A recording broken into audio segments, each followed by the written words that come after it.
a rozdával jsem je vždycky jednu za vítězství Evropy na Worlds, ale ono těch vítězství moc nebylo, takže mi jich pár zbylo. Tudíž jsem jich 5 ještě držím pro vás, chlapci, na stream, že uděláme nějakou soutěž, potažmo možná dáme krabí zápasy, protože to vychází 5 kitkatek tak pro 5 hráčů na jeden tým. A jednu mám extra schovanou pro Aldu, tak ti je pak pošlu. Nice. Tak jo, tak jdem na to, co čekáš, že budu vařit?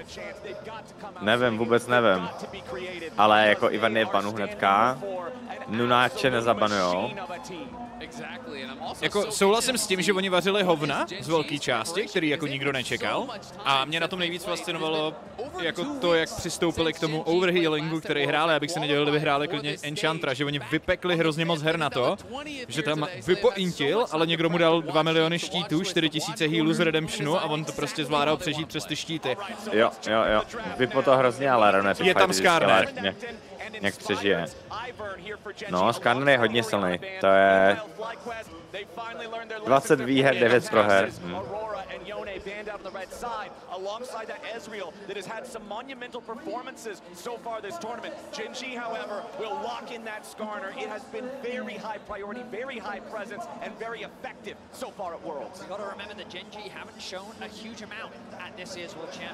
Ten Howard a Dudu.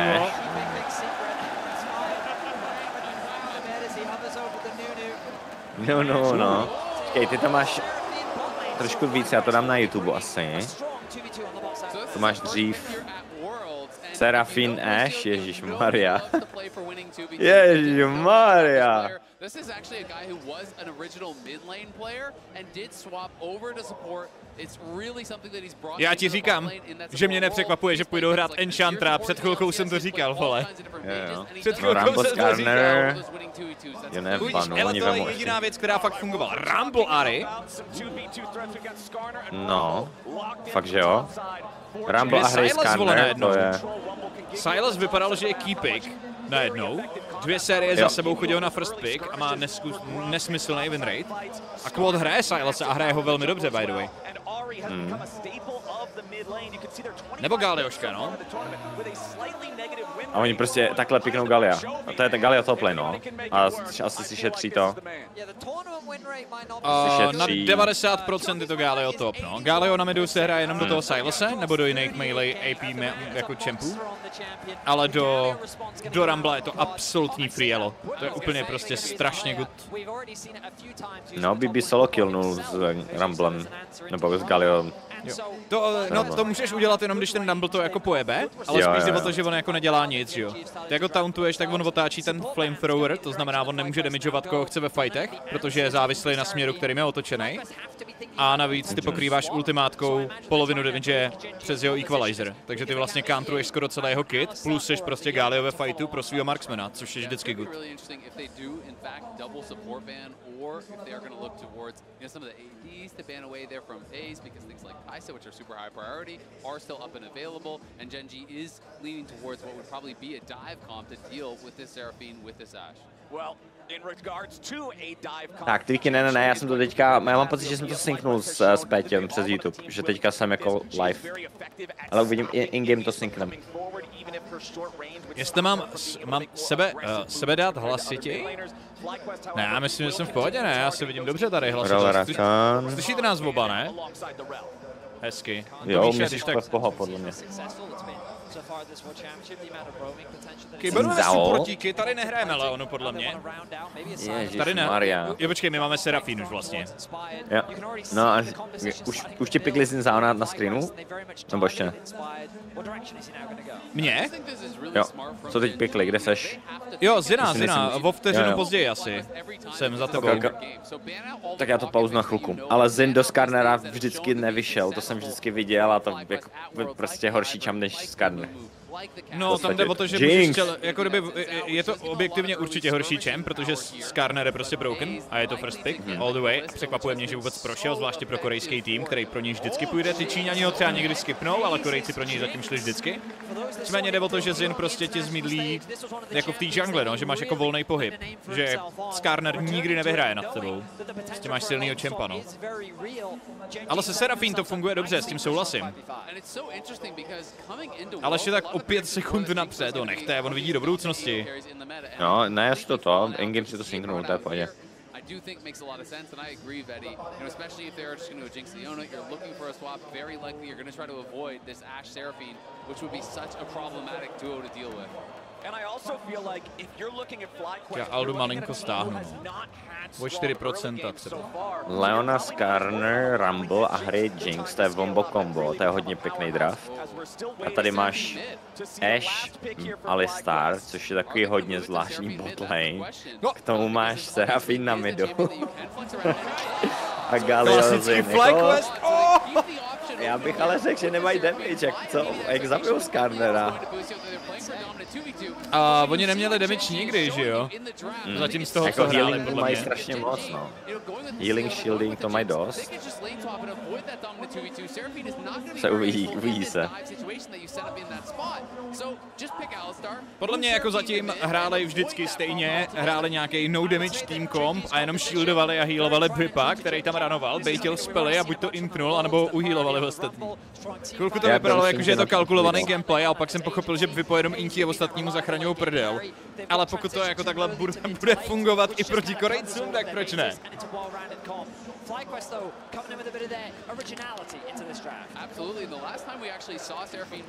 No Chovy a hry, to taky zajímavé, to je taky. A hry zatím byla hit or miss, že ten člověk musí na ty hry být fakt úplně insane, aby to mělo vliv. Zatím to vypadá na 2 hráče, kteří jsou schopni blind pickovat Ary, a to je Knight a to je Chovy. Jo, Faker včera hrál taky moc pěkně tu hry, mě překvapilo. Jo, ale to nebyl blind pick, to byla už odpověď, jak to věděl z do čeho, ale na první rotace Faker to nikdy nebere tady tohleto. On je spíš ten, který odpovídá Silasem většinou.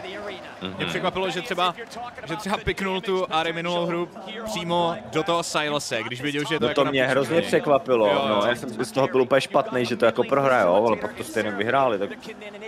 Protože jako Silas je dobrý do hry, no. Tak hele, já mám 18, 19, 20, jenom mi řekni, jestli to mám pauzu na 21, 22. Já ještě nejsem ve hře, vole. Aha. Já budím budoucnost. 17, 18, 19, 20, 21, 22, 23, 24, 25, 26, 27, 28, 29, 30. Nice, máme to úplně přesně. No já se ale bojím, no já jsem strašně zvědavý tý Serafín. Serafín má všeobecně velký damage, ono se to nezdá, no většina lidí řekne, že jako Serafín má štítý healy, ale ono to dává i velký damage, ale... Nevím. Skarner podle mě bude nesmrtelný. Víc se mi líbí draft Genji samozřejmě. No jasně no, ale tam to rozbíjí ta Jinx, že jo? Že ty vlastně, jako ono se to nezdá, ale Genji taky nemají damage. Ary do enemy týmu nedělá nic. Ary prostě má obrovský problém s tím se vypořádat v podstatě s jakýmkoliv champem, který mají FlyQuest. Oni, když přišla ta Ary na brzký rotace, jak věděli, jak kolem toho draftnout, to stejný Rumble. Rumble a Ary tady prostě přišli na brzký rotace a ty odpovědi na ně jsou. Jo. Ale Genji byli smart a věděli, že si prostě vezmou scalující hypercarryčko, protože tady bude hrozně moc patových situací. Tady ani jeden tým do toho druhého prostě nemá damage. Prvních 20 minut, 30. No, je to tak, no. Takže ale ta Jinx to hodně udělá. Vipo, ale zebral mu jeden. Ale nevadí. Ale Fly vždycky se něco po, oni jsou takový zvláštní v tomhle.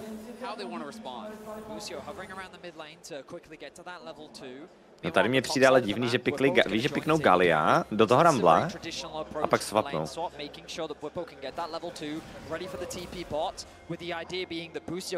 Jako já někdy ty důvody těch lane swapů úplně taky nechápu, ale v tenhle ten moment bych řekl, že je to hlavně asi proto, abys anuloval botlane, ne? Protože víš, že Alistar level 1 prostě do Leony, potažmo level 2 je otřesný asi. Nebo? Botlane je takový farm fest, víš, že oba budou farmit, nic nedělat. No oni teďka častokrát stejně dělají to, že už se tam ani nesetapují ty divey a že místo toho prostě ten marksman jenom rotuje potom pěšky a nechává to planera na topu, že vlastně jenom flipneš těch pár a ten marksman vlastně vezme 2 wavy navrch, ale teď třeba by poportí na bot. Nemůžou divenout, no. Ono záleží hlavně taky, Tomáš to vysvětloval, že se hrajou 2 swapy tím stylem, že buď pushneš 2 vlny a potom jakoby smačuješ, anebo setupuješ ten slow push a divuješ. Mně se upřímně víc líbí to pushnout insta 2 vlny a rotovat do botu prostě zpátky. S tím, že ty teoreticky skipneš třeba nepříjemný level 1, level 2 a ještě navíc vlastně získáš ty 2 vlny, který ukradneš to planerovi. Mám tam trochu ozvěnu, ale to nevá asi. Mě to čet, vadí vám to, mi to nebo. No, ono to je, když nemůžeš divenout, tak děláš to. Ty fast push do maču. Fly se nějak klepe jak naklepané řízky. Vy vůbec nevíte, kluci. USA! USA! USA! USA! Oni si proto jdou, vole, dneska. A teďka bude Galia. Slyšel jsi v tom videu. No jasný. To bylo trochu divný, že říkali, že jsme last hope of EU, ale jako chápu, že jsou Evropani, ale hrajou za americký tým. To jo, ale oni podle mě jako si to nikdy nepřiznají. No, to je možný, jsou Evropani. Very small advantage in terms of how they've executed the lane swap. Alleviates a bit of that burden, and quite frankly, I do like the scaling of their composition. The amount of protection and peel. Vedou o 300 goldů pok. Jo. Podívej, co dokáže takový jeden lane swap vydělat za money. I když v tomhle případě je to spíš jungle, že jo, ten light invade. To je další věc, kvůli čemu má třeba cenu zvážit ten lane swap, i když víš, že z ní nebudeš na té laning phase nějak moc profitovat. Ti to umožní prostě staknout v 5 a jít ten invade, když to soupeř nečeká. A vlastně otevíráš další okýnko, kde to někdo může z enemy týmu posrat.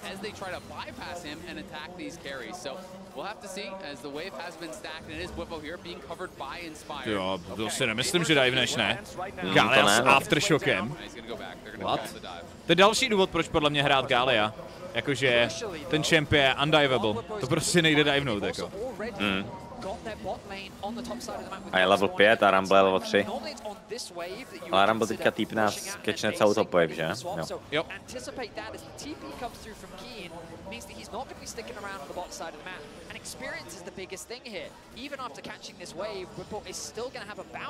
Proč Bipovi tak skáče ta kamera? On se tam podle mě kroutí jak na makarenu, vole, s tím počítačem. On celkově je takový divnej. Má takový zvláštní pohyby, Bipo hrozně. Jo. Mlátí sebou, škube. HD. Mid and bot all very even. There hasn't really been any disruption to the plan. And I do think FlyQuest's strength, has been about understanding their comps, Vypo je takový ten týpek v klubu, co dělá ramena, někoho naagruje a když jde do toho, tak mu přijdou kamarádi. Ano, to je vlastně jako celý ideální herní styl FlyQuest. Vypo vždycky chodí, flexí a pak tam naskáčou s loketama s redemptionama a healujou ho. Ale jako zatím to fungovalo, že jo? Zejména když hrál toho Sayona a tady tyhle ty věci. Akorát teda někdy je to šílený overextend, že už to není ani jako propočítaný, že už to není ani jako, že to nemá žádnou myšlenku, že už je to prostě jenom já nikdy neodstoupím od té věže. No, Vipo je special, ale my když jsme hráli v Americe, oni to tak spamou, že mám vysvětlit Bipolar, ale my když jsme hráli proti Vipovi, tehdy to byl Team Liquid, no. Tak on se vždycky nechá chytit na sidelane, že on stojí na stejném místě na sidelane, no matter what. A i když tam není vize, tak on tam prostě stojí, takže ty ho tam můžeš vždycky ganknout i bez vize a zabiješ ho. A druhá věc je, na midu, když se nic neděje a jsou prostě aramujou 2 minuty na midu, tak on to ztratí a flash engagene. Takže schválně sleduje, jestli se to něco podobného bude dít, ale víme. Jakože nemá trpělivost, nebo to zazlívá svému týmu, že ne-engage, ne? Ne, on prostě reálně to ztratí. On dostane ADHD strike a nemá trpělivost. Jako, on jako hráč je poměrně čitelný. Jo. To ne, že ne. Tam jde jenom o to, že prostě opravdu limit testí úplně všechny staty, které jeho champion má každou hru, jako víceméně. A není to úplně jako korekt, ale souhlasím s tím, co jsi říkal předtím, že jestli nějak můžeš challengenout korejský tým, tak je to právě třeba skrze tady tohleto, že jim prostě zamotáš palice tím, že ten týpek dělá pičoviny. Prostě to je, no v tomhle případě vypoviny, jak jsme to pojmenovali předtím. Jo. Chat, to, že jste to slyšeli 40krát je jedno, Xnapy to neslyšel, ok? To je pravda, já to neslyšel.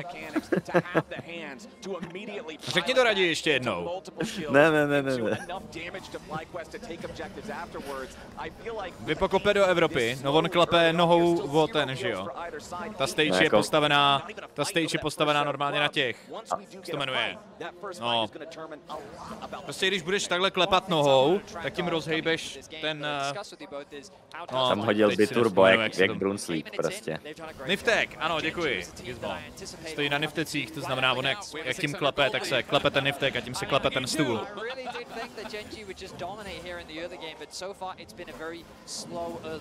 No, vypojala full level ahead. A jinak jsou even většinou. A Alistar je level ahead. Zajímavý.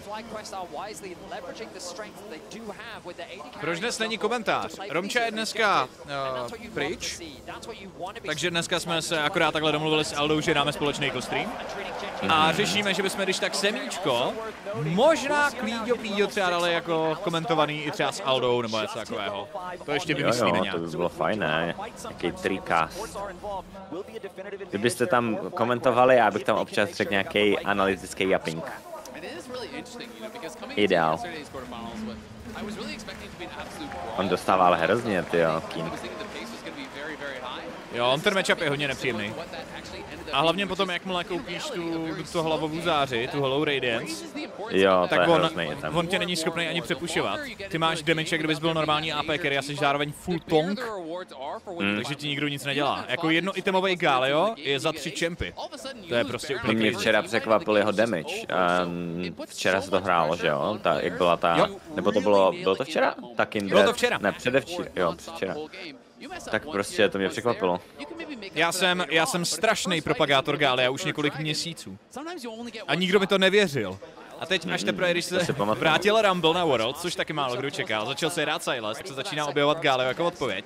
Já si opravdu myslím, že je to daleko funkčnější champion do mnohem víc matchupů, než si ty lidi uvědomují. Že fakt jako ten champ dělá hrozně moc. On ti protáhne celou early game a málo který midar dokáže tak dobře pílovat potom pro vyscalenýho marksmana, jako to dokáže Galio. No, ještě to dává štít. Magic štít. Cože? Ještě to dává, když ultíš, tak to dává Magic Yes, úplně všem. Nejenom toho, koho ultíš, jo. O to právě jde. No. Že tam padá Rumble Ultimate, ty zmáčkneš svoje účko na libovolný cíl a vyštítuješ celý tým. Jo, to je mega OP.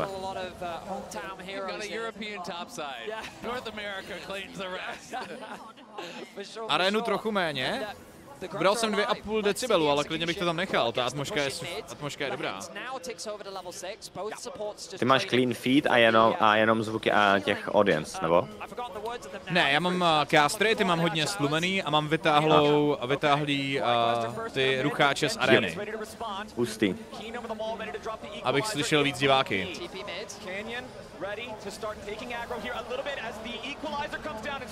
Okay. Ty bláho, tady to netrefil Chowy. Nice. Tak tohle je huge! USA! Co si děláš, prdel? No nic. Ten Busio. Nádherně ten Busio. To vypadalo super, že jako ta Rumble ultimátka tam sedla jak hrnec na prdel, ale prostě tam Ahrejčovi to tam mysnul všechno, mám pocit. Jo, on netrefil ten charm, ale upřímně, kdyby to trefil, tak by to nebylo dobrý. Jako ta reakce Busia byla strašně dobrá. No a Serafin ultim dělá problém, neví jak proti tomu hrát, ale Serafin a na to je dobrý ten Zin, že jo, protože on ti dá ten setup dopředu. Teďka to vypadalo hodně dobře, ale prostě tohle. No. I kdyby trefil ten charm na nějaký cíl, tak to je jedno. Tak nezemře, no. Úžasná reakce. A to může být Pejsek ještě docela rád, že ho to netrefilo taky ten hitbox od té Serafín, protože tam by zařval taky s tou Jinx. No minimálně Cleanse by to byl. Pejsek? No jasně. Tady můžete vidět americké trenéry z Evropy. Mobile evropský, no. My bývají spoluhráči, actually, je mega fun. Ano, Newgduck a Mythy.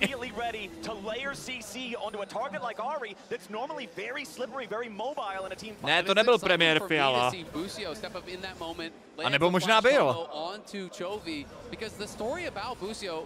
Kdo ví? Jedna a půlka goldy. Teďka oni fakt nemají damage, no, jako oni potřebují Jinx, aby to nascalovala, protože prostě oni dají všechny kombíčka, co dají, kombo, tak Serafin vyhýluje, Galio poštítuje. A já myslím, že tam jako docela vadí poměrně i to, že nemáš prostě Iverna, že nemáš nějakého enchantera pro tu Jinx, ona to pak bude mít docela těžký, i když vyscaluje, protože jí nemá moc kdo pomoct, všichni jdou in, nikdo nehraje s ní vlastně v rámci toho týmu. Paradoxně bych řekl, že role Skarnera pak asi bude prostě ultit od Jinx pryč, protože to bude jako těžký zbavit se toho Zina, když přes něj bude lítat ta Serafin ultimátka, že jo? Ale oni, já bych tipnul, že nebudou dělat vůbec nic, dokud nebudou mít fakt 4 itemy na Jinx. Jakože teď je to o tom, kolik FlyQuest dokážou vymlátit z toho, že soupeř jim nic nedělá. Protože to je draft diff jak kráva v rámci čempů. Okay, pěkný all-in. Pozor, další pick. Úplně naintil. Pane bože. Počkej, ultimátka. Ještě Galio. Ježiši. Ale oni mají tolik CC. Oni všichni potřebují Mercs okamžitě. Celý tým potřebuje Mercs. Já začínám mít strach, já jsem se totiž sadil se Štěpánkou o hodinovou masáž, že nezískají hru. Aha, jo takhle. Wow. Tak jak a to fandíš Americe, jo? Ty bláho. Oni mají hrozně moc CC, oni by vůbec neměli fighty teďka, Genji. Tady je úplně hrozně zvláštní, že Lehen se tam snažil zabít tu Serafin. Dostal charm po turetu. A Vipo byl ready, no. Tohle je zajímavý.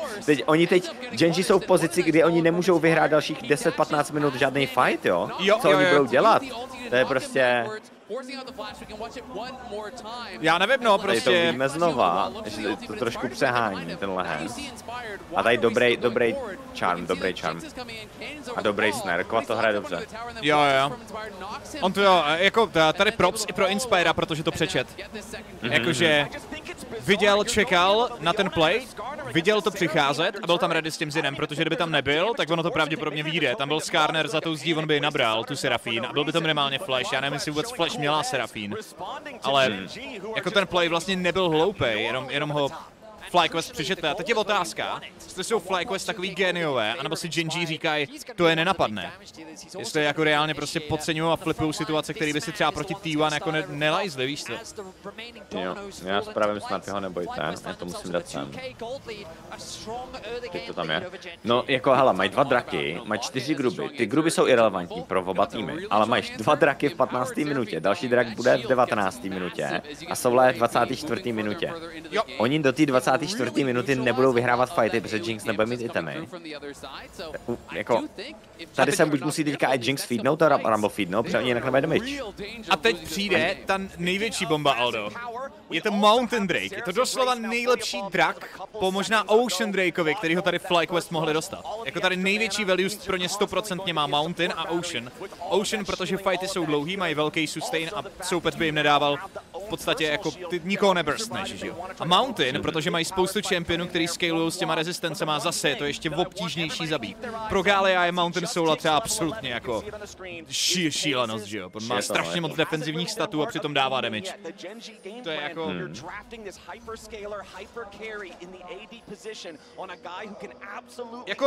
Jako pořád jsou to Genji, takže vypoval rozklepaný koleno, ještě může prostě flipnout nějaký debilní fight, kvůli kterým Genji to zvládnou vyhrát, i když by v životě neměli. No. Ale jako na papíře, to vypadá, že první hra by měla jít pro FlyQuest. Dajvou, tady nevím, tohle nevím. Za mě v pohodě. Jo, tady utečou, pohoda. Oni tam nechali Masu. Dobrá reakce. Masu hraje krásný lolko, by the way, celý turnaj.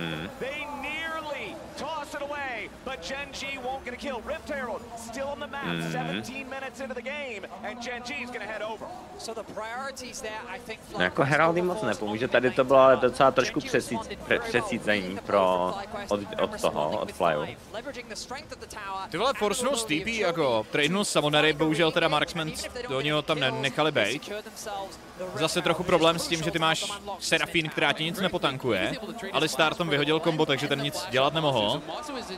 A vlastně nebylo, kdo by jako chránil Masu, ale získali věž, forceli teleport, výměnou za Heralda, víc než v pohodě, Vipo na sidelane, First Brick Goldy na midu, to je hodně nestandardní, zvláště když se lane swapuje, že by padaly First Brick Goldy zrovna na midlane.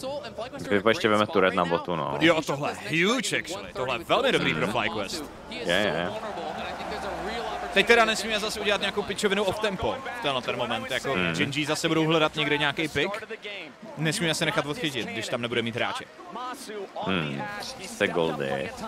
Důležité je hlavně, že ty goldy má Xnapy. Ten je jako hypercarry je tady Xnapy. On je jediný, jako to je win kondice, inspired win kondice, protože on bude mít hrozně velký damage, on reálně se zde když se feedneš, tak one-shotneš a hry Jinx, Rumble bez problému. Máš tam ty štíty od Galia, od Serafín a Ashe tam bude eventuálně potom dávat jako hodně velký damage, když tam bude dobrý spacing.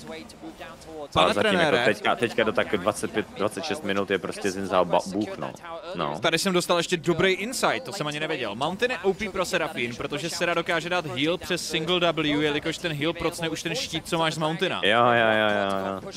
Což teoreticky bude fungovat i se štítem od Galia, jakmile vyultí. Jo. Takže máš vlastně steroidnutý healy celou hru na Serafín na celý tým. S tím Mountainem je to takový zvláštnější, no, protože to je to jako, zrovna když jsi low HP, tak už ti prokne Mountain štít a tak, víš, takže musíš potom jako počkat těch pár vteřin, než ti to tam prokne znova. Ale ten Galio, oni to mají schválně dobře udělaný s tím Galiem, no. Ten tým komp. Jo, Lavsone, nazdar. Hezký odpoledne, čau. Třetí drák, tady to bude důležitý teďka tahle situace, jestli se stane, ale tady to vypadá, že možná jako one-shotnou lehence, že nic neudělá. Máme TP. Yes. Inspire neutnul? Počkej. Utnul. Galio! Ok, dobrý flash od Face, dobrý flash od Inspire, výborný, ten zachránil. Ježišmarja, Ne, Vipo, come on bro. Potřeba má pořád flash. Ale dobré, krásně zahrál. Docela OK, 2 za 1 a drak padá. Jo, a mají draka. Imagine, kdyby FlyQuest vyhráli Worlds. Flyo ještě nevyhráli ani jednu hru BO5, se v klidu, jo, to dobrý, zapni si punt, vole.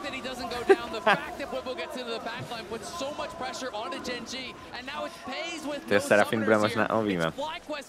Serafín jim dělá velký problém. A typický pro ně zase pick, který proti němu nehrál často. No, ty začíná být solidní believer v téhle hře, vole, ale... Tady to bylo mega cool, že Inspired jako nezaultil a přežil, ale pak zaultil. Tady potom sleduju, jak Inspired flashne, jak Pace zaultí Inspired, to je dobrý insight, a on to pak flashne Inspired, to oba hráči zahráli dobře. Tady dobrý flash od Pace, aby Scanner neflashnul. A teď on zaultí Inspired a ten flashne pryč, to bylo mega close. Oba dva hráli dobře. Jediný co, tak ten Scanner potom problém nečeknul. Jo. Že oni taky nemají damage na Skarnera. Ale evidentně jako ten Skarner je součástí plánu. Oni prostě ví, že když pustíš do rotace Skarnera, tak už ten jungle matchup bude ochuzený o nějaký poškození.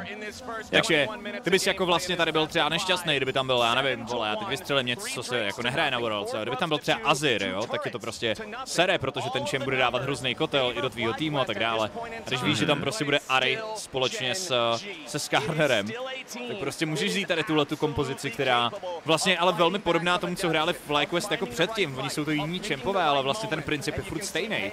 Štítujeme, healujeme, stavíme redemptiony, vole, nedáme se zabít a prostě scalujeme do fightů, který jako hrajeme hrozně dlouho. A nikdo jiný na světě zatím jako vlastně tohle nehraje. Otázka je, jestli je to špatný čtení mety, ale nějakým zázrakem to funguje, protože to ostatní nečekají. A nebo jestli FlyQuest jako první objevili v úvozovkách Malzahára v roce 2016 nebo 17, nebo kdy to bylo, víš co, kdy...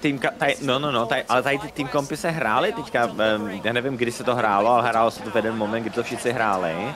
A ono to je furt open, to prostě lidi trošku to nerfnuli, ale prostě ono to pro to americký tým je úplně výborný, jo, protože oni nemusí být tak strašně skilled na to, aby zahráli tenhle komp. To prostě, oni mají nejlepšího hráče Inspired a na něm to je jakoby, jo, postavený ten komp, že on prostě musí být silný a musí dávat carryčka ve fightech a masu potom díky tomu dávat damage. A všichni ostatní mají fakt jednoduchý chumpy, jako Alistar je jednoduchý v rámci mezí, Galio taky. Serafin je taky hrozně jednoduchá. Jako za mě nejlepší hráč FlyQuest a před Worlds jsem byl přesvědčený, že je Quad. Protože mi připadá, že prostě outperformnul všechny midaře v NA jako, a hrál skvěle vlastně i v rámci toho Swissu a podobně. A každopádně zatím v tom kompetitivu mě nejvíc přesvědčil Masu. Masu hrál fakt úžasně tu Swiss stage, když v ostatní intili on to držel. Jako, to znamená postavit kompozici kolem těch nejvíc funkčních hráčů na turnaji ještě navíc, když ti to tak hezky vychází, je prostě jako, jak říkáš, jednoduchý, funkční, proč to kurva nedělat prostě.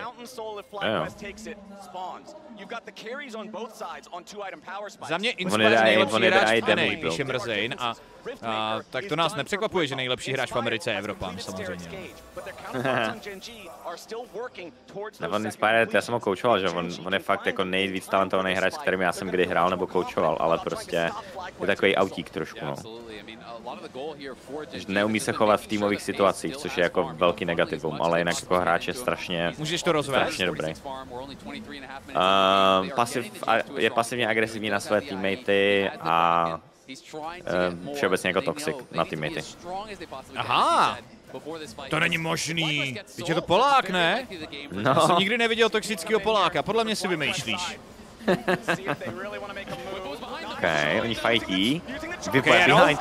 Pojď, má flash? Nemá flash, počkej, on ji našel! Ježiš, Skarner! Jak to bylo přežít tohle? Skarner a to je jedno, oni stejně nemají damage. Oni stejně nemají damage. Nemají.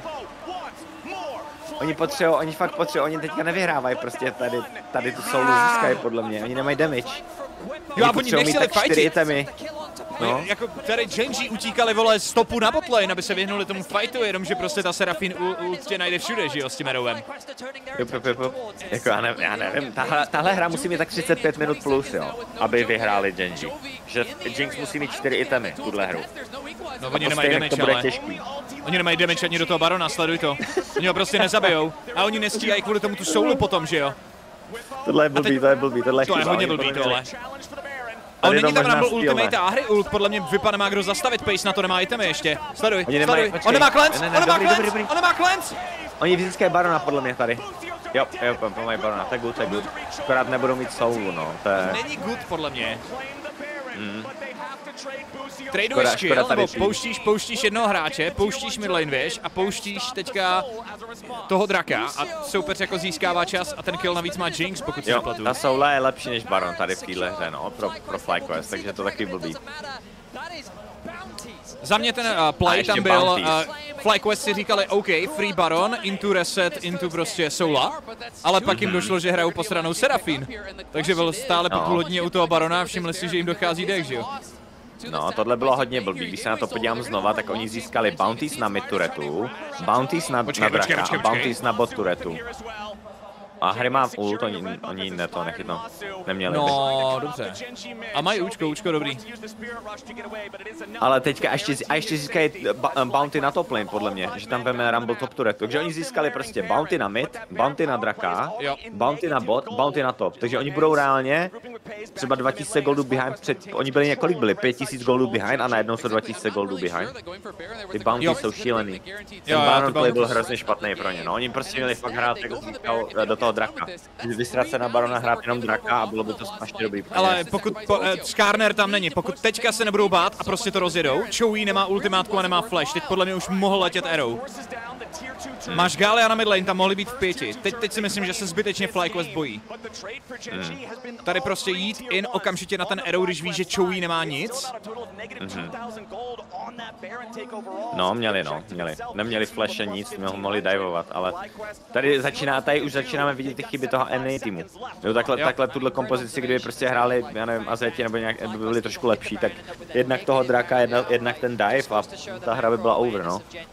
Teďka dali docela Genji takovou možnost scalovat do té 32. minuty, kdy Jinx už bude mít LDR a třeba ještě k tomu BSR a už začne mít jako damage.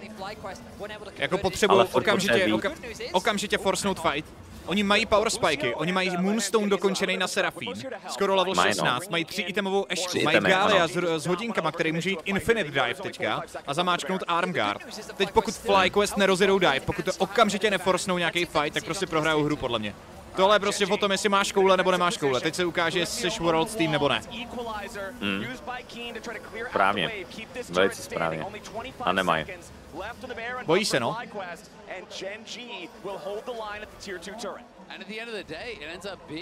Oni budou čekat, a to je nejvíc NA věc na světě. Oni jdou čekat na tu soulu. Jo. Oni prostě neudrží tempo. Oni prostě nejsou schopni vzít to riziko a risknout a hodit celou tu hru prostě vole do plena. Ale je to 70/30, to není takový riziko, to je 70/30, protože vyhráváš. Baron minus 700 goldů po hardplay. Ty shutdowny jsou crazy.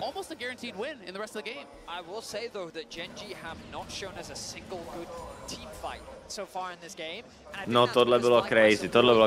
Jinx teďka má 3. item, má Mortal Reminder, ale furt tam jsou štíty. Ten Mortal Reminder na tomhle peče je hrozně OP, takže to je hodně dobré. To jim hodně pomůže, ale chce to ještě byla Tristan na ty Jinx. Ale Ashe taky je damage build, jo? Takže teďka už jenom Inspired už není carryčko, teďka je Ashka carryčko. Já myslím, že Ashka by, teda, že Jinx by měla stavět normálně vole Serpent Funk. Já jsem nad tím přemýšlel, no, ale nevím. No, nikdo jiný ho postavit nemůže. Nemůže. A máš tam plošňáky, podle mě musí stavět Serpent Funk. Je tam loket. Pravděpodobně tam bude Mountain. Jsou tam štíty od Seraphine, je tam štít od Galea. Je to tak, no. Ještě ten starák, že jo, to redukuje, což je hrozně. Plus je to levný item, takže dřív spikneš. Dobře se staví z levných komponentů. Máš pravdu, skrz ten starák ještě na tom synově je to hrozně valuable item. Názor na Chouiho farmu, mám o 100 CS míň než normálně, je to divný. 100 CS míň než by měl Gumayushi včera. Takový to, když nemyslíš jedinýho miliona, ale z nějakého důvodu prohráváš o 150 oproti soupeři a nechápeš proč prostě. Na 400 CS ve 40 a týpek jich má 600 a jakože what? Vypadá zemětřesení, klepe nohou do Nifteku, no. Teď je to rozklepaný ta hra, teď je to celý rozklepaný. Teď se rozhodne, že jo, ale teďka Fly mají ještě možnost vyhrát, jo? Choui, dobré, tohle není zlý. Použili 2 ultimátky na Chouiho za jeho flash, to celkem vadí na tom fightu. Víš, uvidíme jak bude dál, furt je to winnable. Ale vadí to. Ash Arrow máš za chvilku zpátky, to prostě zkoušíš, to je úplně whatever a Seraphine ult je nepříjemná, ale to jako, podle mě to nevadí, ty vyhráváš o tolik, jako teď už soupeř má ty power spiky, teď už nejseš na tom tak dobře, jako jsi byl předtím, když jsi měl toho barona. Bohužel, prostě báli se. Tady se rozhodne hra, tady jako reálně, pokud Fly teďka vyhraje fight a vemou toho tyhle ty věci, tak vyhrajou hru. Pokud Genji nenechají Mountain Soulu, nebo stylnou Mountaina, tak vyhráli hru. Genji ani nemusí vyhrát fight.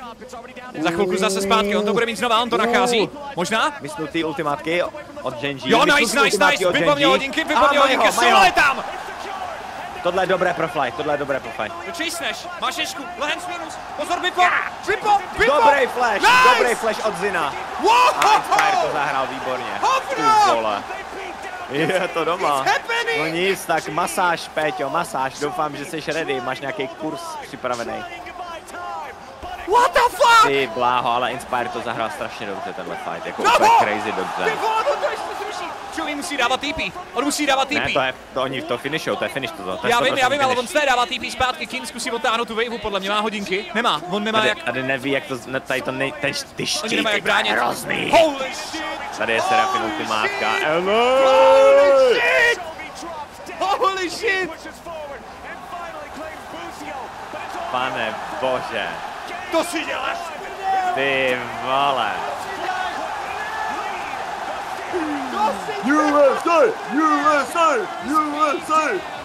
Hej, Amerika, já doufám, já vás varuju, Vipo nezavře hubu. Vipo už teďka má tiket a kartu na to, že bude japovat celou off-sezonu.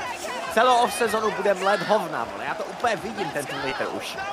Ne off-sezonu, vole, dalších 10 let. To tehdy, před 9 lety jsem ukradl jednu hru od Genji. Takže já mám pravdu, ty drž hubu. Hej, Serafin bude v banu, na 100%. Na 99% je Serafin v banu příští hru. Mi to dělá hrozný problém, ty štíty, healy a ten charm. A je to strašně jednoduchý ten charm zahrát pro NA. Co se to děje? Hej, fakt jako props Mifimu a Nukdokovi mají dobrý draft pro jejich hráče. No, že oni mají fakt jako 2 nejlepší hráči jsou na carryčkách a potom 3 enhancery, tanci a jedeš. Je to easy to play. No počkej, teď jestli se na hitpointu nekalí, vole, tak už nevím kdy jako, ale... The willingness to bring out those unique picks. They've been doing it in the Swiss stage. They're continuing that trend in the quarterfinals. Herx number 1 ADC tam někdo měl, to bylo... Serafin ban, vole. Teďka Ivernos a pak se uvidí, jestli to... Teď oni úkol FlyQuest mají jednoznačně, oni musí vymyslet vymazlit nějaký další draft, který je prostě easy to play a má to štíty healy. Já myslím, že s tím počítali. Já myslím, že počítali s tím, že ten ban přijde. To znamená, mě by vůbec nepřekvapilo, kdybychom měli jinýho enchantera připravenýho. A on upřímně i toho Nunuho hrál za support itemama, pokud si pamatuješ. Hrál. A ten Nunu je takový, no...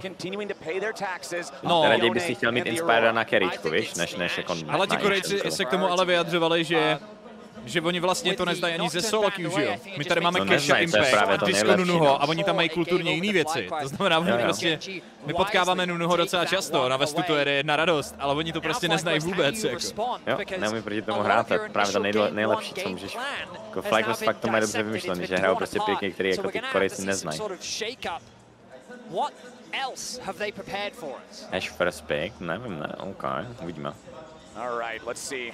Oriana, okay. Ne, nejdeme hrát vaj, že ne. Nejdeme hrát vaj, kluci, nejdeme. Ne, neumíme vaj, nejde nám to. Nejsme Genji, vole, nehrajme s nima vaj. Plus... Oriana Nocturna banovali. Nocturne ban, no.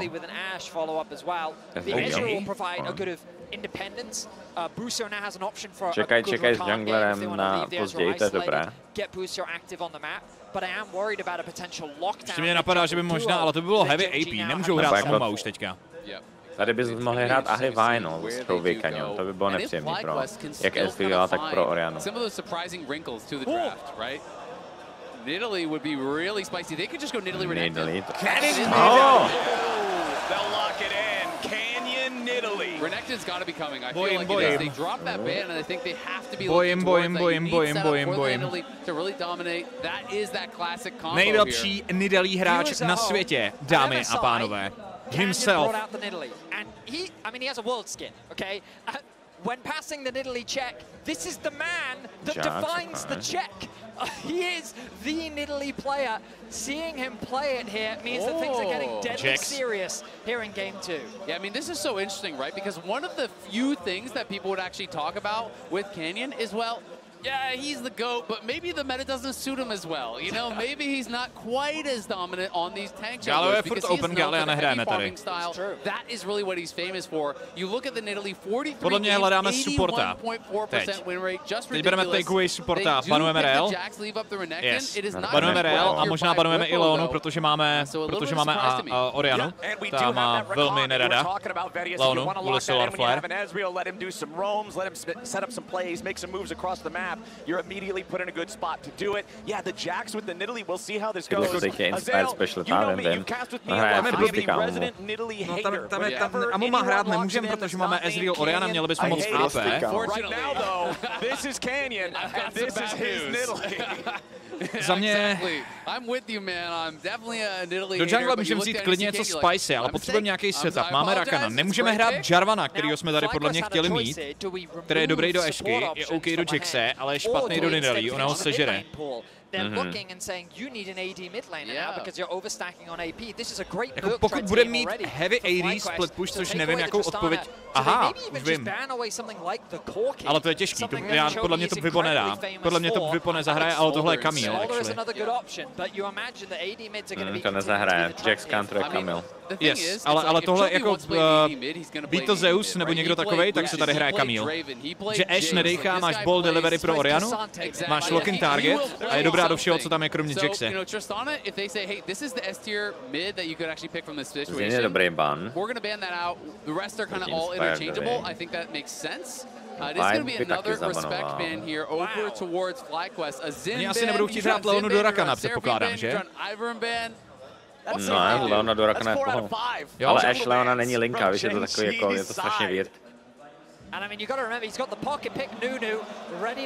Tady podle mě možná zahrajou Poppy support s Ashkou, to je fajn. Poppy je tady dobrá i do jungle, actually. Nedává to moc. Nevím, ten jejich... Nunu, okej. Se hrajou Champa, který ho neznají. One of the real big tohle není dobrý, jako tohle není dobrý pick tady. If you can avoid the counter jungle, if you can pick something that can actually secure your camps, that can fight Nidalee in the jungle, not just get run over, you can really be successful. And who's better at actually securing these camps though than Nunu, right? Like you have a fast clear, you have a very healthy clear, you can't really be outsmote. Yes, you're expecting to lose these 1v1s, but you can go phase rush, you can retreat if it's a losing skirmish. I do think it's a pretty powerful pick. I think it actually makes sense here. And we're leaving the fifth pick top. Jako pokud tohle není Nunu top lane, tak já si myslím, že tohle měla být Poppy pro nás. Tohle měla být Poppy v jungli. What? OK. Kasadin je tady mega good. Mega good. Ale ty vole, jako Nidalee, Kasadin, mid lane, jungle, to jsme v roce 2016, nebo co? No jako, ta kombinace je otřesná, že jo? Oni ani jeden nemají crowd control. Jako jo, no. Ale... A tak Nunu Oriana jako... Tohle je strašný weird draft od Genji, ale... No, Genji se adaptují a přizpůsobují. Nunu je tady jenom špatný pick, podle mě prostě jednou vyšel, tak ho jdeme hrát znova. Ale máme zbytečně moc AP damage, nemáme garantovaný crowd control, nemáme lock-in na ani Kassadina, ani na tu Nidalee jsme neměli, proto to otevřelo toho Kassadina potom. Spolíháme v podstatě na naklikávací stun od Renska a že to celý zahraje Busio s Rakanem jako tady. Že Oriana se veze, čeká, co jí kdo připraví, aby mohla dávat ball. Nevidím value tady Nunuho, kromě toho, že se mu dobře ganguje botlane docela. Oni asi lane softnou Genji možná, aby support hrál na midu a pomohl Kassadinovi a Jack se dobrý do swapu. Já si myslím, že jsme se nechali trochu uníst tady, jako víš, tím úspěchem, že ten draft jako nebo... Jo, ten Nunu dává smysl, ale upřímně nevím, co bych tam piknul místo toho, jako Poppy taky, Nidalee taky si žere Poppy. Poppy by v jungle byla podle mě v topu, máš další crowd control, Nidalee ti nic neudělá, blokuješ ji v podstatě, jakýkoliv all-in a píluješ tím pro marksmana. Zároveň to byl solidní takeaway, kdyby to chtěl hrát soupeř, protože tam ta varianta byla na botlane Poppy, i pro ně. A otevřelo by ti to hlavně možnost hrát něco jiného na topu. Tady jsme potřebovali něco, co má prostě garantovaný stun, proto museli jít pro Renekton'a. Jo, ale jinak Terenska jsme mohli brát klidně na dřívější rotace, on chtěl nějaký counterpick a nenašel ho. Je škoda, že prostě individuálně nestačíme na tu Camille. Ta Camille by tady byl godlike pick, jako absolutně. Prostě ona nepustí Keserina, ona nepustí Nidalí, ona všechno zabíjí. Je to good, no, ale je to fakt unplayable proti Jacksovi, to je ten největší problém. No potom už ne. No to bylo unplayable. Jako, ne, já myslím, že většina topařů říkala, že do 13. levelu je to prostě těžký, že potom se to dá.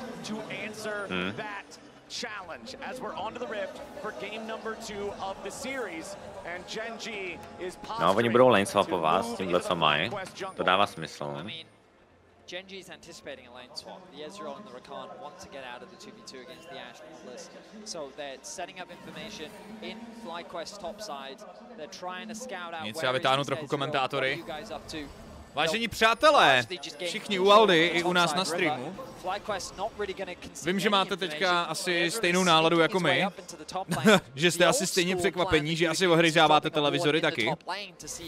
A je už jenom to, že padla ta jedna hra, je tak trochu historická událost, vole. Takže si to užívejte, protože zatím jako ty vole Genji versus FlyQuest Delivers a už na ten moment je to asi nejzábavnější BO5, co jsme zatím měli. Genji baitlo FlyQuest, že budou swapovat a pak neswapli. A teďka je to swap, tohle bylo 5-head. Oni tady chtěli swapovat Genji, anyway, to je hodně smart, co udělali. To je hodně smart. Ty jo, to je smart jak svině. Že prostě takhle level 1 na baití Vardy, lane swap, pak neswapnou. I přesto, že chcou swap, teďka toho mají. No. A Nidalí to ještě teďka bude farmy.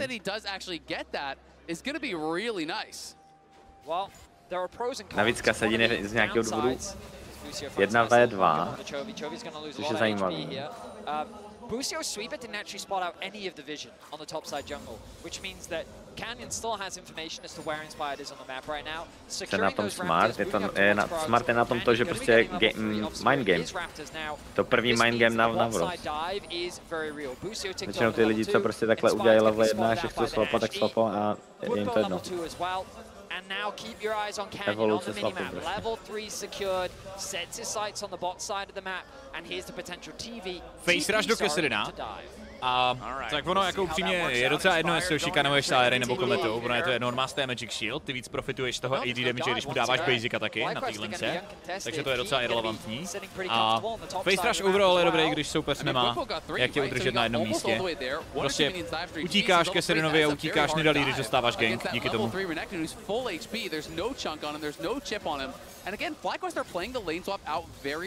Je to víc skillující runa navíc, jo, face rush do fightu. Chovy's not going to be having fun in the early stages of this matchup. He is going fleet, very likely resolve secondary. Yes, jako ono to upřímně není jenom Keserin. Jakýkoliv champion prohrává early game do Oriany. Jako neexistuje na to counterpick na první level. On the FlyQuest top laner. And remember that Whippo had to already use the teleport for the lane swap scenario. So it's not so easy for him to go back and heal, get back into this lane in a better state. Kdo má lepší draft? Mně se nelíbí draft FlyQuest tady. This is paramount that this never se nelíbí Nunu. Exactly, you have to be non-stop getting every single auto attack in that. Myslím si, že v první hře, kde to hráli, nevím, jestli se mnou Alda bude souhlasit, ale myslím si, že v první hře, kde to hráli, tak to bylo smart. Myslím si, že teď to smart prostě není. A on to misplaynul. On to hrozně misplaynul. Busio.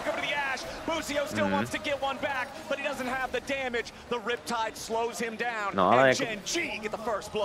Tohle je blbý, no, že jak se nedivneš a jak to nedokážeš divnout, ale jako zahráš špatně a zároveň to zahráš dobře. Remember, coming into this, Quad wanted to show Chovy how much he's grown, and I feel like Chovy is experiencing that development from Quad. But we've got to go back to the bot side of the map because Whippo took a bad trade against Pays and Lehens. That meant that he ended up losing about half his HP and wasn't able to get the level up.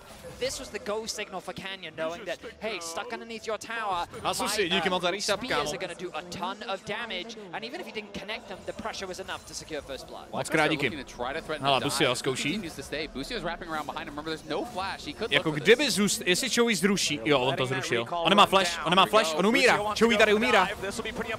Heal. A Fleet Footwork je opět. Ježišmarja. On znal ty limity. On věděl, že dostane Magic Sheet a Fleet Footwork a přežije. To je hrozně dobře na bejtě. Ty bláho. Jordan Shield není balanced, kámo. Není.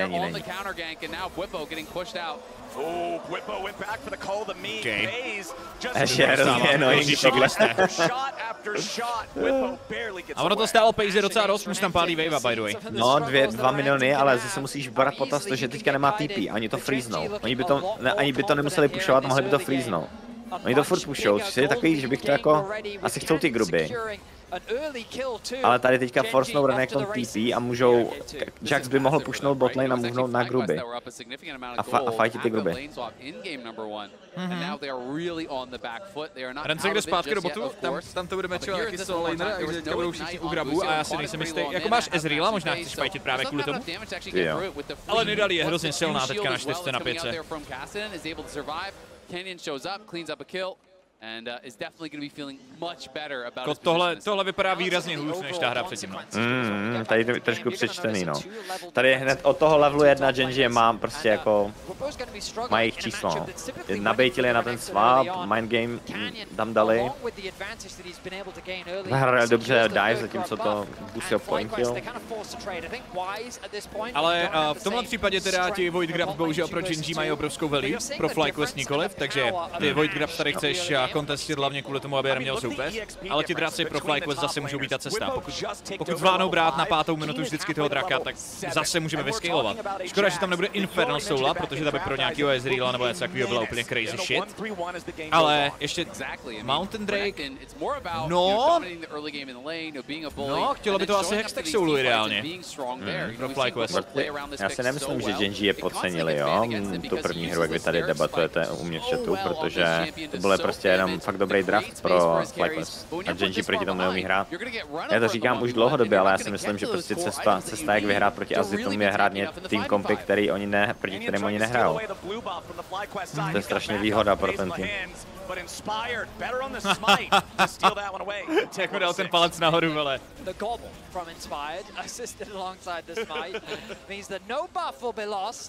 And FlyQuest find themselves at about a 1.5k gold deficit. The biggest problem I find for FlyQuest is that they keep trying to return to standard lanes so that Bwipo can lane into Keen. But Genji won't give it to Ale Quo to hrozně hezky traduje do toho Kesserina. No on problém Kasadin bude potom, že jo? Kasadin se vždycky pikuje, nebo jenom pikuje, když lidi nemají CC. Jo. Protože to je pak game winning. A oni tady mají jenom Rakan CC v podstatě. No, oni kvůli tomu podle mě pikli toho... na zbytek many, ok. Nemá flash, nemá damage, nemá flash. Ježiši! Pane bože!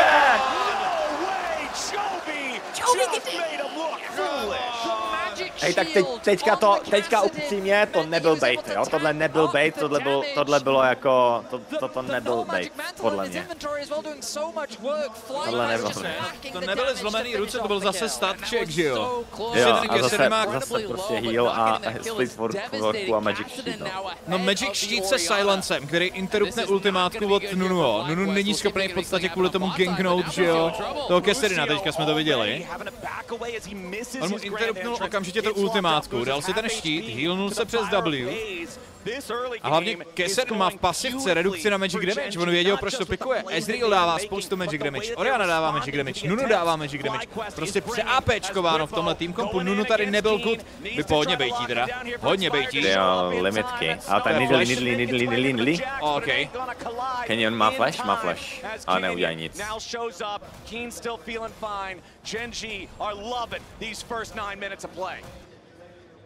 No to se vyhealoval takhle z cookies, že si tam dal cookiesky 2 a je hnedka jako na půlci. Teda na live už ne, ale tady ještě jo. Tady ještě dávají manu, že jo. No jako ten Kesserin je obrovský problém. To bude Merkurky na Kesserina, takže ani ten crowd control ti nemusí stačit. Do Rod of Ages, do Seraphy s obrovským štítem. A ty jako nemáš čempy, který se s tím umí vypořádat. Ezreal je úplně v piči proti Kesserinovi, omluvte můj slovník. Ten je tady fakt nejlepší pick, no. Oni fakt nemají jak s tím se vypořádat. Však ho ani nezabíjí teď, jako víš na midu, že ho divujou. Level 7 Kasadina nedokážou zabít. Dvakrát po sobě. Hlavně na top lane mezi solo linkama je teďka 33 S rozdíl. No, je level behind, že jo, top je over, hej. To je strašně over, jako. Ty vole, ten Inspire to permacampí, ten top, ale on to dočne tomu a ještě to otočí, dívej. To je blázen ten Jax. On má 350 movement speed, teďka jsem zjistil, Jax, jsem hrál top lane a on prostě má movement speed jak čampové s botama, s tier 1 botou. No já jsem hlavně slyšel, že začal hrát mid lane, který to bylo v topu. Já jsem začal hrát mid lane? No, prej na streamu hrál mid, takže to bylo vynikající. Jo, tak to jsem hrál, no, ale to už je delší dobu, mám pocit. Tak mě to přestalo bavit, protože nechci, má to moc tlačítek a musí se trefovat actually s falama, takže. Já jsem slyšel, že prej. No tam bylo něco jako, ježišmarja, to je ale skillshotů, proč jste mi to neřekli dřív? Bylo to tak, no. Ono to na té kameře vypadá tak jednoduše, ale není.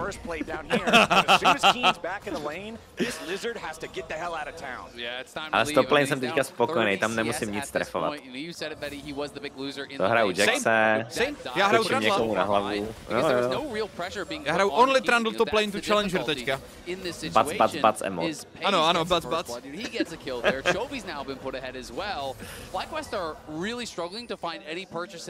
Šest grubů na Jaxovi i na Kasadinovi je šílený. Jako Kasadin hrozně ničí turety. Jax teda mnohem víc, ale hlavně ten level advantage tam Jaxovi je šílený. Jako v momentě, kdy vyhráváš s Jaxem na levelu 9 takhle proti Renektonovi, tak ta hra je over. On by ho solo dive. Počkej, vypol! Zabije. Má triumph! On má triumph! To najintili. Ježiš, ale Vipa je takový taunter. Ultimátní taunter. Ale tohle je huge, protože teď celá ta výhoda, kterou Keen měl, tak je v prdeli, že jo? Ztratí, no. League of Legends funguje tak prostě, jak funguje. To znamená, můžeš hrát 20 minut líp než soupeř, každou věc, kterou uděláš, ale jakmile jednou zhebneš, tak jsi prohrál. Jedna chyba, tak prohrál. Ty comeback mechaniky jsou... Měli by to trošku změnit, no. Dle mýho, ale tak... To je to furt zábava, ta hra. Ale furt mu dá outskill, no. Furt mu dá outskill tomu Renektovi, jen prostě ztratil celý advantage, což je dost annoying. Ale 6 grubíků tam je, 2k goldy tam je pro ten tým. No, jako Kasadin scaluje. Ty vole, hlavně máš Kesserina, který vyhrává linku, když to viděl naposled. No. To jako to se neděje, že jo? Jako Kesserin je dobrý pick i za předpokladu, že prohráváš o 1000 z laning phase. A tady tenhle ten o 5 kg vyhrává. Jak si dávají palce na vrch. Oba dva prostě. Pozor, Arrow. Ale možná? Oni ti Korejci dělají tak strašně dobře ten chain CC, to je insane. Počkej, kdo to je? To je Quad? Co tam jde dělat, vole? Pěkně. No tak, to je netrpělivý, vole. Ale že by masil, nech mu,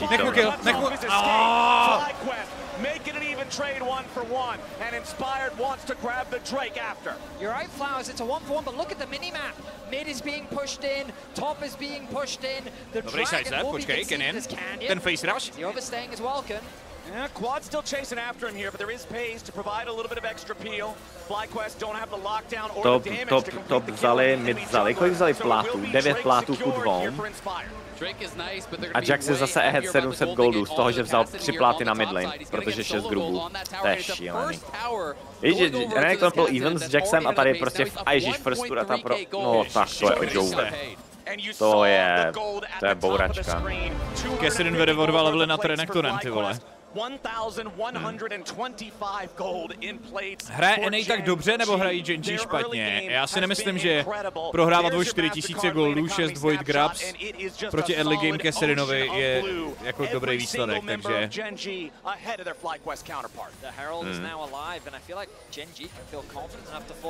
Tady prostě to, no, tady ten Nunu je mega bad pick a všeobecně nemají ten dobrý draft, jak měli minule. Nevyvařili něco dalšího, no. Já doufám, že se na toho Nunoho vyserou, jako ono jim to vyšlo jednou, protože to bylo docela rozumný v ten moment a protože to soupeře zaskočilo. V ten moment to taky vypadalo strašně divně, víš, že to jako nic nedělalo, ale zároveň jako, nevím, bylo to zvláštní. Ne, tady je to jenom k hovnu, ale tady nikoho nepanišuješ. Tady je to úplně k hovnu, jako nic neuděláš, no.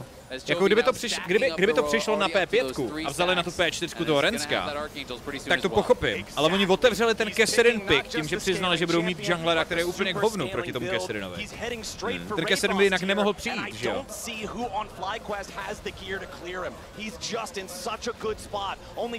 Hextech soula. Ale jako FlyQuest ty vole má z prdele kliku. Mají tam zase nejlepší soulu, které... Tahle soul by actually mohla být game changer, pokud ji získají. Škoda. Ale level 12, Chovy má 3000 HP? Yes, to je normální, no. Pane bože. Ty hraješ Second Wind, Overgrowth, runy. Tohle zvláštní, co tady může dostat jako... No, to na intil, hrozně. A ještě tady je na intil. Co dělaj? Jejda, juj. Ajajoj. Tohle je ten nejtalentovanější hráč. Jo. I thought it was America. Ale ty, proč hraje Redemption Nunáč? They took our mid. No nic, tohle je bouračka. Takhle jsme čekali, že bude vypadat každá hra, no. Ano. A pak nás překvapuje do Game 1. Kesha byl AP full Nunu, tady by byl full AP Nunu mnohem lepší než Redemption Nunu. Ale tady je to fakt, ten Kasadin byl výborný pick a hrajou to výborně. Já jsem furt v šoku, že Kasadin má 3000 životů. Jakýkoliv champ, který hraje Overgrowth do Rod of Ages, bude mít 3000 životů, že jo? No, oni ho nemají jak zabít. Už teď je prostě 1v9. On může podle mě na sidelane, když ho gankne Nunu, tak ho zabije Nunáče a pak zabije Renektona. A nepiknul to jako disco Nunuho, že chce vytrolit prostě čtvrtfinále? Že teď to tak zahrál přesně. Teď to zahrál, jak měl Ghost Clans jako docela. To je tady prostě dívej, jak ho zabil. Jak? Však on zabije ještě je. Jo? Kdyby měl blue buff, no tak flashne i na zabije je. Bum. No jasně no. Nepotřebuje blue buff. On má many dost, že jo, on už má tu Serafu. Oni mu nedávají damage prostě. Nedávaj. Mě vyhrávají všude, no. Už teďka. Počkej, Nunu. Tady doběhnou Orianovi. Ježiši Kriste, chudák quad. Co to je za skin toho Jacksa? Ať vím, jaký mám hrát skin dneska. To je takzvaný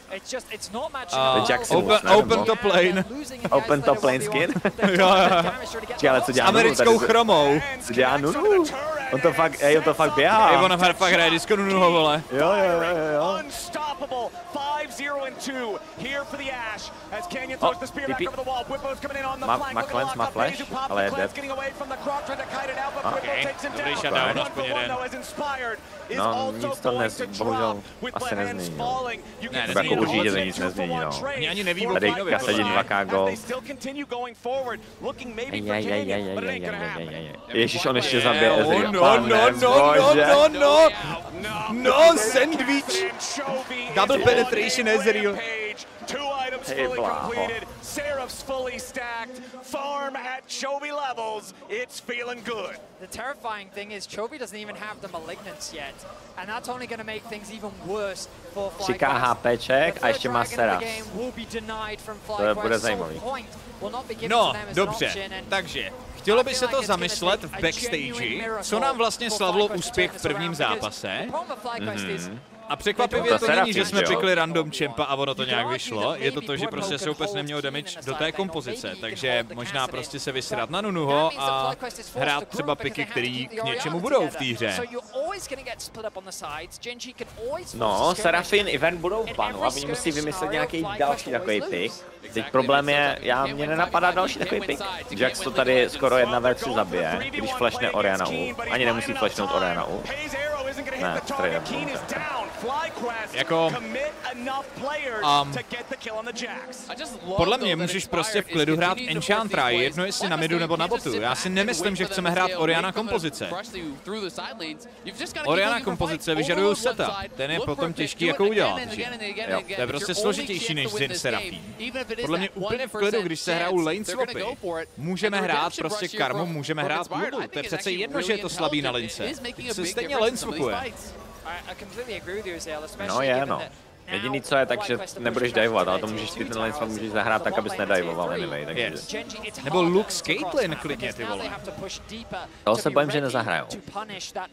To je složitý, ono se to nezdá, ale je to složitý na zahrání. Nesmíš udělat ani jednu chybu s tím kompem Caitlyn.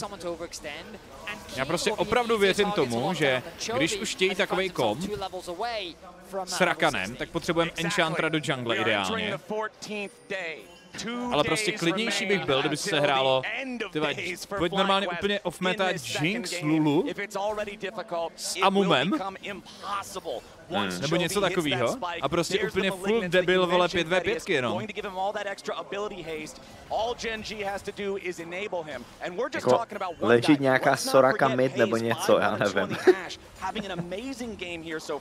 Něco takového. Jako Karma na midu je mech, no. Počkej, já jsem si podívat, jaký pandulačci jsou v League of Legends. Já jsem na to zapomněl. Absolutely, this is what people have come to expect from FaZe. This guy has leveled up time and time again. He is such an impressive player. FlyQuest looking for a potential fight, but aren't going to be able to find it. I mean, FaZe has just been rock solid for this team. If you get him into a good spot, he is going to dominate the team fights. He's going to dominate the game. And Trouby knows that he's just going to run the side lanes here. Oh, that's crazy.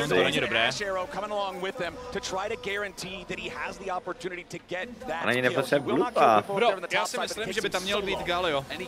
Klidně na midu. No, Galio může být, no. Galio prostě pro ty setupy. Na mid nebo na top jako flex pick.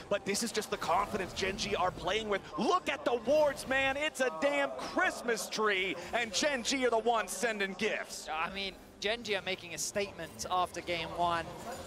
They are absolutely dominating. Masu slightly oversteps and Trouby sees an angle. Jo, zastavte toho Keserina. Surely vám nic neudělá ten Keserin. No, tak schválně, máš damage? Nemáš. Nemají, ještě má Seraf, ne? Shockwave jenom na supporta. Ještě flash. Jo, tak to bylo. Tady flash ult, boom. Jo, boom. Jak Ash dala triple? To jak? Four for nothing. Baron's coming up next. And Genji smothered the last flames of hope here for FlyQuest. Ty má hodinky. Oh, nice! Zabijete to jedno. Seraf se ho nabejtil. Drops at the end. Pays his arrow. Ends up baiting Keen to his death. But the remaining four players of Genji. Jak Amerika vyhrála první hru, měli fakt dobrý draft.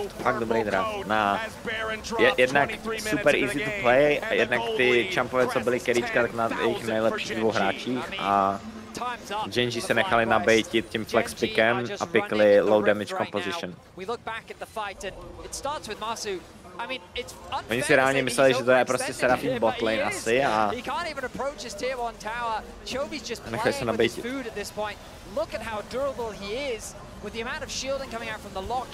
Hele, nápad.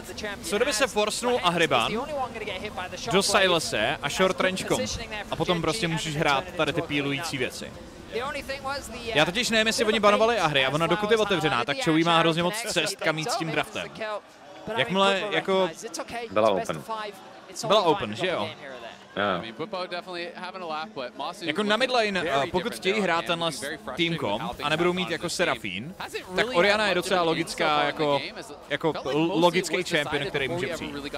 Dovedu si to představit. Nico evidentně challengeovat nechce, dobře, není problém. Lissandra je slabší teďka, takže to jako nutně asi úplně hrát nepotřebuješ. A zůstává tam teoreticky prostě Galio, nebo případně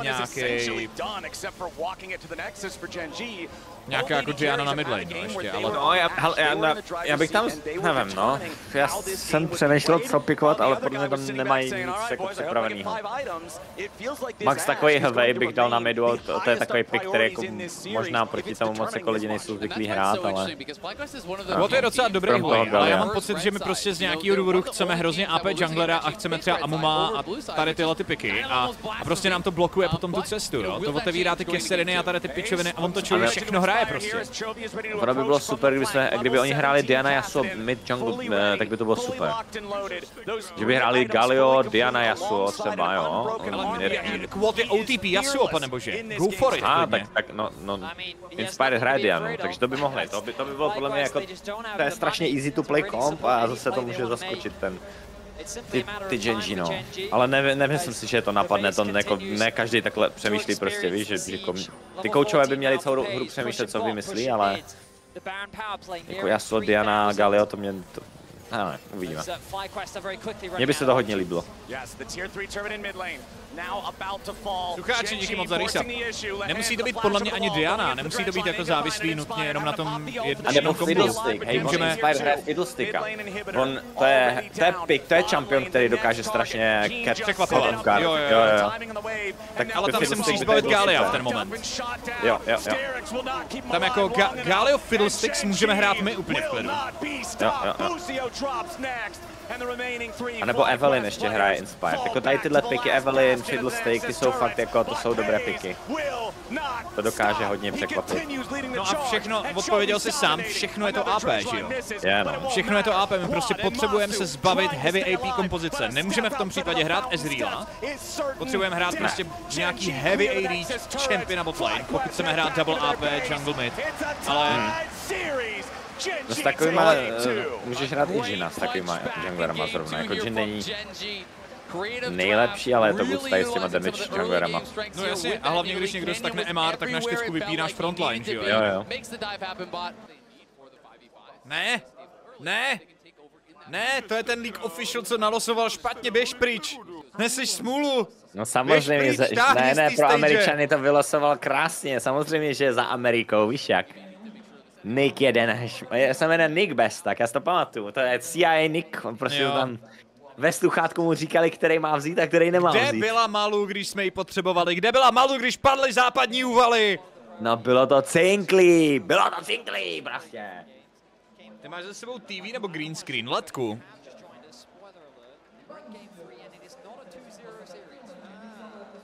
Kolikátý minutě skončila ta druhá hra? A v první. Ale pak se ještě 16 minut hrálo. Ale konec byl jako doslova, jak to začalo.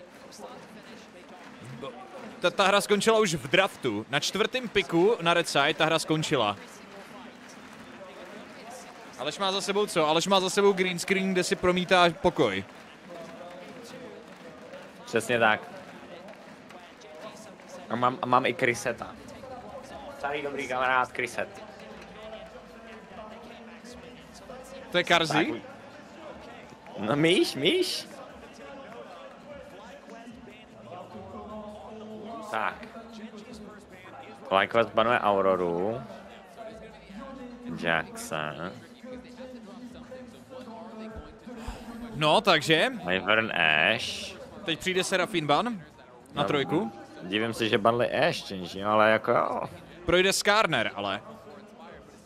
Teď může projít Skarner, pokud to necháme open. Buď to Serafín nebo Skarner projdou, tak je otázka. Když zabanujeme Skarnera, forcneme Serafín ban. Něco mi říká, že Fly nechcou hrát Skarnera, ale zároveň Genji jsou úplně v pohodě proti Skarnerovi. Já jsem viděl, jak oni prostě dodžujou Skarner ultimátky sidestepem, takže oni nechali Serafín open. Zajímavý. Je tam Skarner. Já bych, no jako, je pravda, že to bude low damage. Teoreticky můžeš zase nechat, když vezmeš tu Serafín. Skarner, no. May become problematic for them as the series continues. Regardless, the Skarner's going to be locked in kind of as we expected with that making its way through the draft. You can see je pravda, že ty můžeš mít v oboje, protože oni ti jako nevemou. Oni ti nevemou Serafín, že jo, kdo by hrál tady. Nevemou, no. To Genji určitě nebudu hrát.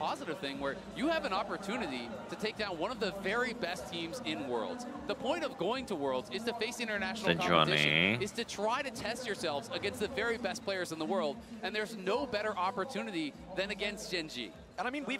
Můj chat už jde klasickou diskuzi, je to Chrisa nebo myš, když je to vevnitř baráku? No jo. Chat, je to Chrisa nebo myš? Vítej. Ezreal, OK. To nám podle mě vůbec nevadí, ten Ezreal tam jste nefungoval. Kajsa je varianta určitě. Můžeš jít Kajsa Serafín. A Masu hraje, jako Masu hrál mega dobře tu Kajsa. A je to dobré do Sejuani, je to dobré do Ezreala, to by měli piknout, OK.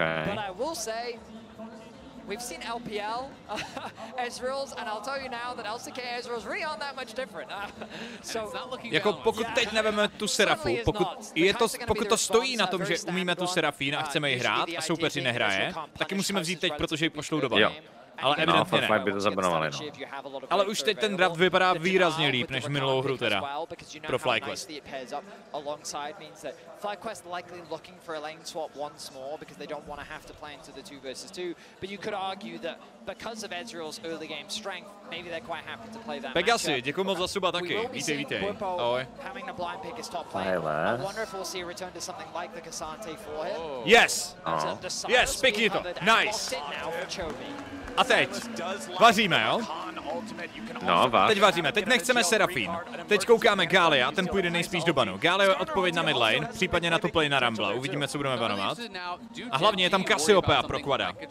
A Cassiopeia už teď je tady huge. No. Quad je Yasuo, Cassiopeia player. To jsou jeho 2 nejnahranější čempové. Olaf ban.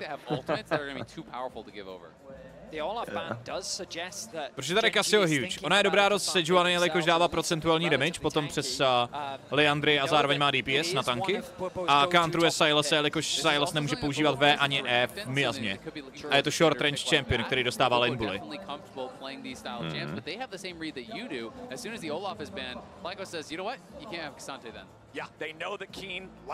Rumble tam asi nepřijde pro Genji, ty mají strašně moc magic damage,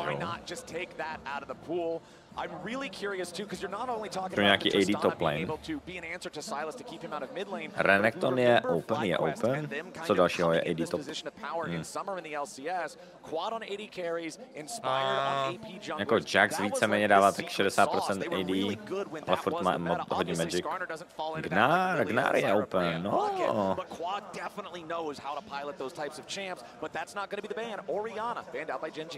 Tady banujeme Real, podle mě. Worried about that potential engage, and can be a difficult matchup here early on for Chovy on that Silas. Again, it is one of those melee versus range matchups that you can struggle in the early levels on. Ten coach má ovladač v ruce, to je ona ovládání mikrofonu, aby se zapínal, vypínal. Rensek blind pick, nemá, jsou zaplý furt, Renekton, jo. OK, pojďme, Cassiopeia lepší než Galio tady. Vladimír. To by bylo good. Jako je to zase no damage. Urgot je good. Pojďme Urgot Cassiopeia. Urgot je mega good, Cassiopeia taky. Pojďme Urgot Cassiopeia, pojďme. Tak aspoň ten Urgot tam je, Fiddlestick tam teda není. Vezmi tu hadicu, vole, já vím, že na ní myslíš. Já vím, že myslíš na hadicu, vem ji, vole. Kajsa mid, there je AD, co? AD mid, What? Zeri, wow. A nebo Zeri, no. Ty bláho, to asi Zeri mid spíš. Ale ty bláho, jako Zeri tady je good do těch milíček, Sejuani, Renekton, Sylas jsou bad proti Zeri. Ale Zeri není champ, on dostal nerf úplně do... Jako hodně do nerf.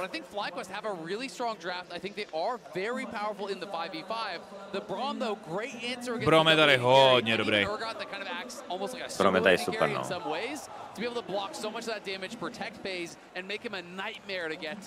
Upřímně nechápu, proč, jestli jenom přítomnost Ezreala byl jako dostatečný důvod nevzít Cassiopeu, protože ona je do něj shit, že jo?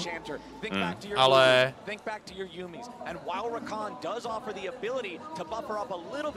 Ale jinak je to zvláštní, no. Galio tady nebyl zas tak dobrý, ale připadal mi decent a máš zase follow-up i na tu Kaisu, která chce divovat in s Rakánem. Měl jsi tam kombinaci. Dalo se to hrát. Splňuje to, co amíci normálně hrajou. Velmi zvláštní. Tu Zeri nechápu. Zase přijde prostě na P4 lomeno P5 prostě champ, kterýho si neumím obhájit v hlavě. Uvidíme. Tady by, jako reálně tady Smoldr by byl lepší než Zeri. Jako, víš na midu. Zeri je... Nerflu dá fakt úplně, oni nerfli Zeri úplně šíleně moc, ale tak uvidíme, třeba nás překvapí. Ale když už AD mid, tak Smoldr je dobrý na midu.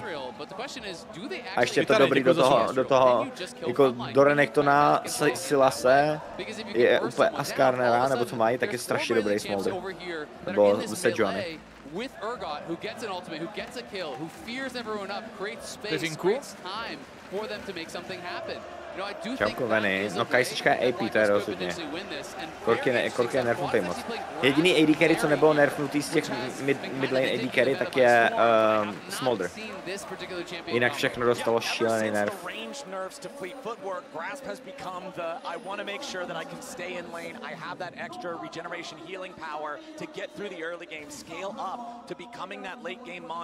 Uvidíme, no. Tanky Zeri, ne, on prostě fleet footwork je strašně nerfnutý pro range AD carry. Pro rangeka je fleet úplně useless. Ono je, tady ta runa je prostě jako kdyby fleet lepší fleet. Víš, že ti to dá healing, ti to dá větší, máš k tomu max HPčka. 2 dny zpátky hrál quad solo queue. Zeri.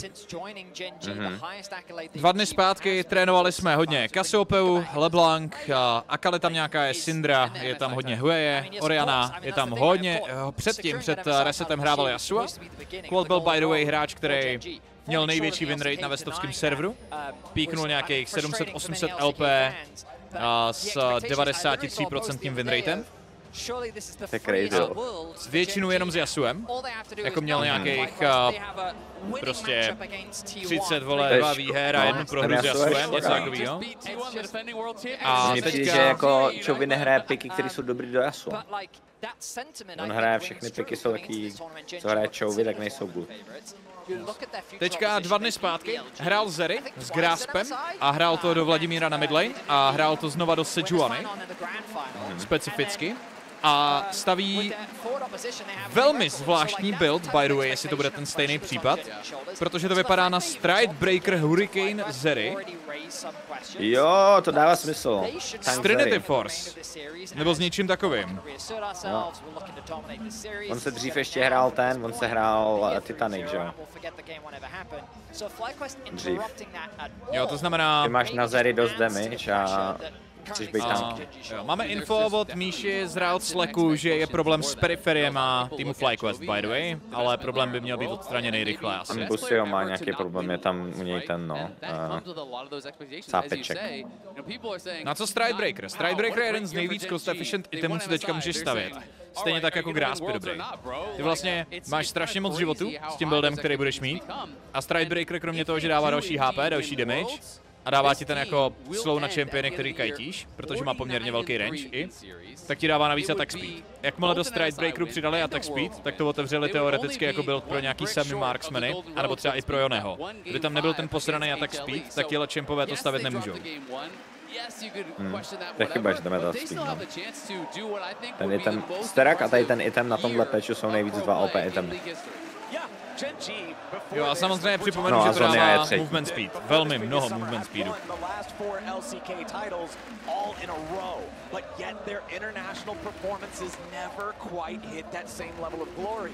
Jinak pro zajímavost, ten moment má quad 100% win rate v solo queue za prvních 10 her.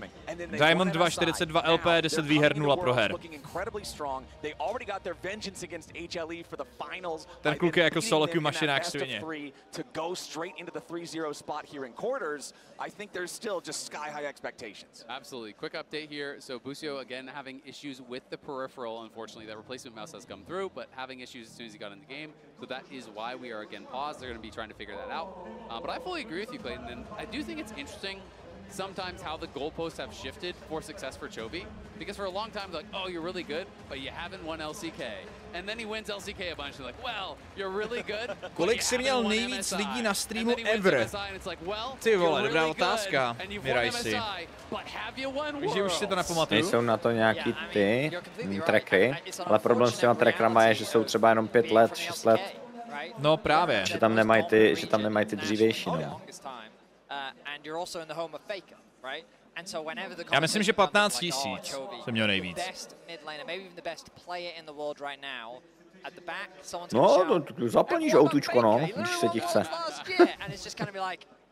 Okay, I see your arguments, but like it doesn't matter. It's fascinating the kind of duality because everyone. Outučko má 12 000, ne? Nebo kolik má outučko?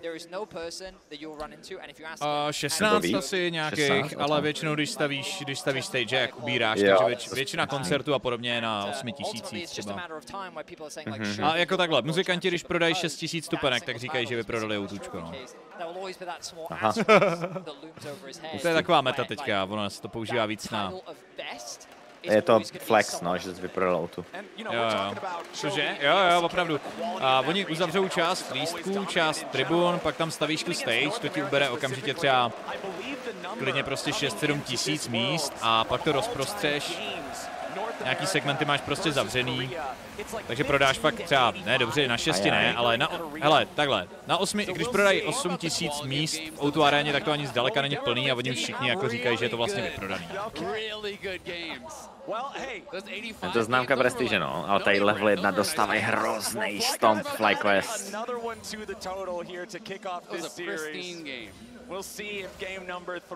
O2 univerzum s 6 000 lidma, O2 univerzum má 4 000 kapacitu na koncerty. 6 000 máš zase, když by tam bylo jako centrální stage.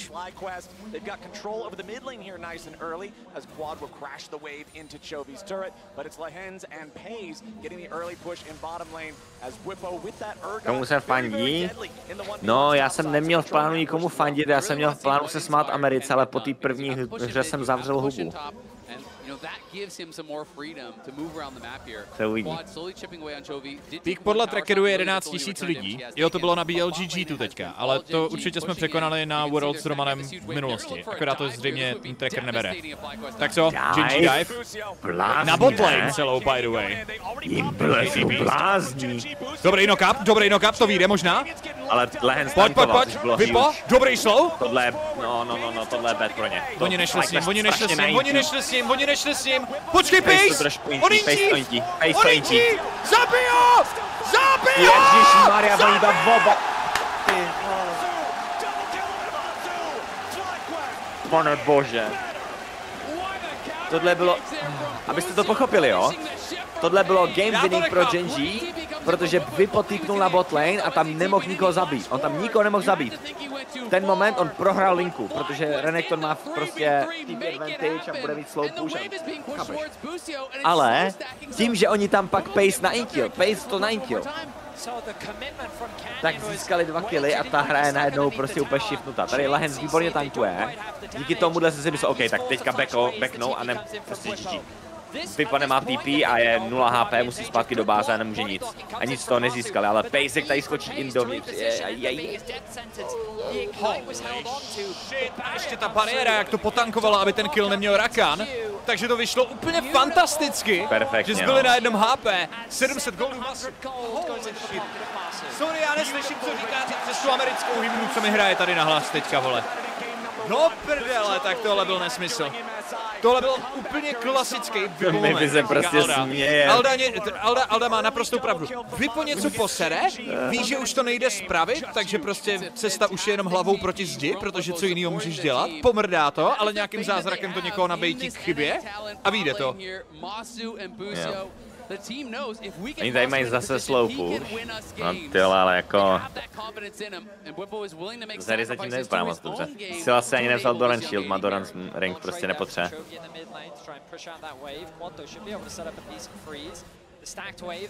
A Vipovi to vždycky nějak vyjde, on to vždycky úplně turbo naintí. A on pak prostě to nabejtí, on to naintí a pak to nabejtí, já to nechápu. Ale vždycky mu to vyjde, on má štěstí plnou prdel. To je extrém. Já mám prostě pocit, že ten týpek vlastně jako trolí. Vždycky, když jo, se na něj podíváme. legit, já taky. A on jako legit trolí, ale ty hráči jsou z toho confused. Ti profíci prostě na tohle nejsou zvyklí, že ten člověk prostě straight up trolí. To je jak prostě Hillisang. Vipo Hilly. Ty vole, Vipo a Hillisang v jednom týmu, to už tady bylo, no. To už tady bylo, no. On to prostě naintí, pak dá global tone. Přesně tak. A nevím, ta Zeri za ním vypadá, že za chůl umře na Silase 1v1. Protože umře 1v1. Ona nevyhrává do Silase linku.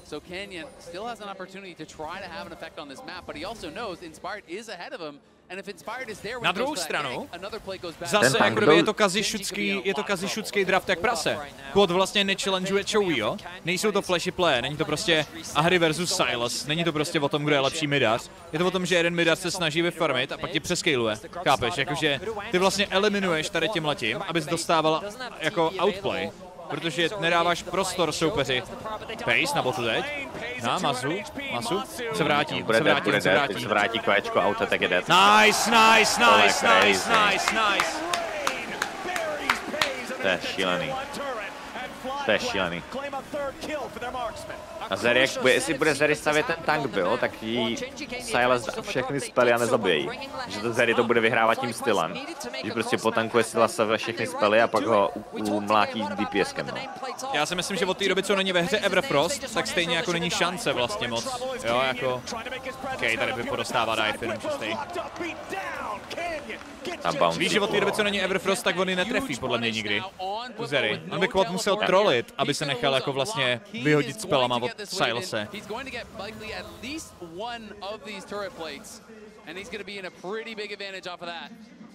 Kajsička tady má ale free hru, jako Kajsa 1200 goldů ahead a má hrozně free hru.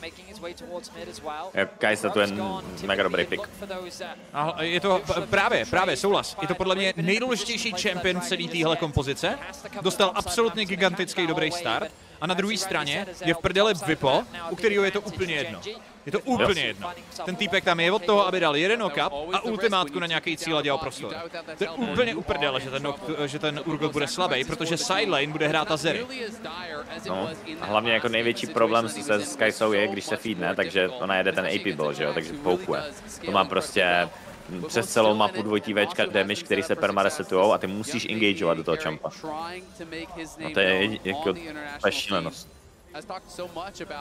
Je to zajímavé, že je to champion, který má gigantický engage, jako jeden z mála marksmanů, a přitom ty musíš engageovat do něj. Hrozně blbě se kolem toho hraje, když je napřed. A v tomhle to musím uznat, že je to chytrý, protože ten Urgot je skvělý champion na to pílování, když engageujou oni do tebe. Urgot má strašný problém s tím najít sám engage, protože on musí jít vždycky flashem, aby vůbec něco udělal, anebo ultimátkou na slow, což tím se připravíš o cený spell. Ale když oni engageujou do tebe, tak championi jako Illaoi nebo Urgot jsou úplně fantastičtí, že ty si stoupneš před svýho marksmana a oni prostě půjdou do toho tvýho burstu přímo. Je to tak, no. Týkají si se na to stačí 3 itemy, aby Genji museli začít jako engageovat. A co bude jejich engage? Sejuani ult? To je jako cleanse, že jo? Tohle...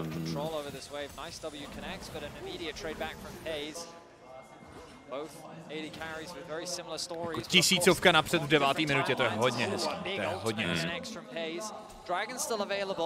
Canyon on the bot side of the map, likely taking over to level 7. Oh, no, not quite enough experience. May set up for the objective, given the pressure that he has on bot. He could even be looking for a dive. Jo, pojďte další dive, to vyjde. Surely, kluci, pojďte. Surely, Takaj se vás nezabije s tím klencem.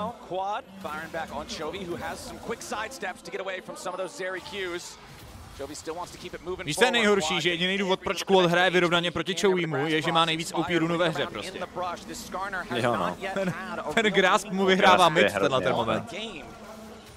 Quad is trying to bait Chovy forward. If Chovy eats forward and tries to look for the play, but it looks like Chovy is just playing this too smart, too safe, and there's not going to be an opportunity. So now it is going to be about the grubs here. They rise in importance as we are going to see Genji claiming the first dragon, claiming the first three grubs. Staví se, Aldo, jak se to staví? Hurricane druhý nebo první teda? Druhý. Staví se Stridebreaker do Hurricaneu, no? No. Čekal bych to takhle. A neviděl jsem to v akci. Jestli je Worf Rakan ult pro Silese, na setup teamfightu je velmi dobrá, dá se to hrát, ale tady Siles má jednoznačně jako nejlepší ultimátku a na Urgotovi. Jako ty hraješ Urgot ultimate a když nemáš cooldown, tak hraješ Rakan. Ale vlastně, jako Siles, který skočí do tebe Ečkem a dá ti Urgot ultimate, to je noční můra. To je jako... Hraje to dobře tu sérii ten Quad, ale... To vlastně even skoro, anyway.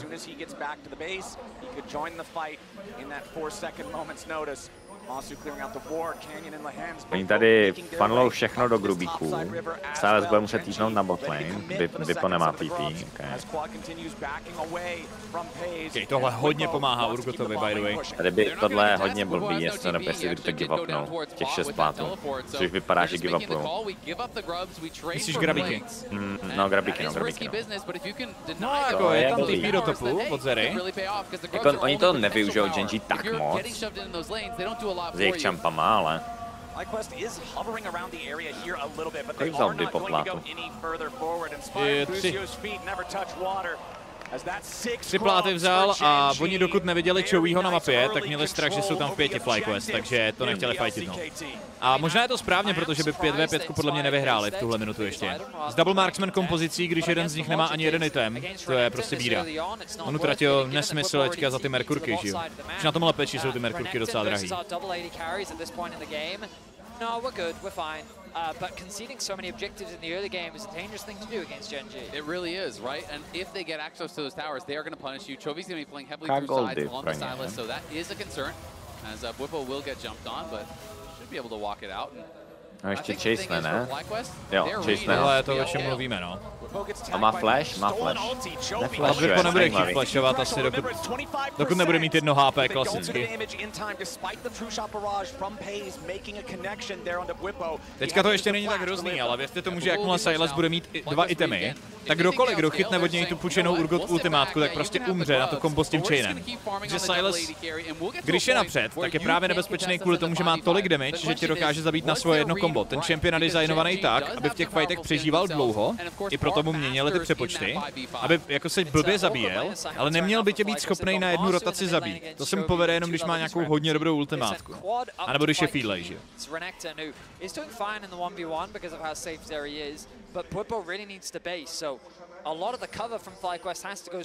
Vipo jak humanoid s flashem není. Vipo ve skutečnosti flashem. No ne, Vipo ho používá, no. While you'd ideally love to be trading plates, it's a dangerous thing to do against a Silas and a Sejuani. The other thing I'm looking at here, we've got less than 1 minute now until the Herald spawns. FlyQuest having already given away the first 3 neutral objectives with that first Drake and all 6 grubs. How much are they really willing to give? You talk about grubs being a down payment investment. HPček jenom z toho ty runy. To graspu ta Zery. Ale Zery je hrozně OP champ, ona má největší scaling HPček z ADček, ona prostě reálně sama od sebe má prostě 2800 životů. A zase bro, Overgrowth, stakáčky z graspu plus ten Stridebreaker. Ta Zery má teďka health bar, jak ten vole Keen s tím Renektorem. Mega nerf je její damage. Ona jako Zery je špatný champ, protože hrozně nerfnuje její damage, jejich mobilitu a všechno, ale její HPčka nenerfnuje. Ale to by to asi nevadí do těchto dlouhých fightů. Říkám, jako FlyQuest předtím vyhráli s tím, vlastně několik her na Worlds vyhráli s tím, že hráli low damage kompozici, která ale hrozně dlouho přežívala v těch fightech a prostě soupeři do šodech. A ta Zeri do toho sedí podle mě, jako je to určitě lepší než draft minulý hry. Ale ten Herald už je problém, že to nekontestí, no. 6 grubů Herald je vždycky hrozně broken.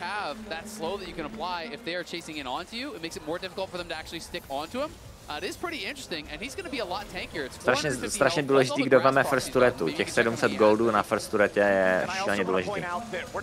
No tak asi tým, co má Heralda a 6 grabů bych tipnul teda, ale nejsem coach. No, možná to vypovíme teďka, jak mají mid pressure a hrou bot, eventuálně. Čauko malého, ahoj.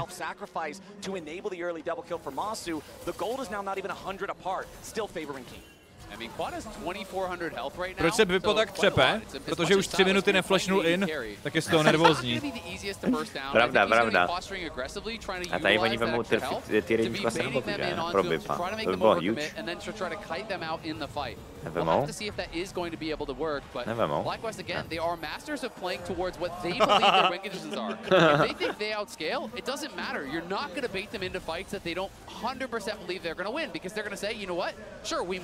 This one, maybe it's 55-45, but guess what? In 10 minutes, it's going to be 70-30, and we'll fight you then.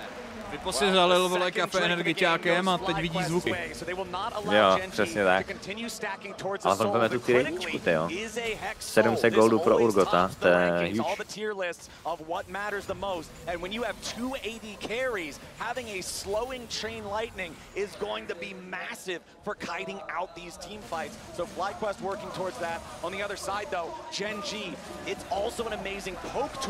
Kde se nacházíš? Jsi přímo v místě dění? Ano, a postavil jsem si vidět poličku, vole. Aréně. Vy to vidíte podle pozadí, kde jsem, ne? Na Hitpoint Party. Kde máš room, vole? Mainly because it just slows down Genji's ability to basically snowball the game. And we're getting closer to those fights where, as Il and I already talked about it in the draft, it's an interesting situation where I have some concerns around FlyQuest's ability to gain access to the backline. However, s tím, že je 3-0 kasička, tak nic nedělali, ale mají 3000 goldů, Dave, to je hrozný. Hej, ten quad má prostě 2400 životů. Jo, jo. To je šílený. A ty se sdělil, že Kester má 3, vole. To je crazy. Tyhle, teď nám tady budou chvilku skákat alerty, malou moc děkuju za 5 gifty cabu. Hezkou neděli, příteli, užij si to, užij si to. USA, USA, fandíme, fandíme. Jak to, že ten Masu prohrává tu midlane, i když je 3-0,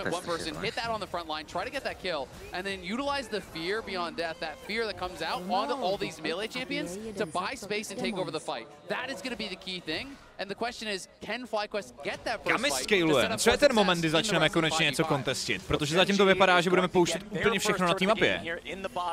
FlyQuest? 2 itemy. 2 itemy jsou huge. OK, Keen možná odchycenej. Jo, ale on jenom umře. Oni berou ale za to mid turetu a top turetu, to není worth. A on vydrží strašně dlouho, tohle je špatný play of line.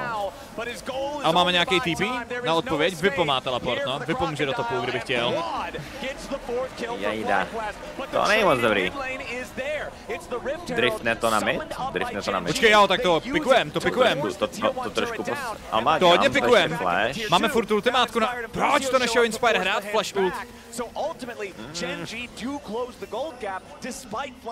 Tady je Sila asi dobrý pick, možná dobrý pick, uvidíme. No, nestihnou ho. Nestihnou. No, aby o to zkusí, ho to nezajímá. No, to flashne, dashnem si to šetří. What the fuck? On nemá cooldowny. Chovy to ale OK. Dobře, on nabejtil. Počkej, Inspire. Bude tam Sejuani. Dokud tam není Zeri, tak nemají damage. Ty vole, oni overextendí jak prase teďka. Jo. A dočil ta ult zase. Hej, ale ty Aziati jsou oni prostě dočnou každou skarner ult. An overstep from FlyQuest as Whippo finds a great trade onto Chovy, but ultimately it's a net gain for Genji. To bylo absolutně nejhorší finanční rozhodnutí, který FlyQuest mohli udělat, ten kill na botlane. Divím se, že neportil Vipo na top lane, víš, když už viděl, že jeho tým domláčí do Orenska. Prohráli si, nebo ztratili 3000 gold advantage z toho, prostě. Tady jsou ty chyby, co prostě fakt jako rozdělí ten West proti Eastu, no. Prostě Evropani a Američani tyhle chyby prostě dělají. Worlds je jediný místo na světě, kde je East silnější než West. Ale teďka zase máme 2 itemy, budeme mít 2 itemy na Zeri. Zeri spikeuje Strikebreaker Hurricane. A Kajsa, nebo jako 3 itemy jsou nejsilnější, jo? Když budeme mít 3 itemy, Kajsa 3 itemy, Zeri 3 itemy, tak bychom měli vyhrávat každý fight. Uvidíme. 50 seconds until the Dragon.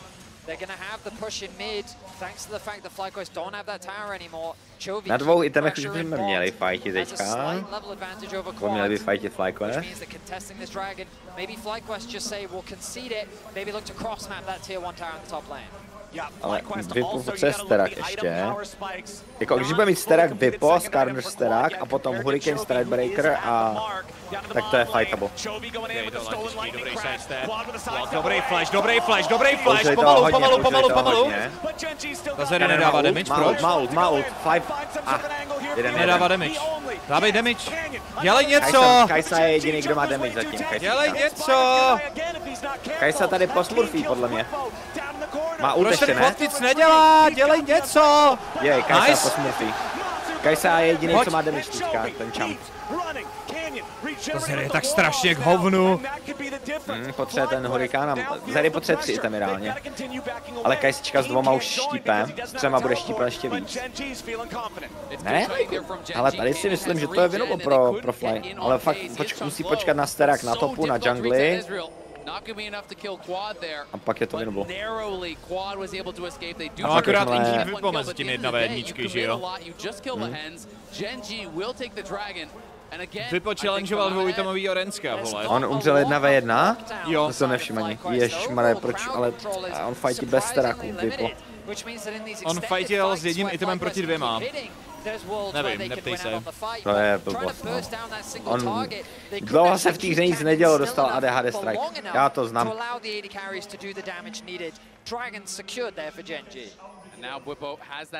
Vipo je herdin Worlds.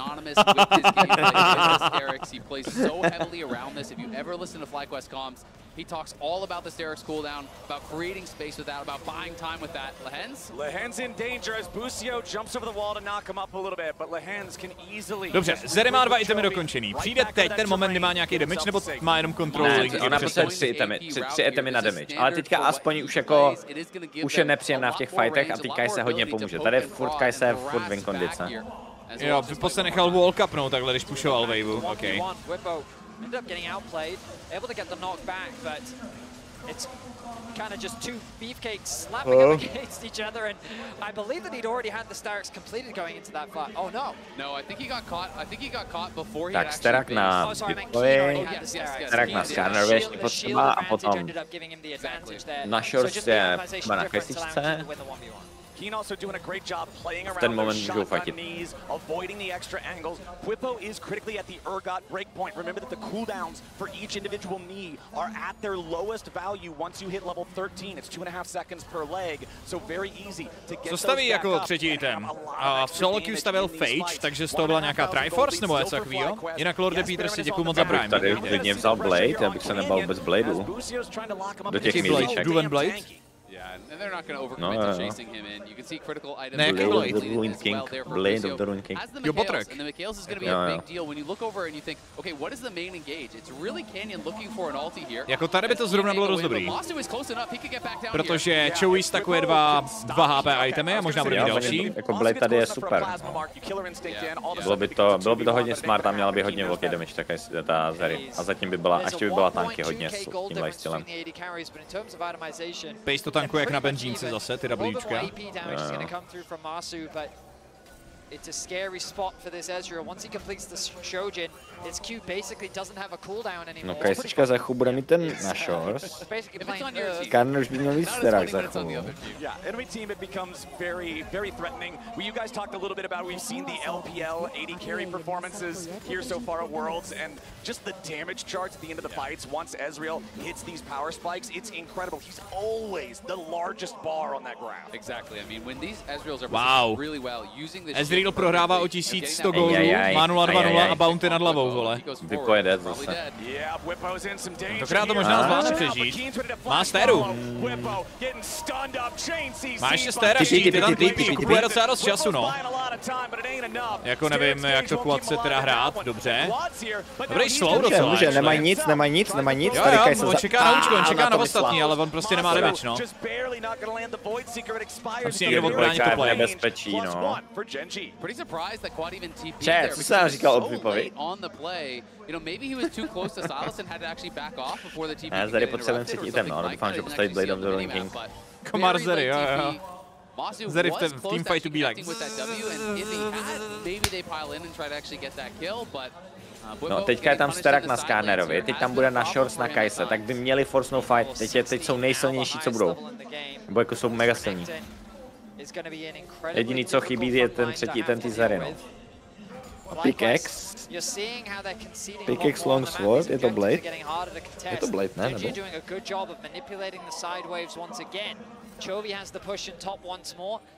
Ty vole, kdyby na chvilku třeba přestal klepat tou nohou, tak neumře 3krát, vole, ve zbytečných situacích. Je trochu problém, že jakoby Pace je zase už silnej a není slabý, přestože to. On už taky něco dělá docela. Teď to bylo tady je dobrý fight, ale pozor, typí v zádech. Typí v zádech, to je blbý, tohle. Počkej, možná. Masu má damage, oni nemají damage a oni mají damage. FlyQuest má hodně damage. Yes, Vipo, ale zas, ježíš, co tam zas dělá? Kudy přišel Vipo? Tipnul nebo šel zprava. Počkej, Pace. Masu má furt, Masu má všechno ready, by the way. No, má, no. Má flash, cleanse, má. Jako je to hard, teďka se. Ty Barona z tohohle vzít nemůžou, podle mě. Tohle on se nechal trefit. Tohle není dobrý. Tohle není dobrý, boys. Tohle není vůbec dobrý. Nice. Jeden kill. Pomalu. Může. Pomalu. Inspire tankuje. Yes! Pojď! Bacha, on to ještě může otočit. On to může otočit v klidu. On může jednoho stáhnout sebou. Ten Silas je strong, on má 2 itemy. Klidně ať ho pustí, ať ho nechají. Počkej, Vipo, podívej, pojď se na to.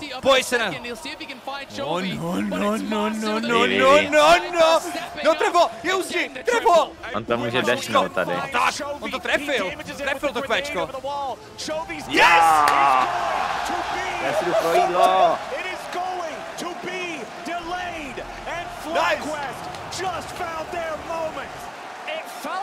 FlyQuest didn't have the damage to win the fight, but Genji kept going. They forced the fight, they kept chasing after, and it was at this point, inspired thanks to the Hex. Holy fucking shit. Ty vole, too deep, a přitom to vypadalo tak blbě to vypadalo. A do toho mi přijeli živírka, ty vole, americký sen, kámo. Jo, já si to tady dám, to víš, že si to dám.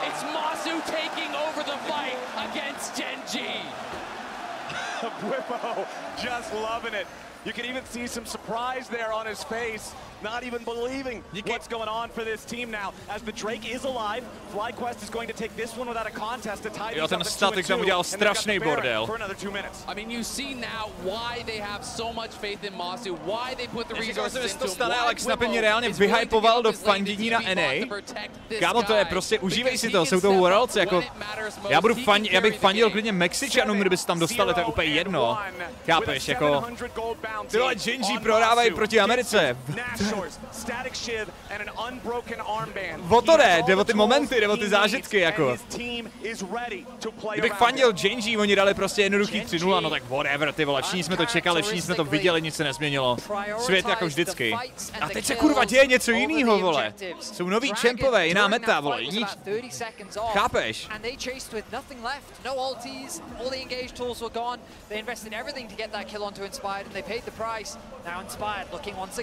Inspired's got to be careful here. Remember, this is the same spot of the map that he overextended previously, and it cost FlyQuest. But now, the state of the game is very different. It is a 5,500 gold lead for North America's #1 seed. It is a 5-man push through the top lane towards the tier 2. Keen waiting on the flank, but Busio's marking him, making sure the Renekton does not have a path in the carries of FlyQuest. Quad, 3-item power spike. On hraje sám ten Mitchový, by the way, on bude být TP za chvilku. On the Zeri. FlyQuest push continues as Canyon, Pays, and Lahins will back away from the tier 2, while Chovy takes a tier 2 over in the mid lane. Genji is applying split pressure. They're making FlyQuest answer Chovy as they continue pushing down the top lane. Ale jdi do prdele, ty zapšklý hovado. Měj radost, vole, ze světa. Přál bych si tady raději, vole, G2, to víš, že přál. Přivolám tím G2 zpátky, nepřivolám. These gods from the LCK to have to take a knee. The pressure that they are exerting, the team fighting that they are demonstrating, they are going toe to toe with one of the best teams in the world. 6K is the gold lead. The Baron will wear off. And now we return to a state where FlyQuest must find one more fight. 6K lead, snižovali jsme tier 2 výměnou za tier 2 na midlane. Chovy má zpátky TP a má třetí item. Má zónu a bude se zabíjet ten Silas dost blbě. Ale je tam Blade od Zeri, nice. A Zonia od Kajsičky, nice. Tady je docela atypický, že ten fight, co vyhrají FlyQuest, tak Genji to hrozně overextendovali. Že jako nehrajou dobře dneska.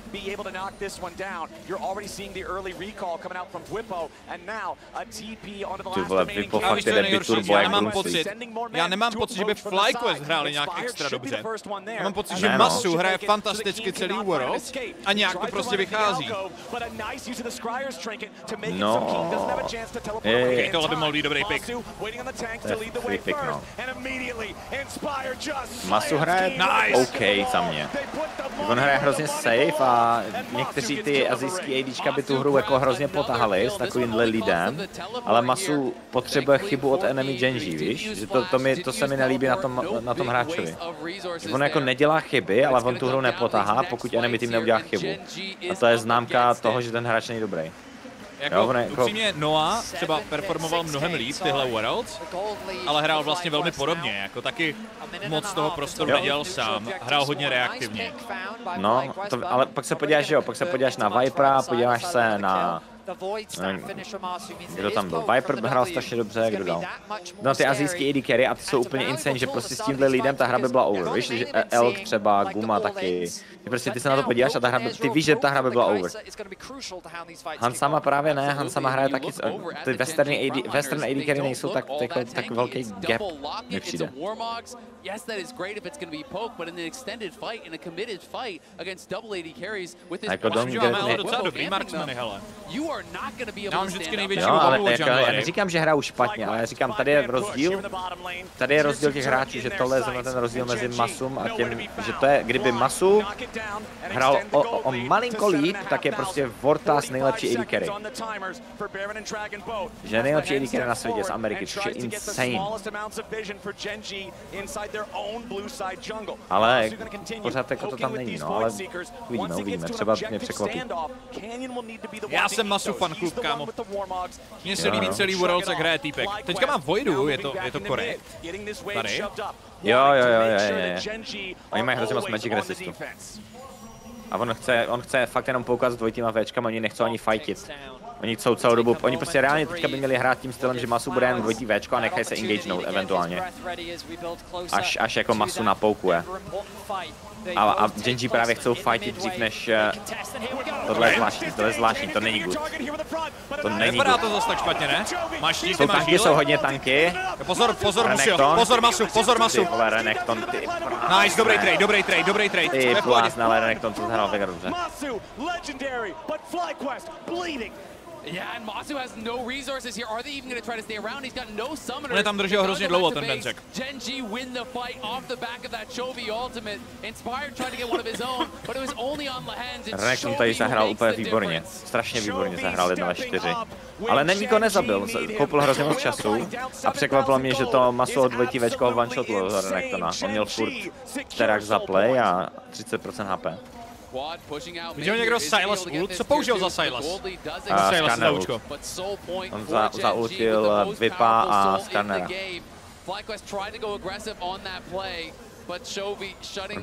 To potřebuje Magic Resist. Tam jako mě překvapilo, že ten Rencek v 1v3 byl schopný forcenout Summoner spely Masu. No. Jako tady by byl super replay, on to zahrál fakt výborně. Je Renektona, jak to zahraje, hodně jsme se fokusovali na to, já jsem se koukal na Silase hodně, ale potom, co dělal ten Keen, to bylo crazy. Jako 1v4 to takhle zahrá. No, oni tady jako dají krásný engage. Holy fuck.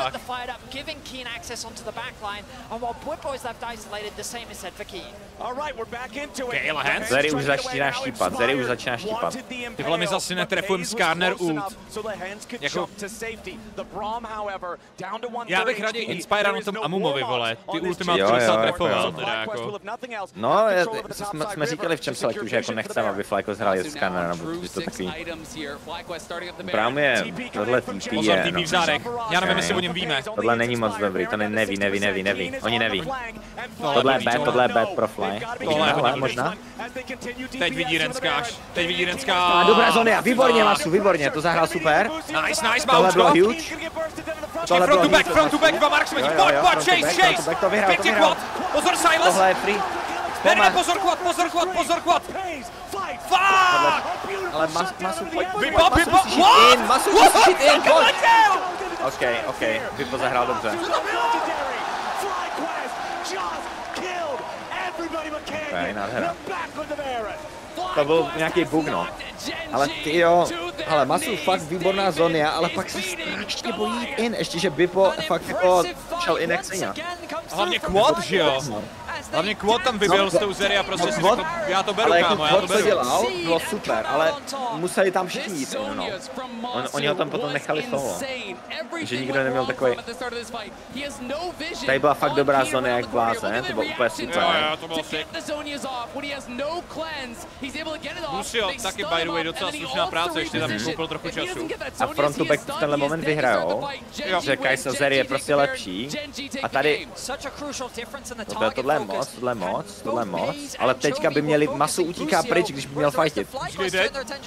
Teď taky utíká pryč, on strašně bojí se hrozně, mi přijde. Ale jako tou Zoniou vyhrál fight.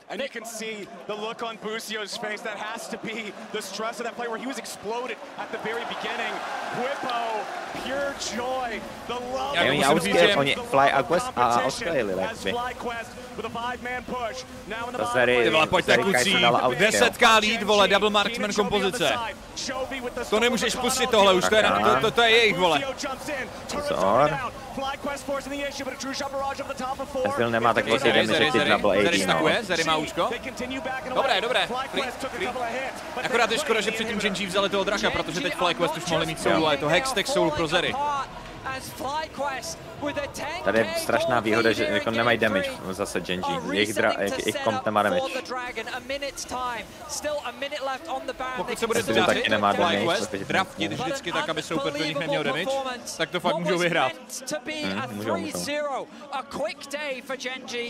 is turning into an incredible turnaround upset for FlyQuest. It's just a brilliant performance from the entire team. But it is not a win just yet. The Nexus must fall, and they have to prevent Genji from turning this game around by getting Soul, by getting into a better position. Jinak lidi, jako čím víc se budete rozumět, tím víc uvidíte chyby hráčů, jo? To je logický. Proto jsem se rozhodl tomu nerozumět a jenom si to užívat. Jo, to je jako stresující hra, tady budou prostě non-stop chyby v těch hrách. Spíš záleží, kdo to jako posere míň. No, tyjo, Scanner má 6000 HP, štíty. Vypadá taky nesmrtelný. Kejdrel má 260 000 lidí úle. Děkuju, Bononosi. Jsem se ale, že dneska nebude mít pravidelný update. Jo, mě to taky napíše třeba 100 lidí za No, my tady máme program mýho streamu, je kolik má zrovna Kejdrel lidí na streamu. Crossing the T's, dotting the I's, getting everything they want to try to close out this game. The circumstances of the fight are a matter of which front line falls first. In the previous fight, we saw the target focus being thrown onto Busio. Já přemýšlím, jak chcou Genji vyhrát, ale mně nepřijde, že mají šanci vyhrát nějak. Museli by to strašně někoho odchytit, aby to nesmí 5v5 fight být. Nebo by to musel někdo hrozně pokazit. Takže front to back vůbec nevyhráváš. Kajsička už má zóniu. Flash ult. Zeri je nesmrtelná, protože taky postavila takový trochu tank build. Trochu tank build, ty vole? Týpek jak Sante převlečený za marksmana. Because if you just run straight in and you fight to the death, FlyQuest wins every single time. Genji have to outsmart, have to outplay if they are to come back in this game. It's double Sterix, double unending despair on the two meatballs prostě for FlyQuest tady tohle to fakt vyhovuje. Takový trochu jako low EQ týmkom, prostě, ale oni ty pomalý fighty prostě jako hrajou, oni hrozně dobře rotujou, nebo takhle. Nevidí Renska, teleport v zádech, Keen se tam objeví, Masu okamžitě zamáčkne zónu. FlyQuest si ho pohlídají, víš jo, jako že spoustu týmů by šlo prostě dál fightit ze Zery a tu Kai'Su by tradeli nebo ji nechali tam prostě něco udělat a pak zhrnout. A oni okamžitě kolapsují, aby odbránili toho marksmana, že oni fakt hrajou poctivě kolem prostě svý backline. To se mi na to Maso by mohl prodat ty sorcery boty a koupit Zephyr, no. Pokud ho to napadne, bylo by to lepší teďka.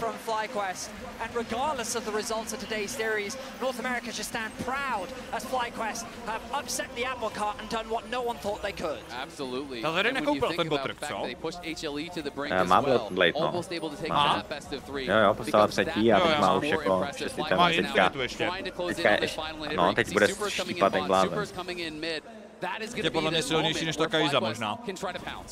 There's 1 minute left until the bot lane inhibitor respawns. 2 left on the mid lane inhibitor timer. Tons of damage from Pays onto Inspired. The Mystic shots. Tady to trošičku kazí, ale ne, podle mě nevadí. To oni jako zase. Hlavně opatrně. Mají čas, mají veškerý čas světa. Jo. Tady bylo dobrý, že se nenechali, no. Jsi za půl minuty Baron, není to třeba overforce, no, podle mě teď. Nebo? Vypok se portit na Minora. Mají 2 inhibitory, takže by měli eventuálně získat. A hlavně double poke od Kai'Si. To je nice, to je nice. Ale máš double poke, nice. A teď mají free Barona. Pěkný. Teď jenom nenechat Sejuani enternout, oni by tady měli poukovat. Správně Rakancu, kdo tam hrajou tady a Zery. Oni by to měli tu menou a přesně takhle, jak to dělají. A toho a tu Sejuani se snažit poukovat, Zery by to měla. Zery give upuje space moc. Hrozně moc give upuje space Zery. Jo, já myslím, že to dobrý točí. Proč to finishujou? Ok. To vyhrál. Nice, Zery, pojď! Holy shit! 2-1! Ty vole, hoči, máme problém. Máme problém. Vipo fakt, ty vole, teď už Vipo nezavře hubu 2 roky, no. 2-3 roky bude... Ty vole. Kámo, neříkej mi. Ale ani ty Američani tomu nevěří, dívej, jak se dívaj. Neříkej mi, že Genji s Canyionem vypadnou proti NA. Neříkej mi, že Genji s Canyionem Keen prohraje znova do Ameriky, vole, v BO5. Od toho pocitu, že musíš hrát stejnou hru, jako hrajou ostatní. Jdeme hodně rychle do draftu tady. Jo. WORLDS 2024. We are already in the draft. Let's go ahead and see what's going down. Gen.G back on the blue side for the third time in this series. They will ban out the Ivern, the Skarner, and the Seraphine, while FlyQuest responds with Yone, Aurora, and Jax. First pick Ash for Gen.G isn't surprising for anyone. Masu will be back on the Ezreal. Question is, will the Ashe dominance continue Ezreal mě in zatím this tolik series? nepřesvědčil, Ashe has looked so ale je to dobrý strong pick thus na Worlds, far. rozhodně, je to safe. FlyQuest, you have to try to upset the balance here. What have they got cooking for this draft? They are at match point with who pretty much everyone considered to be the best team in the world coming into it. I don't know if I like this. I mean, I know we had slightly Ta different Oriana opinions se mi on nelíbí, game ale two draft zase as well, but uvidíme. right now FlyQuest is literally Tak running jsme it zase back. vyhráli hru, jdeme na red side a They've jdeme hrát, prioritized co the nefungovalo Oriana. předtím. The possibility Nezapomeňme of a prosím ještě Cassidy is piknout right Nunuho. there. I don't expect Gen.G to pick it this early, but Ale perhaps pozor, the Nocturne idea je for open FlyQuest is teďka. they'll even look to ban it on To the je second pravda. Oni round. normálně oni banovali Nocturnu místo Jaxe, teď banali Jaxe. Tady Nocturne Oriana je hrozně dobrá kombo proti Ashe. A i proti Nidali to je good. Jo, akorát Nidali může stavit hodinky. Vlastně ty nechceš hrát Nocturne Oriana jenom proti čempům, který můžou mít hodinky. Tyba Tristana, Tady to bude Nocturne. Oni to banovali předtím, tu Tristanu FlyQuest totiž. And that's when we ended up having, you know, these kind of different. Ona je dobrá i do Nocturne Oriany. Instead, it's going to be double AD carry here for Gen.G, but pairing with an Italy means they do need some frontline. They do need some support to actually create space for these carries. To pro Nocturne. We've seen Rel fall Rakan, to the okay. wayside. It's been Rakan is banned good. quite a few times by FlyQuest. Wouldn't be surprised to see it banned again here as Busio locks Aspoň in víme, the že Rakan. tentokrát nemůžou poslat ten draft tak, aby an přišel identical Cassidy, draft to what nejspíš FlyQuest už. drafted for themselves in game 2. Earlier, we saw them come up with the Nunu and the Renekton. Perhaps those will be where we see big shifts. Of course, with the Jax gone, maybe they want to run back the Renekton again. You guys know very well how comfortable Bwipo is on the champion. Yeah. But the question is, how will they round out this draft? I'm not expecting something like a Sejuani. Maybe they want to go for something a little more On to jako aggressive, hraje but inspiruje na to, že to nehraje, ale když to nebanou, tak to podle mě zahraje. I mean, that's the point that we were making about the Nunu the first time we saw this matchup. Is Nunu's not Tady to, že nepikli Nocturne na trojce, tak to takový low-key vypadá, že nehraje Nocturne, víš? Jako je to takový mind game zase. Getting there faster. The Xnapyho going to be the first ban from Gen.G. Remember, this was Inspired's pick in the game 1 when FlyQuest first shocked everyone, took their first. Já myslím, že Ten je dobrý ban, ten je výborný ban. Ten je jako Ashe Tristana je mega bad proti Titanovi. Absolutely, and I think rightfully so. It did look really strong for Inspired. Ale ty tady toho Nocturna musíš hrát, i když to neumíš prostě. Jako jo. Tady z tohohle spotu. Prostě bereš Nocturna a nepřemýšlíš. Je to fakt hodně dobrý do ty Ashe. Je to dobrý do Nidalí, je to dobrý do Ashe. Potřebuješ AD damage, protože máš zase Ezreal Oriana. No. And I'm so interested now, you know, do you Jarvana tady prostě nehraješ, a Muma hrát nemůžeš. Or do they just go towards the Renekton as a denial? Oni to podle mě nebanou to Nocturna fakt. No, fakt že jo. Are you willing to leave the Renekton up and say you take Renekton, I'm going to take Olaf and just beat Oni you? fakt spolíhají na to, že to nehraje, podle mě. No, tady spolíhají na to, že to nehraje. Tady to jednoznačně spolíhají na to, že to nehraje. But it looks like the Renekton priority is going to come through for Bwipo. Yeah, I mean, I think it makes a lot of sense. In my opinion, it is Bwipo's best champion. It is a lot of comfort, and it's also a denial. A my to fakt you know, to me, nehraje, it was vole. either you take this, Oh, or you are prostě willing opravdu to nehraje. counterpick it. So I do like the denial. Uvidíme, ještě, We'll have to find ještě out to může now where fight picknout, he uvidíme. wants to go, Ale jako because nechávají Renekton taken away. Inspireda na We have the Jax ban. last pick je You know, dobrý. does he go Jo, towards ale když už ho nechávají na last pick, tak to má nějaký důvod. A určitě nepřijde P5 Nocturne, jako. No, ano. To přišel už dávno. To bys nechal counterpick na top lane pro Bwipa. Plus the Renekton. All right, time's running out. What will be the fourth pick here for Gen.G? Ty vole, jako Maokai, tady Nocturne by byl tady fakt dobrý, ale. Počkej, ten Maokai support? Probably support coming in Aha, here, jo. and it should be the Keen Sante coming through. Ne, Famous no, for this pick, the guy is a monster Jejda. on it. Definitely one of his best champs, if not his best champ. To je zvláštní, to je I hodně think he is zvláštní. very strong on it. Also, Mají tady jako, Maokai support je dobrý disengage. Xnapy je dobrý disengage, má jako dobrý disengage. Myslím, že nepěkně nějakýho AP čempa, vole. Sejuani, ne. The only setup that they have for the Nidalee Spear is the Maokai, right? Prosedžuje dobrá domáka. Nevidím jim. No, nevěřím jim. Ta sedžu se mi moc nelíbí, no. Tady jim nevěřím s tímhle. Nemáme A garanci. jako Genji Draft se mi taky nelíbí. Genji Draft se mi taky nelíbí, ale mají dobrý disengage. Maokai disengage, Ash disengage, Xante disengage a pak mají double AD comp, no. Ale tohle je typický Genji comp, s tím, co oni hrávali dřív, že jo? Když to bylo dobrý, některý... A hlavně tam mají to, že mají damage, jo? Tuhle hru prostě, oni fakt teďka pikli double AD comp, aby nedoskali outskill od těch FlyQuest.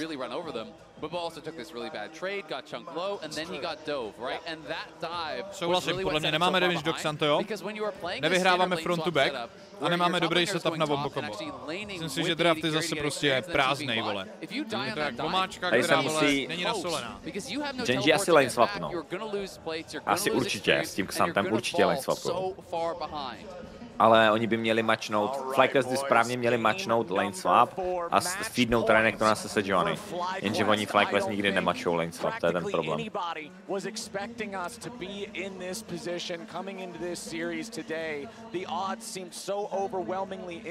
No, hele, jako furt je to 1-2 pro FlyQuest, furt jsou na match pointu a i když prohrajou tuhle hru, tak mají tu 5. hru a mají na blue side 5. hru. No, ano. Což je velice good. Oni teda jako banujou Auroru na blue side, takže to není zas tak good, ale uvidíme. Tady Genji chcou lane swapat, je to tutovka. Uvidíme, jestli FlyQuest budou chtít matchovat, měli by chtít matchovat, protože A mají dobrou bot, jako Ash má Kai nejvíc zase tak silný. A Renekton Sejuani chce prostě mít high level a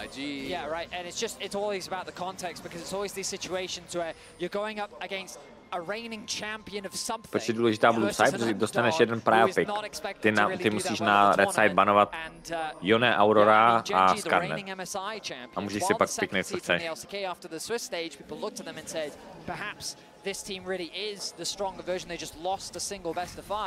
V tomhle případě soupeř dostal tu Ashku, že jo? Jo, teďka dostali Ash, no, což je jako právě. They are executing better on a lot of the team fights, which is their biggest strength throughout the year. Oni ten lane swap nemačou, i když ví, že to je lane swap. To mě trošku vadí na těch FlyQuest. Buseo taky jede biturbo. Hele, Vipo už se neklepe. You're just going to get outplayed in the team fight, right? And watching some of these fights, it Viturbo? really does feel like Quad and Masu are stepping up, and Busio and Inspired and Wipo are all playing to a level where you're like, you know what? If the game is even, maybe we just win. And I think that is a feeling that I haven't really had before. Co? Chovy to choukuje, když on tam vidí Rakana a pak jumpne in na Orianu. Halo? To je nervózní, Co to bylo? On si myslel, že to je jeho support, nebo já nevím. To vypadalo, jak kdyby si myslel, že to je jeho support a pak zjistil, že to jeho support není.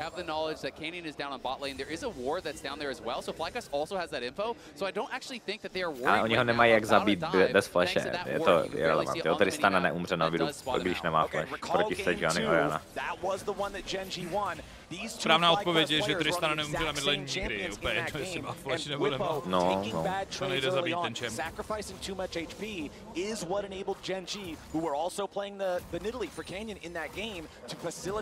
Ezreal solo farmí, ale zase Xante taky solo farmí. Zatímco Renekton nesolo farmí, ten si sharuje s ním, s Rakanem tou dobu. Hens musí flashnout, ale ten podle mě umře, no metr volt, oni flashnou za ním, ne? Neflashnou? Spokojí se s tím. Za mě zvláštní, abych to chaseoval teda. To byl kill podle mě. Chaseoval, no, to byl kill. Ale jako Rakan sežu flash a je to kill.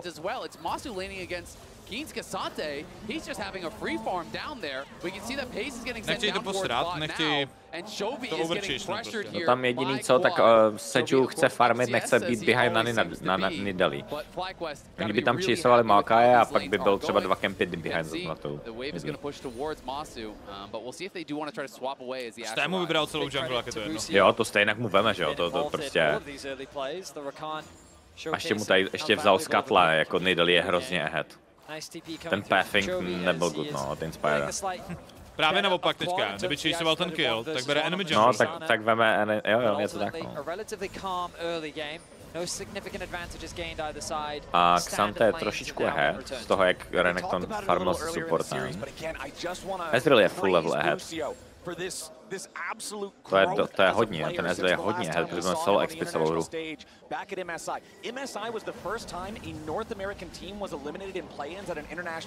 Ale Seju je hodně behind. A bude ho ještě víc behind teďka.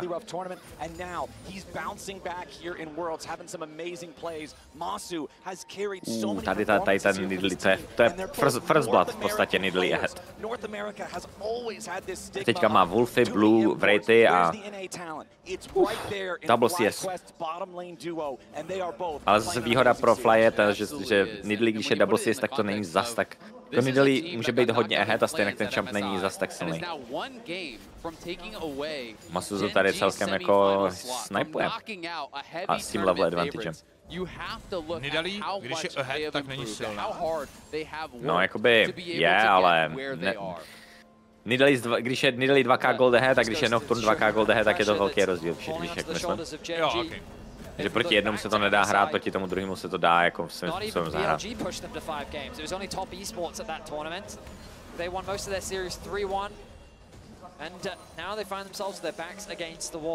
Their composition gives them some decent early game strengths. Once again, getting their hands on the Ashe.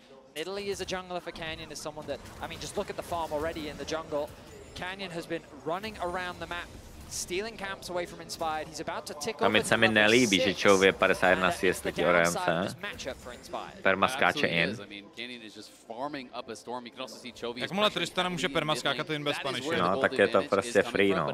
Tak prohráš linku za jakýhokoliv čempa. Jo, je to tak, no. Oni to tady chcou nabejtit, ale Chovi tady nemůže umřít. No, zraka nemůže, actually.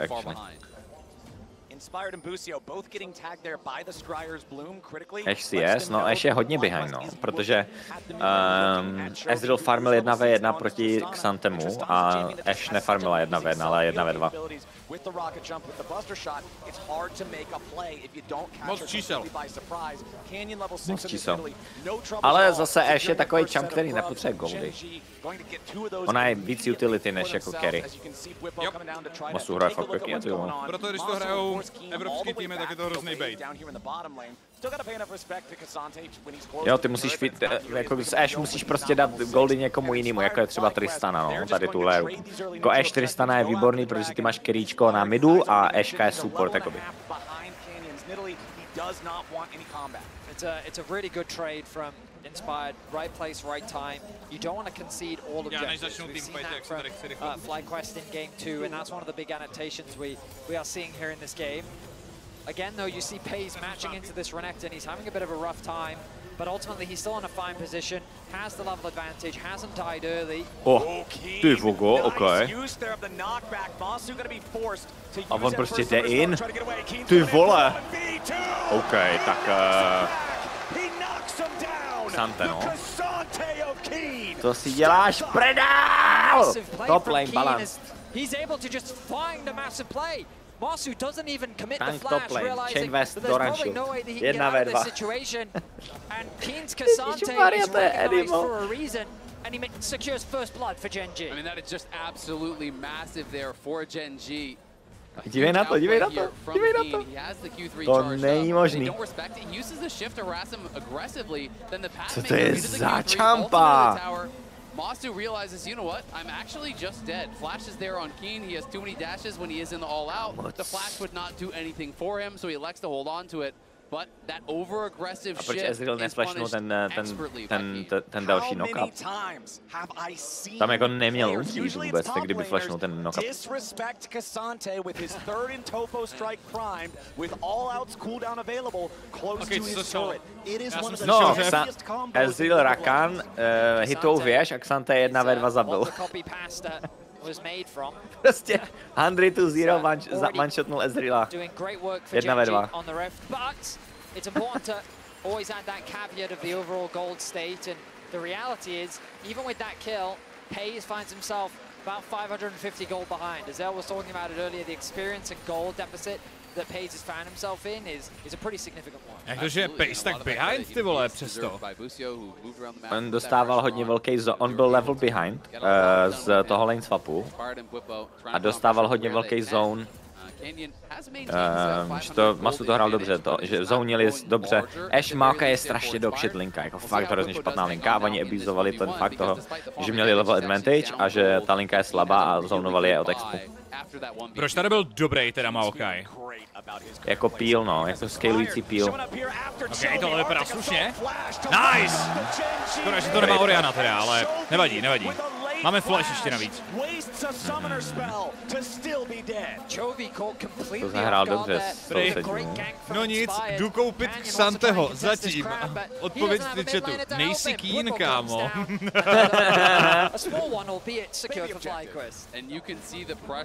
Mounting on Gen G, that is not normally a mistake Chovy would make, wasting the flash with no help. Chovy ale to hodně choukuje, level 1 chouknul, teďka tady nebuffernu nic, neflashnul nic. And he's been in this position many times before, by the way. The expectations for Chovy are not new. He's been regarded as a top-tier talent for many years, and even last year, falling short in the quarterfinals. Xnapy hrál Xanto a nevypadalo to tak broken. To bylo šudli tím reworkem, co dostal. To je jiný patch, víš? To je jiný patch. To si vyprošu tohle.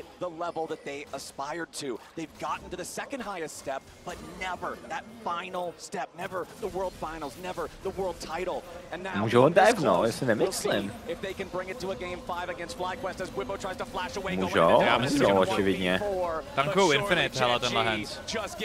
Jo. 3 grubíky. Většinou, jakmile máš aspoň jednoho aftershock uživatele, jak to zvládáš prostě. Jo. Vemou first turret, to je moje otázka. Oni mají 3 gruby, takže když to hitujou 2 lidi, dostává to true damage. Oni vemou celou turetu, ty bláho. Tak to je hodně dobrý play. Ty grubíci jsou hrozně broken. Jo. Jak to dává true damage. A hlavně teďka ještě funguje Fortify, ne? V 10. v 11. nebo už ne? Fortify je to, že to má více armor magic resist? Jo, že to plane wish je ještě silnější, myslím teďka. Do 5. minuty jenom. Aha, ok. Ale čím, že jo, ta tureta má, ona měla 400 armor, jo, ta tureta na bot, protože oni to hitovali ve 4 lidech. A ono to dostává víc extra armor magic resist, čím víc lidí to hituje. Ale je to irrelevant, protože... Jo. Oni to nerfli a je to jenom na třetinu hodnoty, co to bylo předtím, za každýho hráče. To znamená, oni chtěli právě zamezit tomu, aby se hráli lane swapy tím, že když groupneš na botu a půjdeš pro věž, tak prostě než pušnout. Jo. Takže to jako buffly, myslíš? Jako, že to má víc magic resistu a armoru, nebo? Ne, právě že naopak. Aby jako se to, abys dostával punishment za to. Chápeš? Jo, chápu. Jo, že to prostě vemeš ve 3 lidech rychleji, jo. Přesně tak. Jako teďka to udělali vlastně, přesně Gen G využili vlastně té změny v tom patchi. No a najednou Xanta je 1100 goldů ahead, no. A ještě even, anyway. To byl mega dobrý play od nich. Ty vole, dobrý. Dobrý flash. Počkej, to se dá hrát možná? Tady jsou asi dead. To se dá hrát. Kam jedeš, vole, vrať se! Pojďte mu někdo, ale, vole! Zaultil špatně, on chtěl zaultit tu Orianu. Ale tady mají zase 3 gruby a turetu. Tady to je huge, že neumřeli FlyQuest. Já jsem si myslel, že tam jsou oba dead. A zase mají 3, zase to hitujou s grubíkama. Tyjo, grubíci jsou fakt jako game breaking od té doby, co je buffnuli. Jo. Jsou na liveu stejný, nebo dostali nerf už? Furt jsou silný, no. Furt je to stejně OP. Jako já teď hraju Trundla, takže nevím, jestli jsem se zmínil už. Jo, bac. Jo, takže já o grabících něco vím, vlastně jsem tak trochu expert přes grabíky myself. Tak trochu expert říkáš, jo.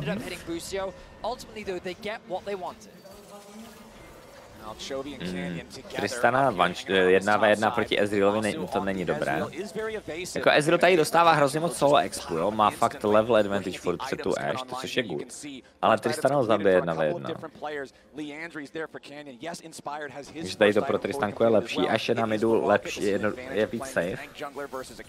Tady to hrajou Genji dobře, mají dobrý lane assignmenty.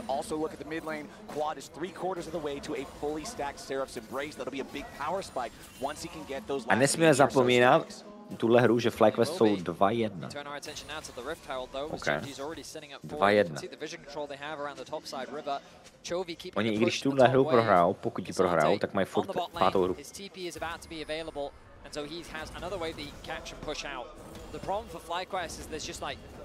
There's not really any big points of pressure that they have access to right now. It's difficult to send Orianna off to a side lane. They're keeping Masu over there, whereas Genji have already brought Pays over. And the threat of that arrow onto quad is something that he always has to be cautious of. Já se nemůžu smířit s tím, že jsme na P5 tady pikli s Sejuani s prioritou na Oriannu v early rotacích. Když prostě se to zkusilo už jednou pro FlyQuest a nevyšlo to, co čekáme, že se stane jinak, kromě toho, že nevezmeme Nunuho. A ono je to tak zajímavé, že oni prostě ty dvě hry, co draftili, tak prostě mají mega dobrý komp, že prostě nemají damage. A že to outscalujou a že jim stačí nic nedělá a je to easy to play. A pak dvě hry úplně na inky ten komp, tak já nechápu, jako, co se děje, víš, že jestli je to prostě štěstí, nebo kdo to tam inkí. Já to jako, tohle opravdu nerespektuju. Nelíbí se mi to vůbec, protože já tady nevidím moc velký win condice mimo dobrý bombo combo, který nevím, jestli zvládnou nasetapovat. Sidelane nevyhráváš, front to back prohráváš. Tady jako všechno prohráváš. Já vlastně, jo, já nevím, co tím básník chtěl říct tady tím draftem. Nevyplatilo se nechat tu věž. Umřít, jo, vyplatil. Naklad je dead. Dobré, flash. A ještě dodge na Ezreal. Ale počkej, tady možná jsou... Je tam busil, to možná půjde. Nice, Masu kill. On umře na Sejuani. Nevadí, bere se Juany, to bere. Pěkně, flash, to je dobré, to je hodně nice.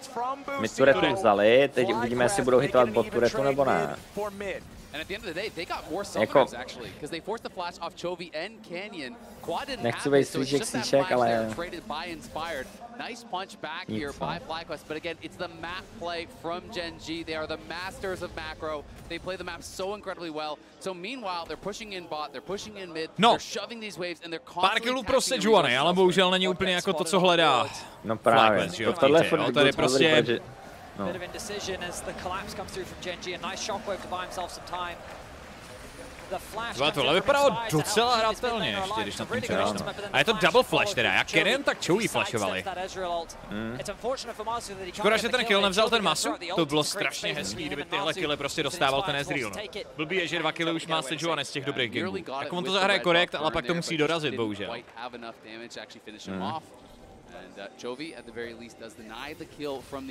Přímě jsem nečekal, že NA bude konkurovat Genji. Podle mě to nečekal nikdo. Podle mě to nečekali ani ti NA hráči. Nečekali, hej, po té hře, co vyhráli, tu třetí hru, co vyhráli, tak na sebe dívali se úplně jako nevěřícně. Hence je dead. Okay, nice. Dobrý pick. A teď záleží, jestli Tristana asi týpne na top lane a vemou tier 1 turetu. Renekton se nesmí nechat divenout. Tady jsem si docela jistý, že by měla Tristana týpla na top lane. Myslíš Orianna? Jako na counterplay, nebo? Jo, to taky. Ale že Tristana bude týpovat a Orianna tu měla týpovat taky. Oni ho nechávají bejt? Nebo to klíruje? Jako ona po něm jde ta nedalí, no. A tady škoda, že Orianna je tak strašně late. Pěkný flash, pěkná škoda. A to vůbec nerespektuju. Tady je to fakt bad. Tady to Ori měla celou dobu týpovat. A nebo měl opouštět tu věž rovnou, že jo? No jasně. Oboje bylo korekt, pustit věž, anebo dávat okamžitě TP. Teď ty vole nemají ani jedno. Se víc nemá nic. A Nidali má 162 CS. Tyjo, ještě, že tohle Hens netrefil tu ult. Počkej, to je docela dobrý. FlyQuest is down 3,000 gold. They've got to be very careful about these fights that they take because Gen G are at a point of comfort.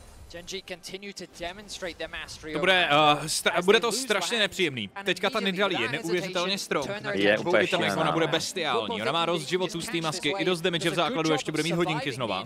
Mercury do toho. A protáhne je přes tu fázi, kdy sílí ta Tristana s tou double marksman kompozicí. Takže ty budeš mít damage z Tristany, utilitu a další damage od Ashe a máš Xnapyho, do kterého my, jako zase my jako NA, nemáme žádnej damage. Do toho Xnapyho tam nebude nikdo nic dělat vůbec. Tady prostě tohle bylo. Hodně blbý, no. A to bylo hrozně obvěz. Tohle normální play, který už by už na tyhle úrovni měli prostě vědět hrát.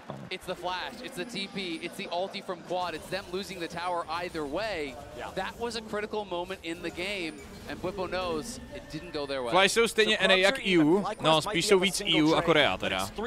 Protože FlyQuest hrajou dva Korejci, pokud se nepletu, ne? Nebo? Já se podívám. Quad, jo, a Arrow, ale ten je substitute. Busio je Američan, Masu je Kanaďan. To znamená, je tam jeden Američan, jeden Kanaďan, dva Evropané a jeden Korejec. Ano. A ještě jeden teda Korejec, jsou tam i dva Korejci, no, substitute. Takže dva Korejci, dva Evropani a dva Američani, když Kanadu budeme brát jako amíka. A EU coaching staff, no. Jo, a evropští trenéři, takže je to spíš víc evropský tým než americký. A tady začíná být problém makro Genji, no. Kdy oni farmí, ježiš ten Arrow, pane bože, tak to bylo, ty vole, tak to bylo navádějící mi, ty pičo, tak to ne, vole. Tak to ne. Teď jsem to mil.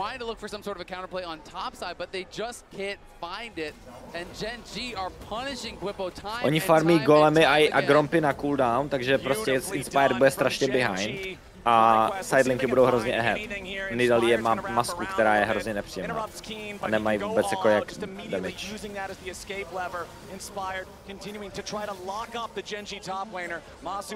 Okay, a nezabijou, nemají jak. Jsou si jistí? Tady tím chasem? Tady to ještě můžou otočit, podle mě. A buď si asi vidět, vole, když rozbije kraba. No a hlavně tyjo, Tristana furt farmí a bere grompy, bere golemy. Tady to makro začíná být problém pro Fly, hodně velký problém.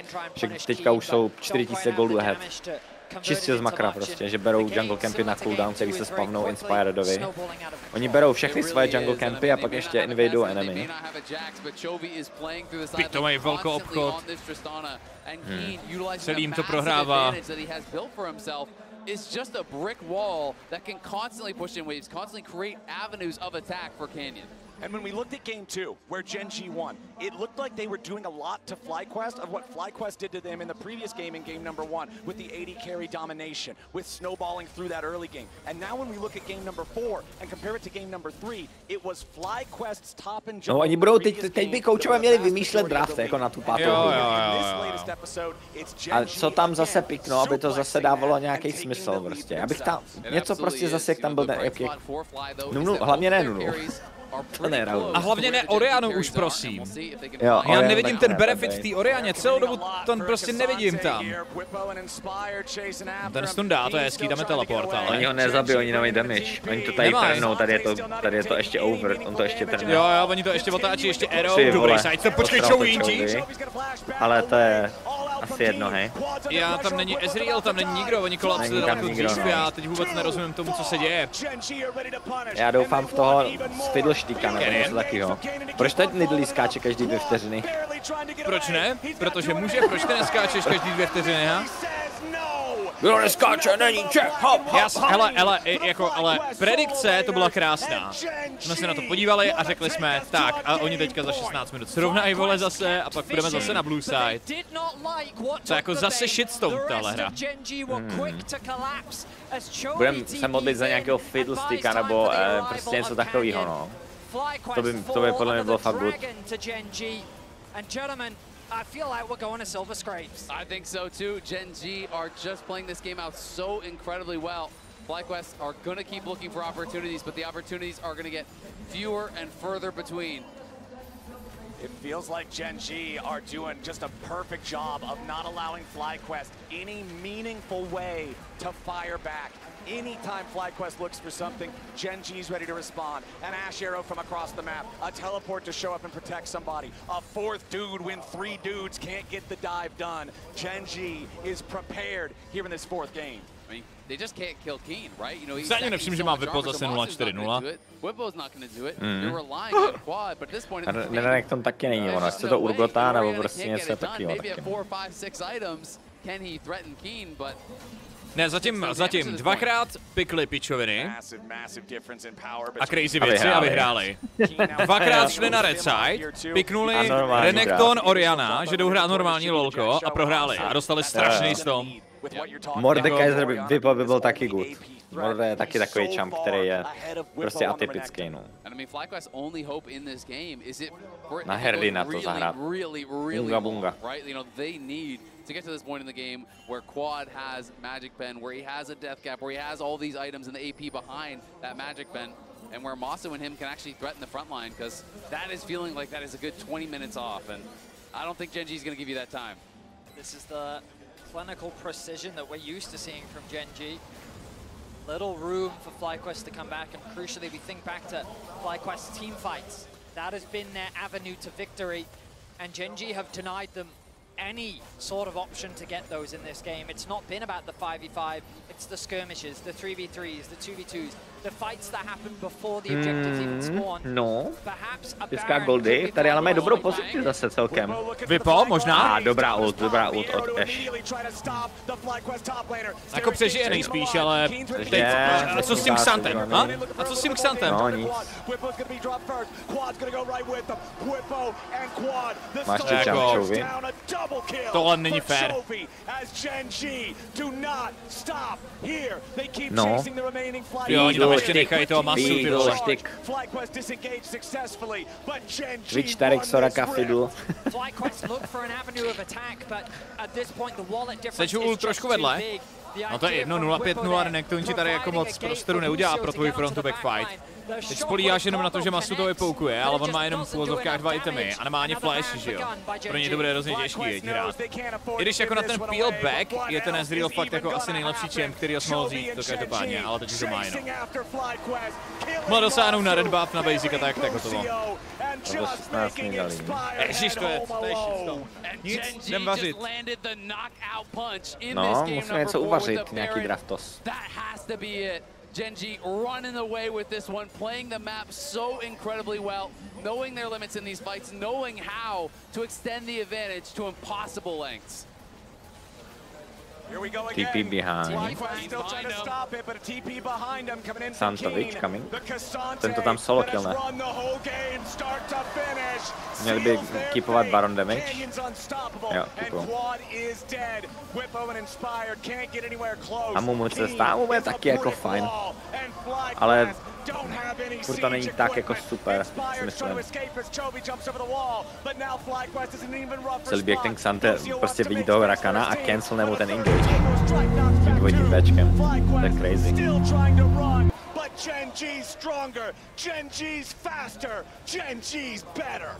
The Titans from the LCK refuse to Zlákol jsem se, jo, já taky. FlyQuest have put up a valiant fight, but just look at the decimation. Good target focus there from Gen G. Immediately peeling for Pays. Once he creates space, the shockwave does connect onto Chovy and Canyon, but it barely tickles them. 5 picks at Johnny, ain't it? FlyQuest have nothing left but to retreat. Exactly, and I mean FlyQuest, they know it was always going to be a long Darius, shot nevím, jestli se hrál na Worlds. but you've got to look A Darius by byl taky dobrý. Vipo hrál. You don't get another series if you lose this one. No tak Darius Urgot na top lane, máme vymyšleno. V jungle je to nějaký Fiddlestick, Diana a Mumu. Nebo toho Amumu se nefiluju. Evelyn třeba nebo něco. Midlane to musí být nějaký scaling AD. Nebo něco.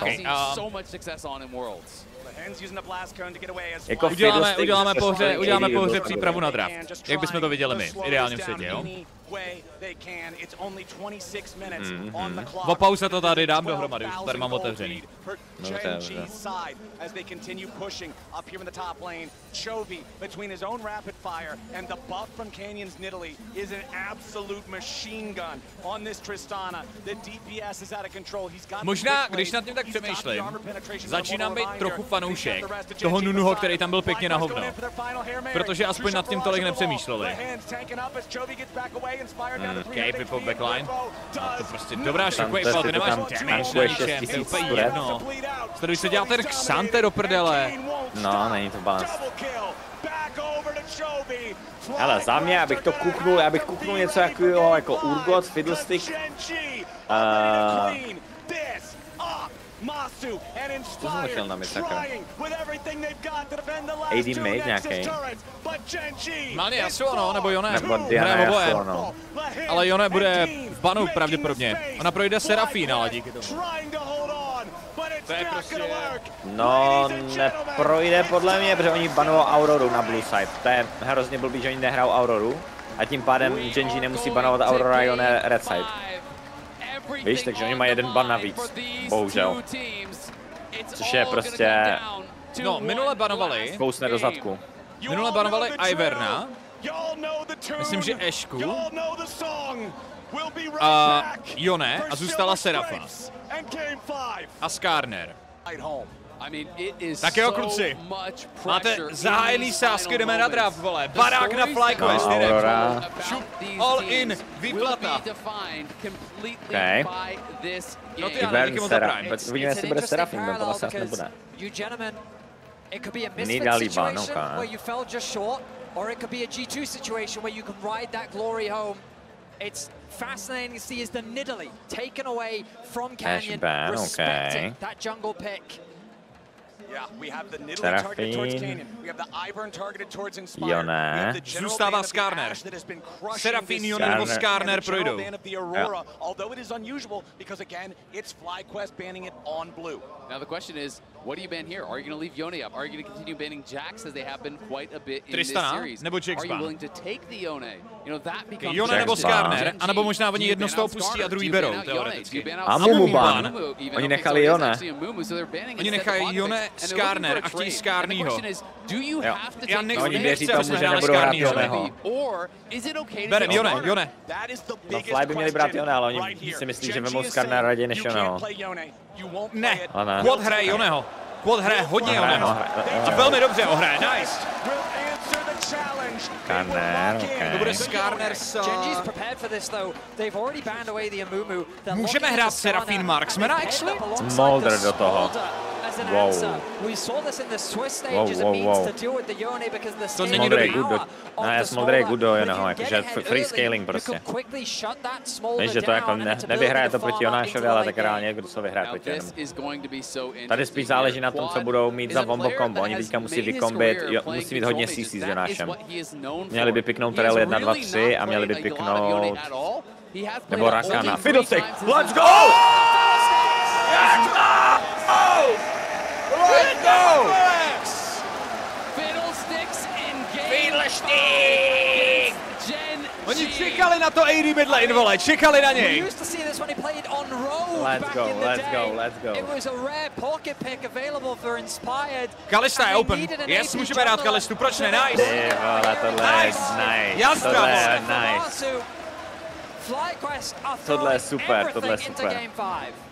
You can criticize FlyQuest if you want, but you cannot say they lack confidence. This team knows no fear. Fiddlestick je super. Teď musí banovat Galea ještě navíc. My můžeme hrát ještě Galeo top lane do Rambla. To bude Galeo ban, zůstává tam Real by the way, zůstane tam Alistar. Alistar taky velmi slušný tady.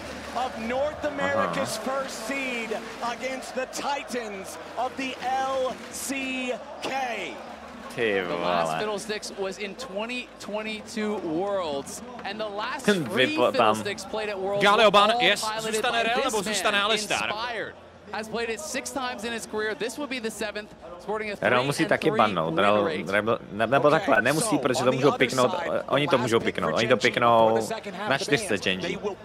Genji ale chtějí Alistar podle mě spíš. Do Kalisty s Fidlem. Jako jo, no. Možná my musíme banovat spíš Alistara. Oni budou spoko s obojem, podle mě. Uvidíme, co bannou. Jestli bannou Real, tak je to jasný Alistar, no.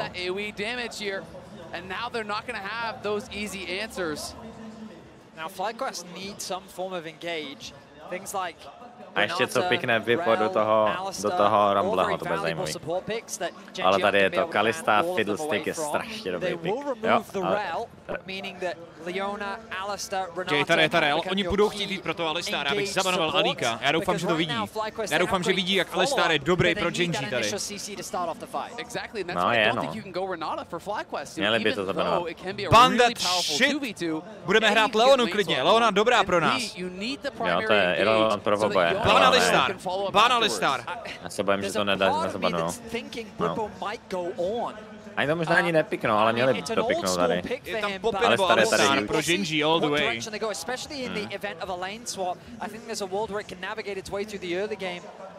Six for Pays, something that domestically few teams will let him have. Zix je docela dobrý do Kalisty, ale zároveň Kalista to dokáže zahrát a solo killnout. And it's another champion that has some of that mobility, and you can use the satchel to try to disengage, to try to create that space. But there are these clear targets here for FlyQuest for their engage. Ale zase jako ten Fiddle to nebude mít Set je dobrý. To by bylo funny. To proti tomu taky neumí hrát. To by bylo good, nice.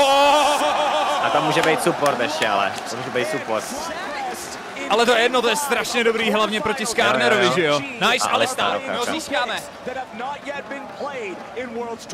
This is incredible to see, and if FlyQuest can pull it off, not only would the upset be one of the most incredible of all time, if not the most incredible of all time, they would do it in such jako Galio tady byl by far nejlepší čem, kterýho jsme na to play mohli mít, to soupeř věděl, proto nám ho nedal, byl v banu, v pohodě.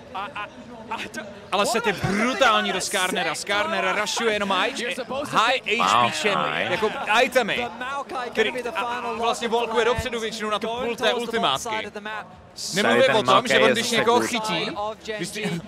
chytí, tak ty ho můžeš sebrat, i když má jako plnutý o sebou. Tady Maoka je dost dobrý pro Genji, to mě nenapadlo, ale on všude bude, oni budou facecheckovat tím, že on bude házet zeleninu do těch bushů. Což je mega boost proti Fiddlovi. Ale jako Fly to tady můžou prostě, tady by měli v permafightit všechno a vyhrajou tu hru. Podle mě bylo zbytečný třeba MF ban tady, jako já jsem neviděl MF hrozbu vůbec. Ban, no, to bylo useless. Maokai ban by tady vyřešil daleko víc problémů teda. Tady Maokai je support je mega good pro Genji, to je dost annoying pro toho Fiddla. A ještě to je dobrý z Rumble ultimátka, Maokai ultimátka je taky dobrý, no. Uvidíme, ale FlyQuest tady má draft, který když bude permafightit early game, tak vyhrajou všechno. Od levelu 6, když budou permafightit, tak do levelu 13, tak vyhrajou hru. A Genji musí spíš jako crossmapovat, scaleovat a pak dají outskill.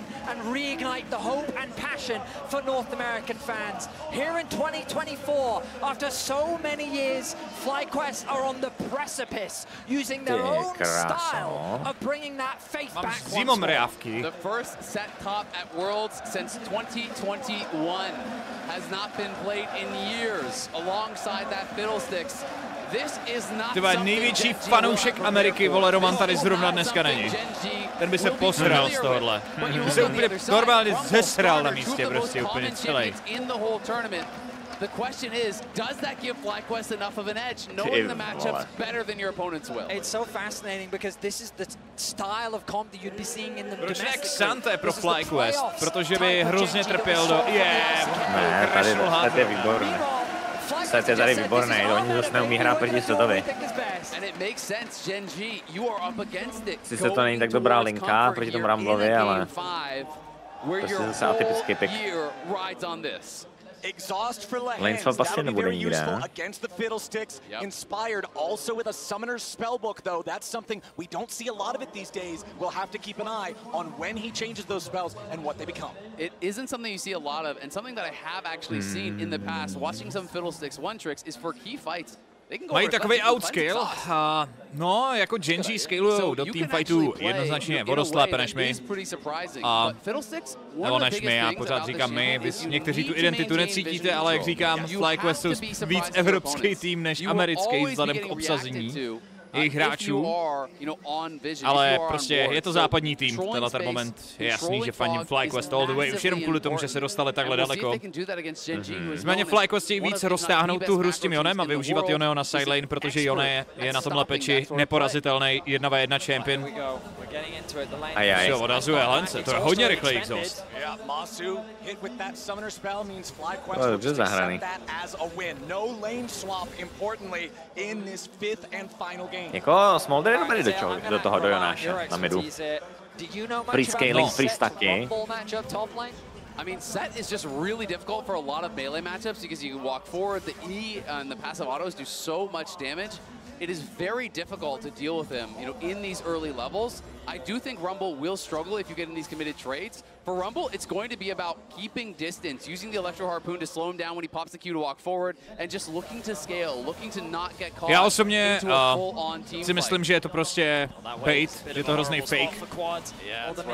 Smolder? Jo, Smolder do Joneho si myslím, že je hrozný fake.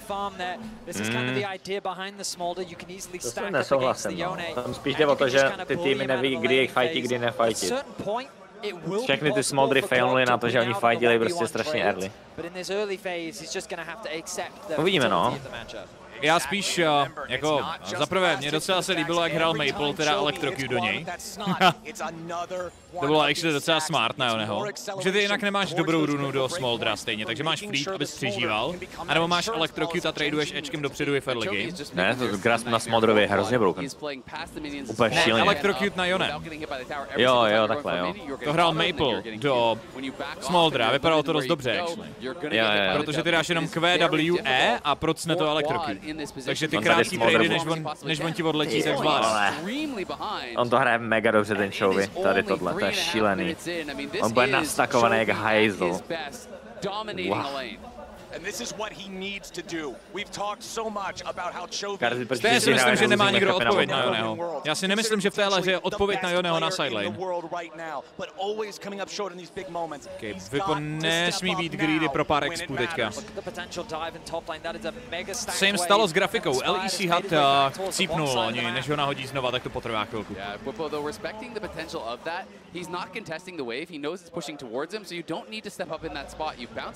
CS mid a kolik má staků, oni tam nemají stakáčky ještě, to za chvilku přijde. A toho Smoldra se bojím. Ten je mega dobrý do tady toho team kompu, pokud dokáže dodžnout Fiddle a Jone ult, tak to Smolder úplně v pohodě potáhá tu hru. Ale to je zase jako ale velký, jo, jestli to dodžne. Ale se Swifties a Flashem by to vždycky měl úplně v pohodě. Je, že Jone si dal TP zpátky, už je zase na polovině a ztrácí 10 CS. Zatím je to největší CS gap, který jsme viděli v tomhle matchupu na World. Já jsem viděl, jak spaceuje Chovy. Mě stačilo vidět 30 vteřin té linky, já jsem viděl, jak to spaceuje a to je úplně crazy. On úplně perfektně ho ničí pod turetou. To je úplně huge.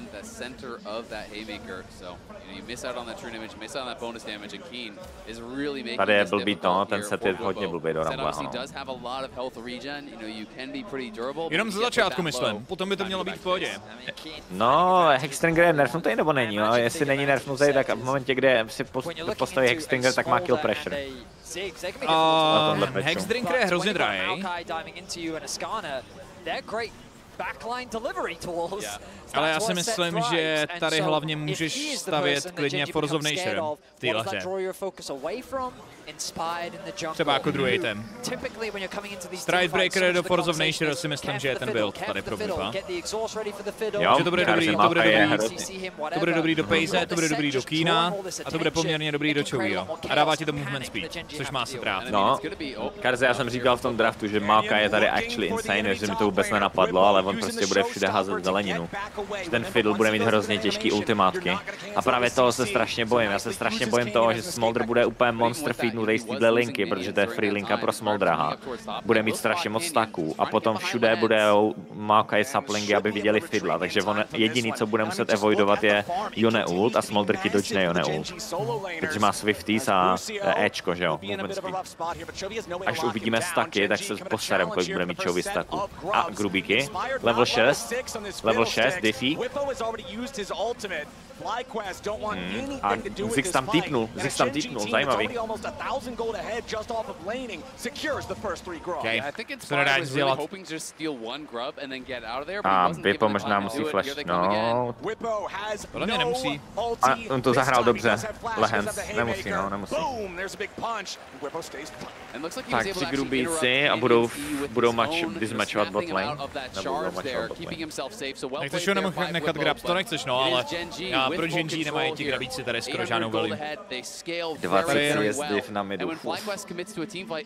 Tady jenom vlastně, jenom ten Zix a tomu je to docela uprdele, protože ten ti tu víš stejně zničí na 2 spely. Ale sideu nikdo pushovat nebude, takže ty dvojky obležení jako na side. Jestli použije, oni měli počkat, ano, měli počkat, až použije Ečko a tady to a Bippo to použil moc brzo jedet. I když on nemá manu Lehens, absolutně žádnou. Nemá. A tady je Skarner ult. Zajímavý. Dobrý sidestep, dobrý sidestep. Pěkně, ty vole, on kdyby měl ten Showstmaker teďka, tak ho zajebal taky.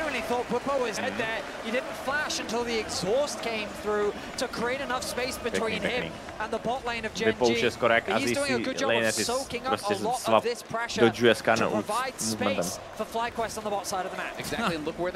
Jsem se lek, že mu kráva vyžere, vole, tu žábu. Tady chyběl ten showstopper. Měl asi 5 vteřin na to, nebo něco takového, no. Able to prey on Whippo in the side lanes. They've been able to put him really far down, and clearly they are seeing that as the recipe to success. But Whippo's not giving it to him this time. I'm actually very surprised to see that he's caught up in farm to Keen. I'm curious as to what Keen was doing in that window because I wasn't keeping track, but the fact that that gap is closed, Whippo was able to get a bunch of waves on top side. Chovy má 71 staků, no to je blbý. To je blbý. 74 staků v 8 minutě je fakt crazy hodně, no. Tady tuhle hru, jestli takhle bude pokračovat, tak v 18. minutě má Smolder 225 staků. A má execute v 18. minutě, což je, to je huge, to je insane. Jak to dělá? Dívejte se na tu linku chvilku. On perma lazituje 3 milička a 3 rančka od 25 a potom ještě furt háže všechny spely na Jonáše, že jo? Každý spell je jeden stack, když trefí champa. Takže on má 6 staků z každý vlny a ještě k tomu další 2 nebo 3 staky z Jonáše. Busio is level 6 now, Unbreakable Will available on the Alistar. We're talking about wombo combos a lot for FlyQuest in this composition. Part of that includes Fate's Call from Masu, throw Busio in there, the Bowling Ball of Destruction, the original Callista buddy in the Alistar to try to again have that massive AoE CC. But back on Genji's side, they've still got a pretty even state in terms of gold. They're still stacking. Hlavně hrozně otravnej teda jako v první řadě. Again, gonna be safe, but under pressure from Canyon. And quietly, we have to know it's been Canyon non-stop looking for these plays, but not really hrozně safe, no. And Inspired is just farming away. Má hodně HPček, protože staví Trinity. A má survival kit. Dobrý. Proč to nevypadalo stejně, když to hrál Mára v tom matchupu? Nehrál to tak dobře, no.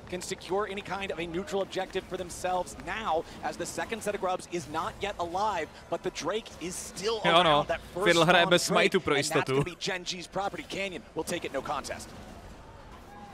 Able to secure those grubs would be a big deal for FlyQuest. I think that something worth noting is Azale has mentioned. Já taky nemám rád. Taky nemám rád smite v jungli. Moc se nedivím, že to vyhodil. Jako uvidíme, pořád value toho Fiddla je tady velká, pořád value seta bude dost velká. Kalista tady nemá podle mě snadnou hru. Jako Kalista je tady podle mě třeba hrozný champ, ale jako celkově je Kalista strong. No my jak tady nevidíme, nemáme overlay, tak nevidíme goldy, ale Smolder bude asi 600 goldů ahead podle mě. Teďka 500 skrze CS. Fiddle bude docela dost ahead. A pak většina lidí even kromě topu. FlyQuest is changing that narrative. FlyQuest is showing that no, you can go toe to toe with these teams in a 5v5. Protože ho nechce teď. If you play to your win conditions, if you execute on a high enough level, ten Alistar you tam. can take on Genji head to head and beat them. Tam je Alistar cosplayer, co mlátí do toho zvonečku, víš? Každou. Zrovna do toho mikrofonu cinká debil. Jo. Já ho tady slyším, jak kdyby to dělal v pokoji, vole. To 13 staků už. Ty bláho.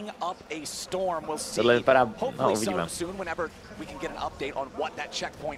Okay, jako on teďka Inspire nemá ani ten smite, takže on nemůže jenom něco vyžrat. On musí použít Ignite co nejdřív.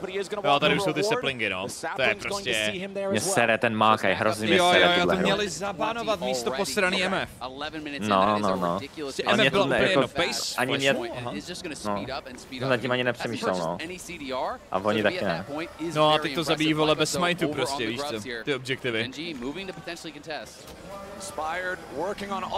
Tam jede, ty vole, to je divný. To jsou dobrý líše. Dva líše, no. Jo.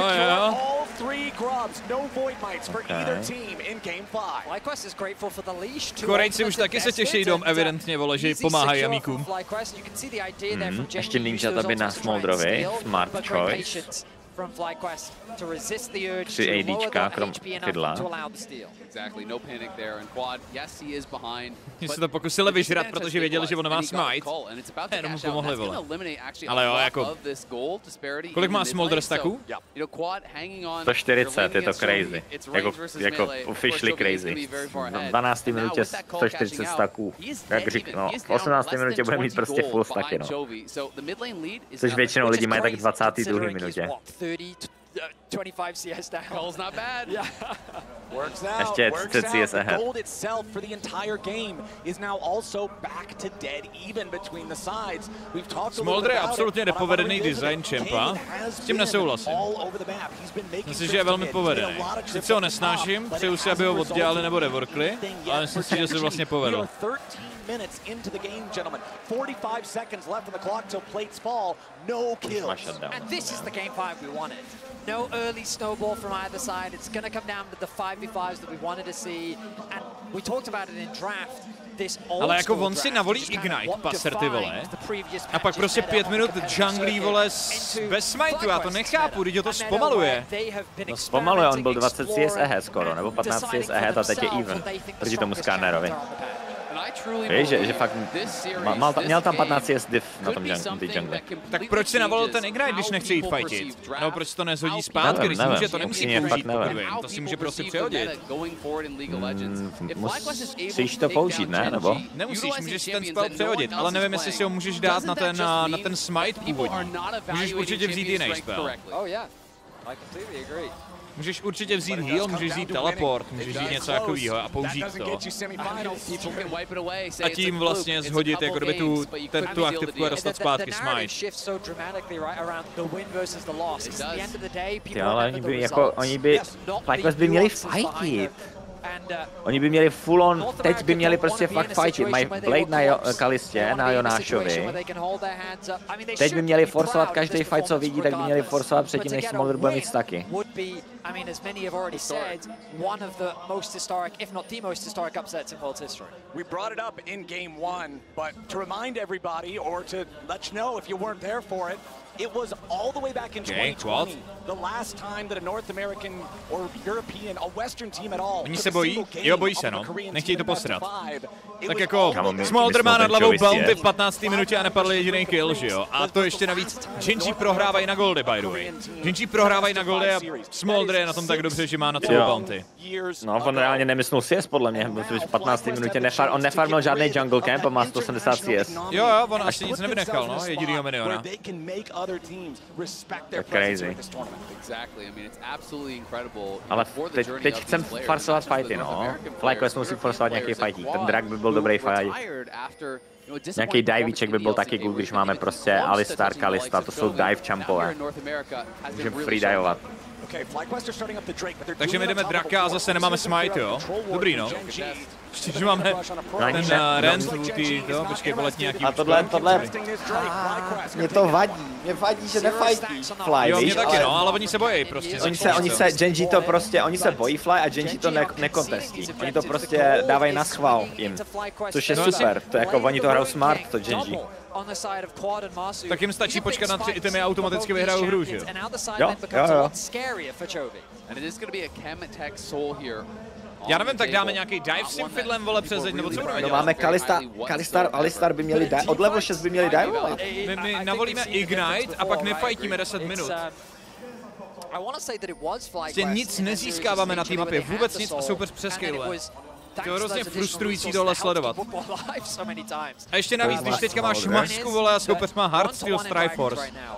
Ježiši Kriste. Ten fiddle teďka na ultimátku zabije, vole, všechno. Oni ho můžou divenout i teďka, pokud tam nebude Alistar včas, protože mají damage už. Typujou. Nedodžnul to je přežije tohle. Nice, dobrý dodge.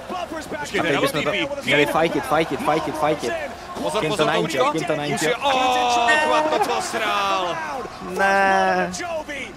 Pane bože. Ježiši Kriste. Proč fightit Hands? Tohle bychom možná ještě mohli fightit. Sio má 1 HP. Nemůžou. Quad to posral, škoda. Smolder má 202 stacků. Ty magore. On to fakt bude mít v 18. minutě. Onto Trouby. I thought that he was able to outplay, but Keen's Rumble ultimate swung the fight in Genji's favor. I mean, that was incredible from Quad. I want to see it one more time. I mean, he used the E to immune the Nabejtili to Jonáši He dobře, nails no. the ulti in onto Chovy. Snap back, immune Skarner ult, played it incredibly well. Quad to hezky dodgenul, no ale pak si tam stoupnul místo toho, aby flashnul. Stoupnul si do té Rumble ultimátky a stál tam. Bejtil dobře, začátek udělal moc pěkný, ale potom tam stál v té Rumble ultimate a neflashoval. Takzvaně na máru.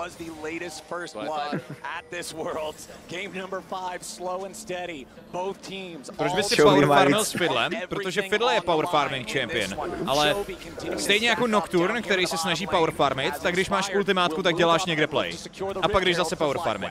Ty máš jeden spell, díky kterému jsi dobrý champion a jinak seš na vzduchu. Takže když máš cooldown na ten spell, tak se snažíš prostě jako za každou cenu, že jo, za každou cenu ten play najít, ale tenhle Fiddle nepoužil ještě ultimátku v téhle hře. To je ten problém, ty máš 20 minut, ready účko, vole, pomalu. Ale na jeho obranu oni fakt dělají strašně dobře, mají přehled s tím Malkem, kde furt je, oni furt ví, kde ten Fiddle je. Jo, já se na to dívám a fakt oni non-stop ví, kde je, to je hrozně annoying. Smolder Chovy má víc stacků než Báča promile, to mě rozsekalo, tohle tam. 219 už, teď máme 225. No. Já jsem se nesmál, ty se smál. Jo. Okay, he's 2 stacks off the 225 mark. So I mean, Genji very quickly finding an advantage here as we enter the mid game. T1 hraje líp než Genji? Já jsem T1 hraje líp než kdokoliv, vole. No, T1 hraje fakt, jako to hrajou fakt dobře, oni budou zase v finále možná. Problém je, že T1, jako Genji ví, jak vyhrát proti T1. To je jediný problém. Kdyby T1 hrálo, kdyby Genji vypadlo proti někomu a T1 hrálo proti někomu, tak vyhrajou a budou reálně vyhrajou i proti byli možná. Ale sakra, vole, 20 minut, nic neděláme na té mapě a teď je tady full nastakovaný Smolder, co má v 19. minutě. Full stacky, 223 je 2 itemy s botama dokončený. My jdeme hrát proti late game Smolderovi v 19. minutě, ty vole. A neděláme nic na té mapě. Vůbec nic se neděje. Chouving, máme tady emote Chouving. Ty vole, ten seká toho seta. 2 spely a set je na 70%. Pane bože.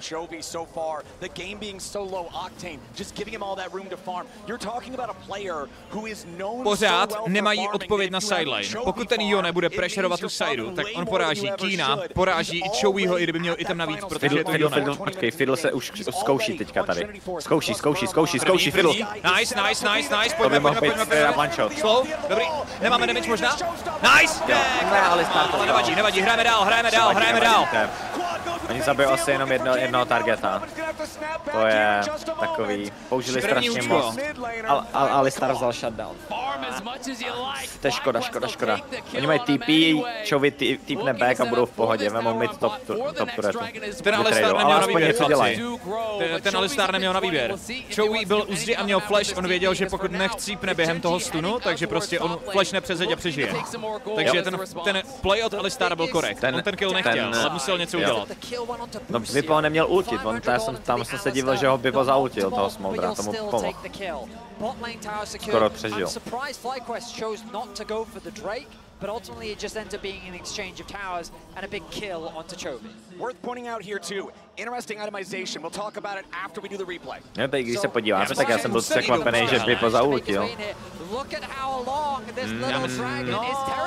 Nemusel, mohl dát Ečko, dvojitý Včko, one shot. A nebo mohl hodit ho jako do lepšího anglu, no, bylo takový.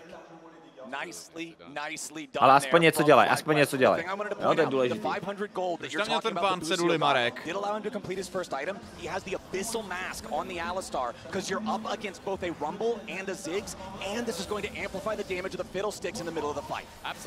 On jede QSS, ten Smolder už. To je smart přední QSS proti Fiddlovi. To je hodně smart. Jo, ale... Tohle je něco, co neví. To oni neznají. Tohle je něco, co by nikoho nenapadlo. Tohle oni neví. Počkej, ale Keen tam má kitku zrovna. On tam má zrovna kitku. On má polovinu, ale tam jede. Oni nestíhají. Oni jsou úplně pryč. On jde do toho Fiddla.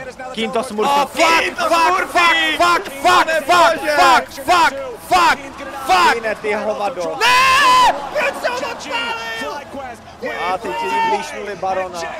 Bože, Keen je smurf. Hej, tady čumím, že Keen tam takhle šel agresivně, já si nemyslím, že by tam někdo, tady musíš být, jak Vipo má v píči, co si o tobě budou myslet lidi, že musíš prostě jít jinak, Magor.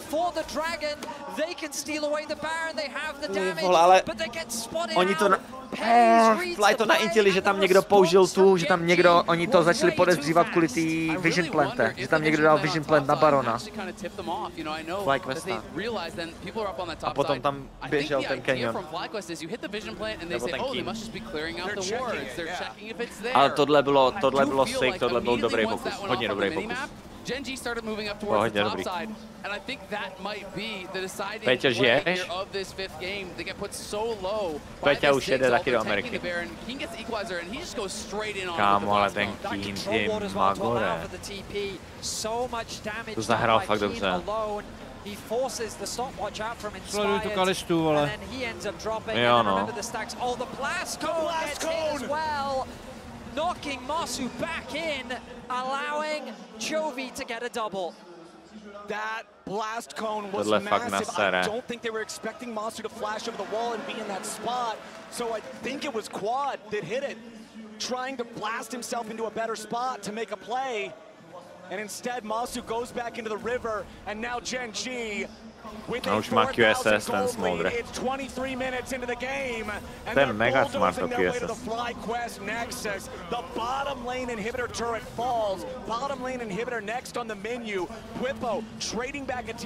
Celou hru nefixli ten overlay, ale.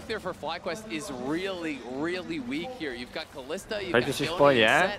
These champions cannot deal with the Baron Siege, and that's why they made the choice to just try to play through sides, try to get gold back elsewhere. For now, they are down just above 3,000 gold. It is still within striking distance. To bolelo tohle. Já to respektuju, ten Baron Atem, to bylo fakt dobrý Baron Atem. Ale víš, já taky respektuju to, že toho Barona zkusili, ale víš prostě, že co, se ale to jako posere vždycky jako z nervozity víceméně, to jsou chyby z nervozity, že marksman flashne a odpálí něco prostě nice. Já tady nechci být Čexíček, ale budu. Víš, co je největší, víš, na co mám hodně velký podezření? No, ty když že slyšeli lidi v aréně, že jo? Slyšíš lidi v aréně a ty lidi začali hypovat NA, ono se nic nedělo v té hře a oni začali hypovat. Jo. Že začali úplně... To je první věc, na kterou jsem přemýšlel, no. Že komentátoři schválně my jsme byli neupozorňovali na to moc, toho. ale nevíme, co třeba dělali francouzští komentátoři, že jo? Jo. Ne, my jsme tohle zažili. Já jsem reálně tohle zažil a vím, že to tak funguje. Že ty prostě... Jakmile slyšíš audience a nic se neděje, tak víš, že jsou na Baronovi třeba. OK, tohle je fajn, máš ten stun. On má botrek, ono se žere, tohle už není fajn, tohle není vůbec fajn. Set flank. Má ho, nemá ho. Ale oni nemají damage podle mě teďka na to prostě. Nemají damage.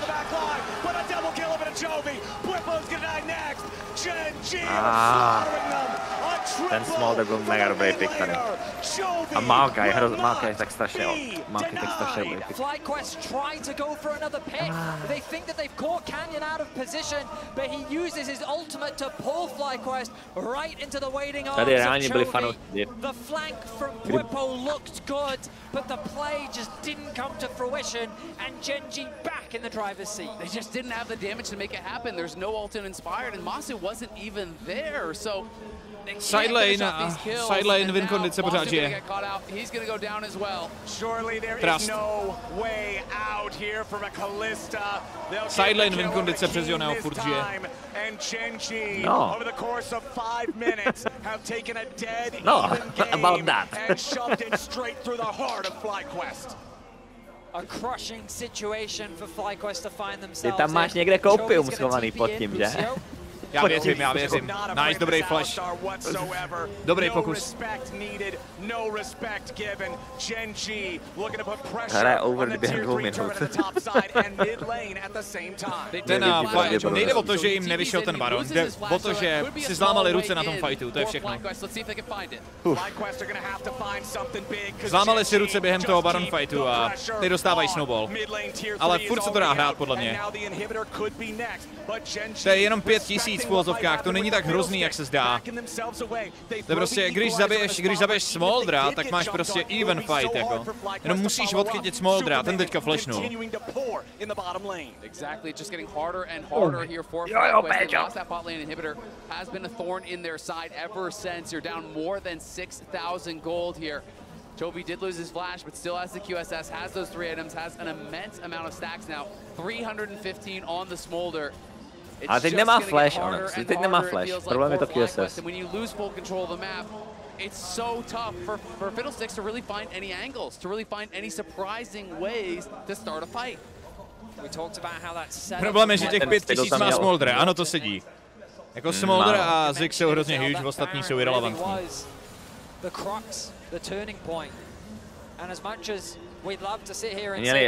Oni od toho levelu 6 do levelu 13 měli hrát hrozně agresivně s tím kompem. Perma ultit s Kalistou, perma ultit s Fiddlestickem, pak by to možná vyhráli.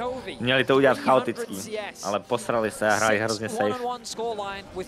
A Genji jim samozřejmě, když hrajou safe, tak jim to nechají prostě ty objektivy pomalinku, ale jistě nechávali, ale jim to nevadilo, že ztratí tady Draka, tady Turetu, takže jo, to for Genji in this 5th game. Got a big lane advantage, has been pulling that through into the team fights. Busio though, looking for a potential. Stačí jedna dobrá Fiddle ult a mají to. Ne. Tady už Fiddle ult nestačí, brácho. Tady potřebuješ set ult, Yone ult na Smoldera. Jo, nějaký mega flank od Seta. Hodit ho. Protože on má QSS, Fiddle už mu nic neudělá teďka s tím QSSkem. OK, tohle nevypadá dobře, ale. Quad má TP, jako pomalu to můžou hrát. Set. Set má flank, ale oni ho zouněj. Nicméně, to je docela hratelný tohle, to je docela hratelný podle mě. Má suplant. Dobrý, no fuck, co dostal za damage? What? Kennen ho odtáhl pryč. Počkej, Pace má 1 HP. Dobrý redemption, a Chovy je celou dobu safe. hrozně dobře to respektil Chovi. On úplně normálně stál v Africe, aby nedostali engage a nechal prostě pace, aby dostal engage, což je strašně důležitý, že jo. Kámo, tady to byla fakt sus, jako to audience div. Tady kdyby byly boofy, tak možná mají barona, FlyQuest, no joke. Ale stejně hráli strašně špatně ten jejich draft, oni od levelu 6 do levelu 13 měli permafightit.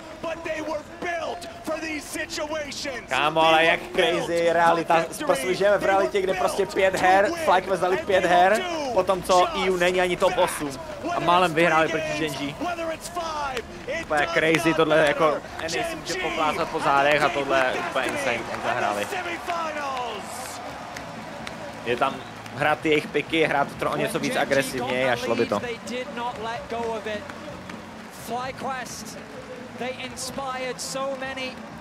Jako crazy 5G her, no. Pipo ode mě má dovolenku japovat na Twitteru teďka, tak rok. Jako do dalšího hovoru. Ve vší ústě zahráli moc hezkou sérii. Opravdu hezkou FlyQuest. When they needed him most, Chovy heard the call. He locked in the smolder and he went Super Saiyan in this game together with his squad, Genji. Ale teďka bude Genji T1 a Genji nevypadá vůbec dobře a T1 vypadá jak World Champion zase.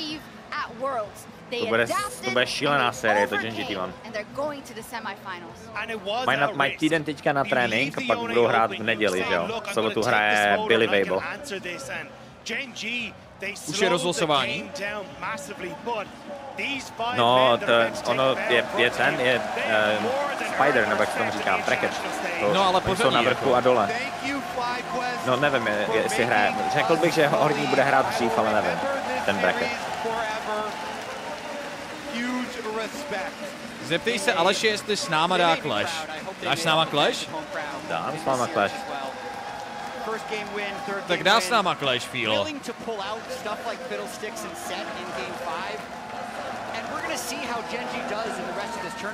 There's a chance this is the closest Genji gets pushed to elimination. We don't know what's going to happen in semifinals and finals. Base to win. We've lost 3 series this entire year. Drama pokračuje, reaguje. Incredibly close to knocking them off. Vyjádření k vysílání Worlds z Berlína. No tak se na to podíváme, Fixo. Ale prvně si poslechneme rozhovor. A potom máme teda tak hoďku a půl na to se rozklikat a v 8 jdeme na ten Clashos. Jo? Ježišmarja, ti FlyQuest koučové, chudáci, mytej a Nukdak, super, zničení tam. To jsem neviděl, no.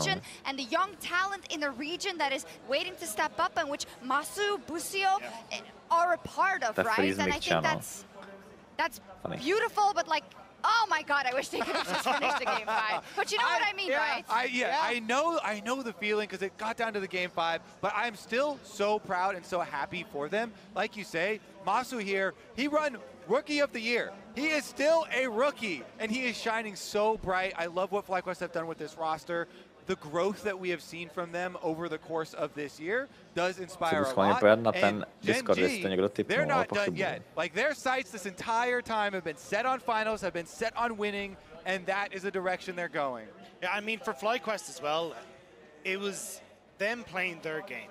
They never bowed to anyone. They never looked at anyone and said, no, we need to adapt because we can't beat them with our style. Začal jsem za 700 000 vatek, končím s nulou. Legend that has touched our game and said, no, já myslím, že je hodně gamblerů po těch prvních hrách nevyšly tikety. Is when teams do just that. They stay true to themselves, and they did, like you say, in game number 5, pulling out set. This whole tournament. Počkej, ne, Mrkev tipnul. Genji 18:30 a fakt to typnul správně. Dojdu si provodu před tím rozhovorem. Jo. Mrkev, ty Magore, ty si tipnul 18:30, to skončí a že vyhraje Genji. No nic, tak já ti pošlu kódos. In this series alone, no, Mrkev to hraje na minutu 2 přesně. And all of Worlds, right? All of Mrkev do DMC pošlu ten KitKat kód, jo? If the interview with Canyon is ready, as we, oh, Masu. It was such a fun ride, though. Everyone sounds so depressed on this. What the hell? I'm still. It was such a fun ride to go on. and you have to have respect from the other perspective of Gen G, seeing all these picks come their way and seeing the things that FlyQuest were trying to do in this series to throw them off of their game, to put Gen G up against that, you know, choker narrative again. Yeah. And Gen G stood tall, and they were able to defeat it. Their own picks, too. Cassidy and Nidalee in Game 2, Nidalee again in Game 4. Smolder's disappeared from the meta, letting Yone through, smashing in a lane, 2 games of Maokai support in a row. They pulled out their own sauce as well that is going to be a threat against T1 next round. Yeah, and I'm really excited for that best of 5 versus T1 as well, I gotta say, right? Because Gen G has always had the upper hand, but maybe now we'll see a different one. I don't know, I'm not saying T1 would win, but it's all on the cards. And what doesn't kill you makes you stronger. Gen G are going to be stronger because of this. You know, 5 games out here with the audience.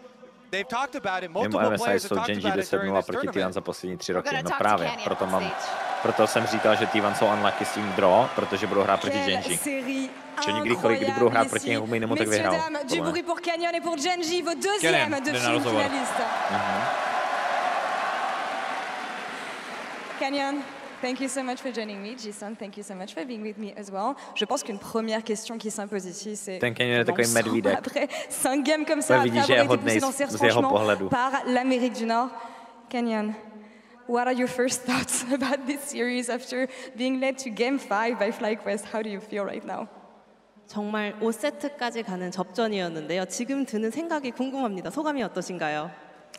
일단 지금 드는 소감은 정말 다행이다라는 생각과 그래도 이겼으면 됐지라는 생각이 제일 강합니다. Right now, I am so relieved, and a win is a win, so I'll take that. Une victoire est une victoire, on la prend, et c'est surtout du soulagement ici pour Canyon. Un soulagement qu'on n'aurait peut-être pas attendu, étant donné que Gen G sont forcément une des équipes favorites. Et ce qui caractérise Gen G, généralement, c'est le contrôle, maintenir le rythme de la game. Et ici, c'est vraiment pas ce qu'ils ont réussi à faire durant cette série. Donc, qu'est-ce qui a été compliqué ici? I think when you think about Gen G and your style, it has to be control. It has to be the fact that you're going to be in control of the pace of the game and dictate the pace of the game. And it feels like, throughout the entire series, you were not able to do so. I'm just wondering why. 사실 젠지라는 팀을 떠올릴 때 언제나 좀 지배적인 모습이 많이 나왔는데요. 언제나 게임의 컨트롤을 할 수 있고 언제나 템포를 본인들이 원하는 대로 끌고 갈 수 있는 그런 팀이었는데 이번 시리즈에서는 그런 모습이 잘 나오지 않았던 것 같습니다. 어느 점이 가장 어려웠나요? 일단 상대방이 1세트 때부터 준비를 엄청 잘해왔다고 생각했고 그 순간 뭔가 저희가 긴장을 했는지는 모르겠는데 좀 초반에 많은 실수들이 나오면서 상대에게 초반 게임 주도권을 내준 게 좀 큰 실책이라고 생각해요. From the get-go in game number 1, I realized their prep was so on point. I think that maybe could have gotten into our minds. So we were feeling a little nervous after that, and then we started making a lot of early game mistakes, and we were not having prio. So I think that was the biggest kind of hurdle here. La préparation de FlyQuest était vraiment au point ici. Et après l'issue de la Game 1, justement, ils se sont demandé si ça n'allait pas trop leur monter à la tête et si ça n'allait pas leur empêcher justement de dérouler leur jeu. Ça leur a fait faire beaucoup d'erreurs dans les débuts de la partie. Et il a fallu se ressaisir justement pour gagner la série à la fin. Et quand je pense à la préparation de FlyQuest, ils en avaient parlé, ces pics qui sont un petit peu uniques et justement le fait qu'ils peuvent innover dans la méta. Et j'ai l'impression que pendant ces Worlds, on peut jouer à peu près n'importe quoi. Et c'est surtout ça qui est important et c'est surtout ça qui peut faire la différence dans une préparation. On va voir ce qu'il en pense. I think that's something that is typical of the meta right now at Worlds is that you can pretty much play anything. And I think about Fiddlesticks, for instance, that Inspired was playing in the last game. What is your take on the meta right now and how flexible you can be and how many opportunities it can open for you guys to draft? 이번 월즈 메타는 굉장히 유연하다고 생각하거든요. 굉장히 많은 픽들이 언제나 등장할 수 있는 그런 상황이고 오늘 경기에서도 피들스틱 픽이 등장했잖아요. 그런 만큼 현재 메타에 대한 캐니언 선수의 생각이 궁금하고요. 또 본인 스스로 어떤 픽을 좀 꺼낼 수 있을 것 같으신지 젠지 자체는 또 어떤 다양한 픽을 꺼낼 수 있다고 생각하시나요?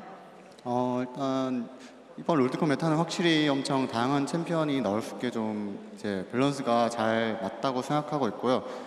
이제 저희 젠지도 이제 많은 챔피언을 좀 준비하고 있는데 아마 다음 대회도 쓸 기회가 엄청 많다 생각해요. 왜냐면 요새 좀 메타가 그렇다 생각해서. 네. Yeah, I agree that right now this meta kind of allows us to play whatever. You know, we can play whatever we want to try. Genji has been cooking stuff up actually in the kitchen, so I think in the next match we'll be able to showcase what we were prepping because the meta allows us to do so. Effectivement, la méta permet beaucoup de choses ici et apparemment il se passe des choses dans la cuisine de Genji qu'ils ont préparé, on n'a pas pu les voir aujourd'hui, mais j'imagine que c'est quelque chose qu'on verra la semaine prochaine contre T1. Ce qui m'amène à ma question suivante. A chtěli za něj dát Genji contre T1. Je ne saurais même pas dire combien de fois on a vu ce match-up, mais on sait généralement dans quel sens ça va, en tout cas sur ces dernières itérations. On a vu que Faker hier était vraiment hype à l'idée, il voulait un banger justement pour cette série, donc on va voir ce que Canyon peut en penser. Genji versus T1. I don't know how many times we've seen this matchup, but this is going to be the semifinals for you guys next week.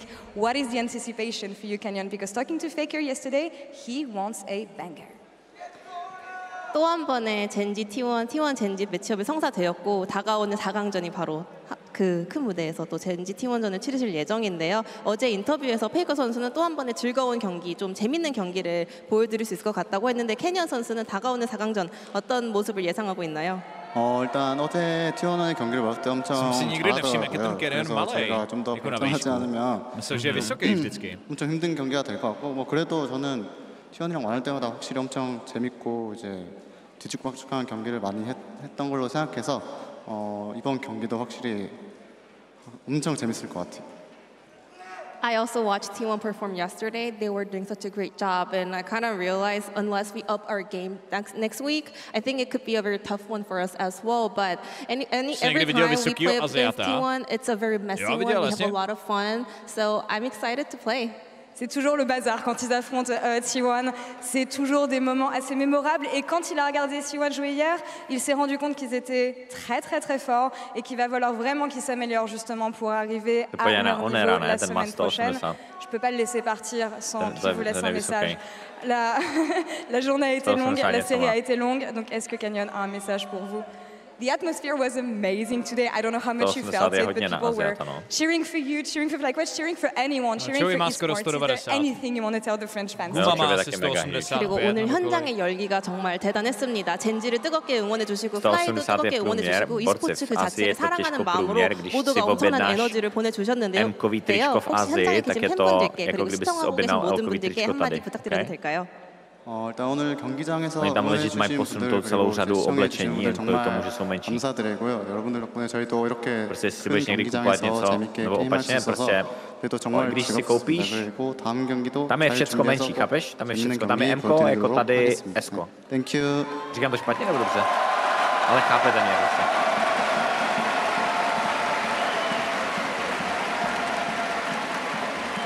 I really appreciate all the support coming from you guys. You know, thank you for coming down to support us. Also, thank you for watching online to support us. Next match as well, we will be able to deliver another banger for you guys. I will do my best. Thank you.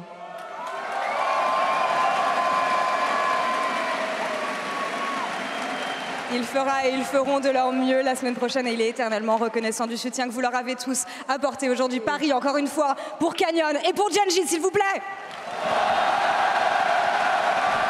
Já měřím 186 a netroufl bych si tvrdit, že jsem vysoký. No, pokud jsi Aziat, tak jsi nadprůměrně vysoký. To jsi aj to? 183 je průměr v Evropě, ne? 182 je v Česku, myslím, průměr. No, takže jsi jako nadprůměr. Ale jenom 3 cm?